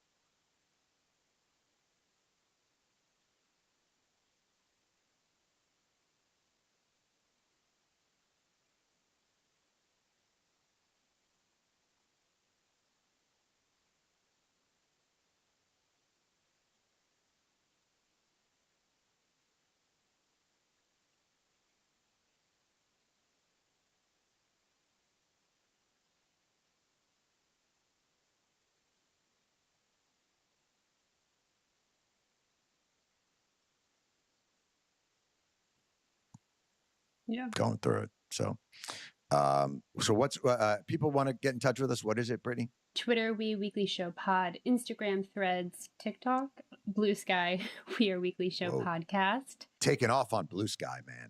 Yeah, you actually really are. Oh. And you can like and subscribe our YouTube channel, The Weekly Show with Jon Stewart. Wonderful. And as always, thank you again, lead producer Lauren Walker, producer Brittany Mehmetovic, video editor and engineer Rob Vitolo, with his baby, who is now, how old is the baby now, Rob? 11? Audio editor and engineer Nicole Boyce, researcher and associate producer Jillian Spear, executive producer Chris Shannon, executive producer Katie Gray, who I must say also just had a beautiful baby. Yay! Little Nora, so sweet. And we wish Katie and her husband Chris just the absolute best. They're just the sweetest, most wonderful people. So so excited for them as they go along on this journey. And that's that, man. We will see you guys next week. The Weekly Show with Jon Stewart is a Comedy Central podcast. It's produced by Paramount Audio and Busboy Productions.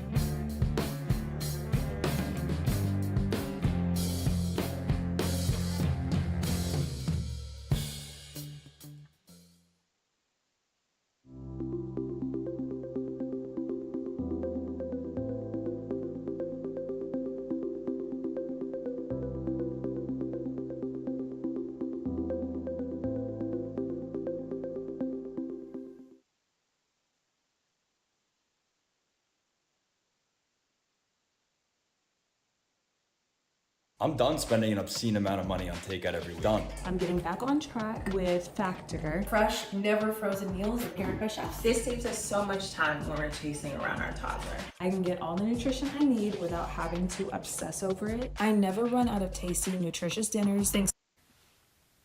Hey, what's going on? It's Bill Burr, and it's time for the Thursday afternoon, just before Friday, Monday morning podcast, and I'm just checking in on you, woo, woo. Oh, my God. Oh, Billy fucking running his yap. I'm press boy this week, promoting my stand-up special that's coming out on Hulu March 14th. I did Jimmy Kimmel last night. I had a great time doing that. Got to do it with Jessica Gunning from Baby Reindeer. And then there was this killer band, Neil. I'm spacing on his name, but they had like that Elton John vibe. Killer drummer. bass player was amazing too, and the guitar player, everybody was amazing. Jimmy Kimmel, of course, as always, lobbing it over the net, as every great talk show host does.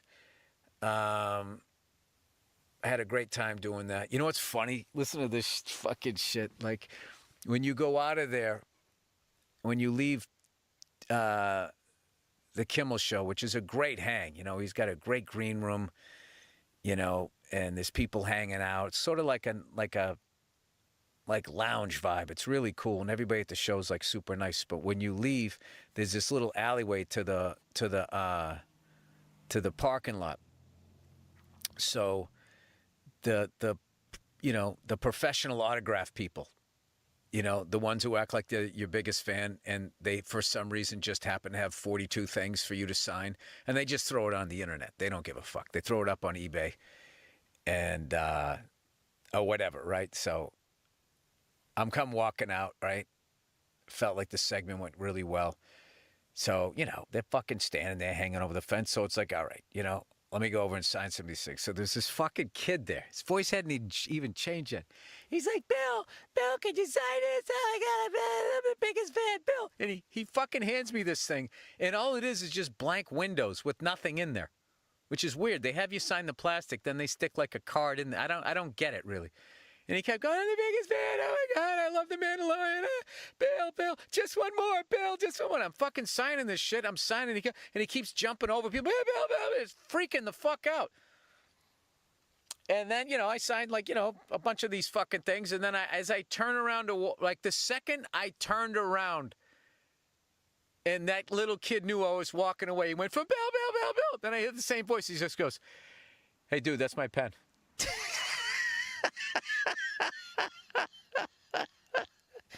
It was all an act.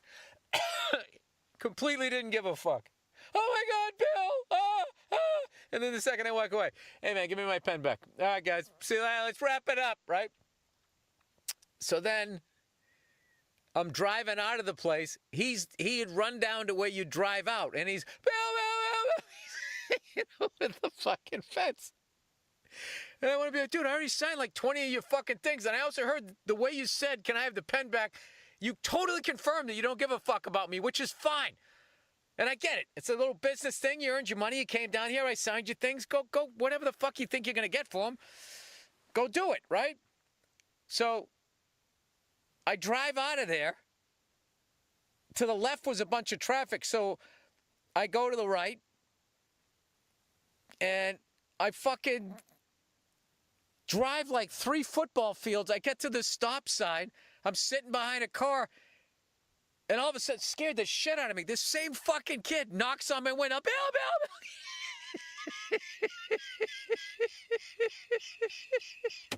Dude, I felt like I was in Halloween. Like when fucking Mike Myers jumped up on the station wagon fucking window. I was like, what the fuck? I was like, kid, you're going to get hit by a car. Come on, man. I signed these things. Now you make, you know, because he's got that high-pitched voice. It's making you feel bad like you're leaving some orphan without his porridge or some shit.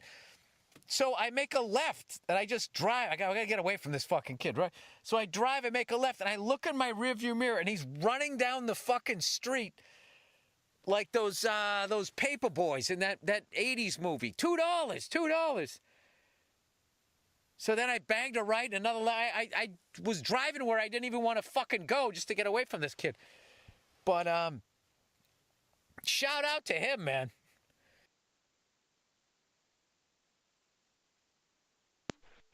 Hang on, my whole thing is acting stupid again. I gotta restart it again. Sorry, hold it.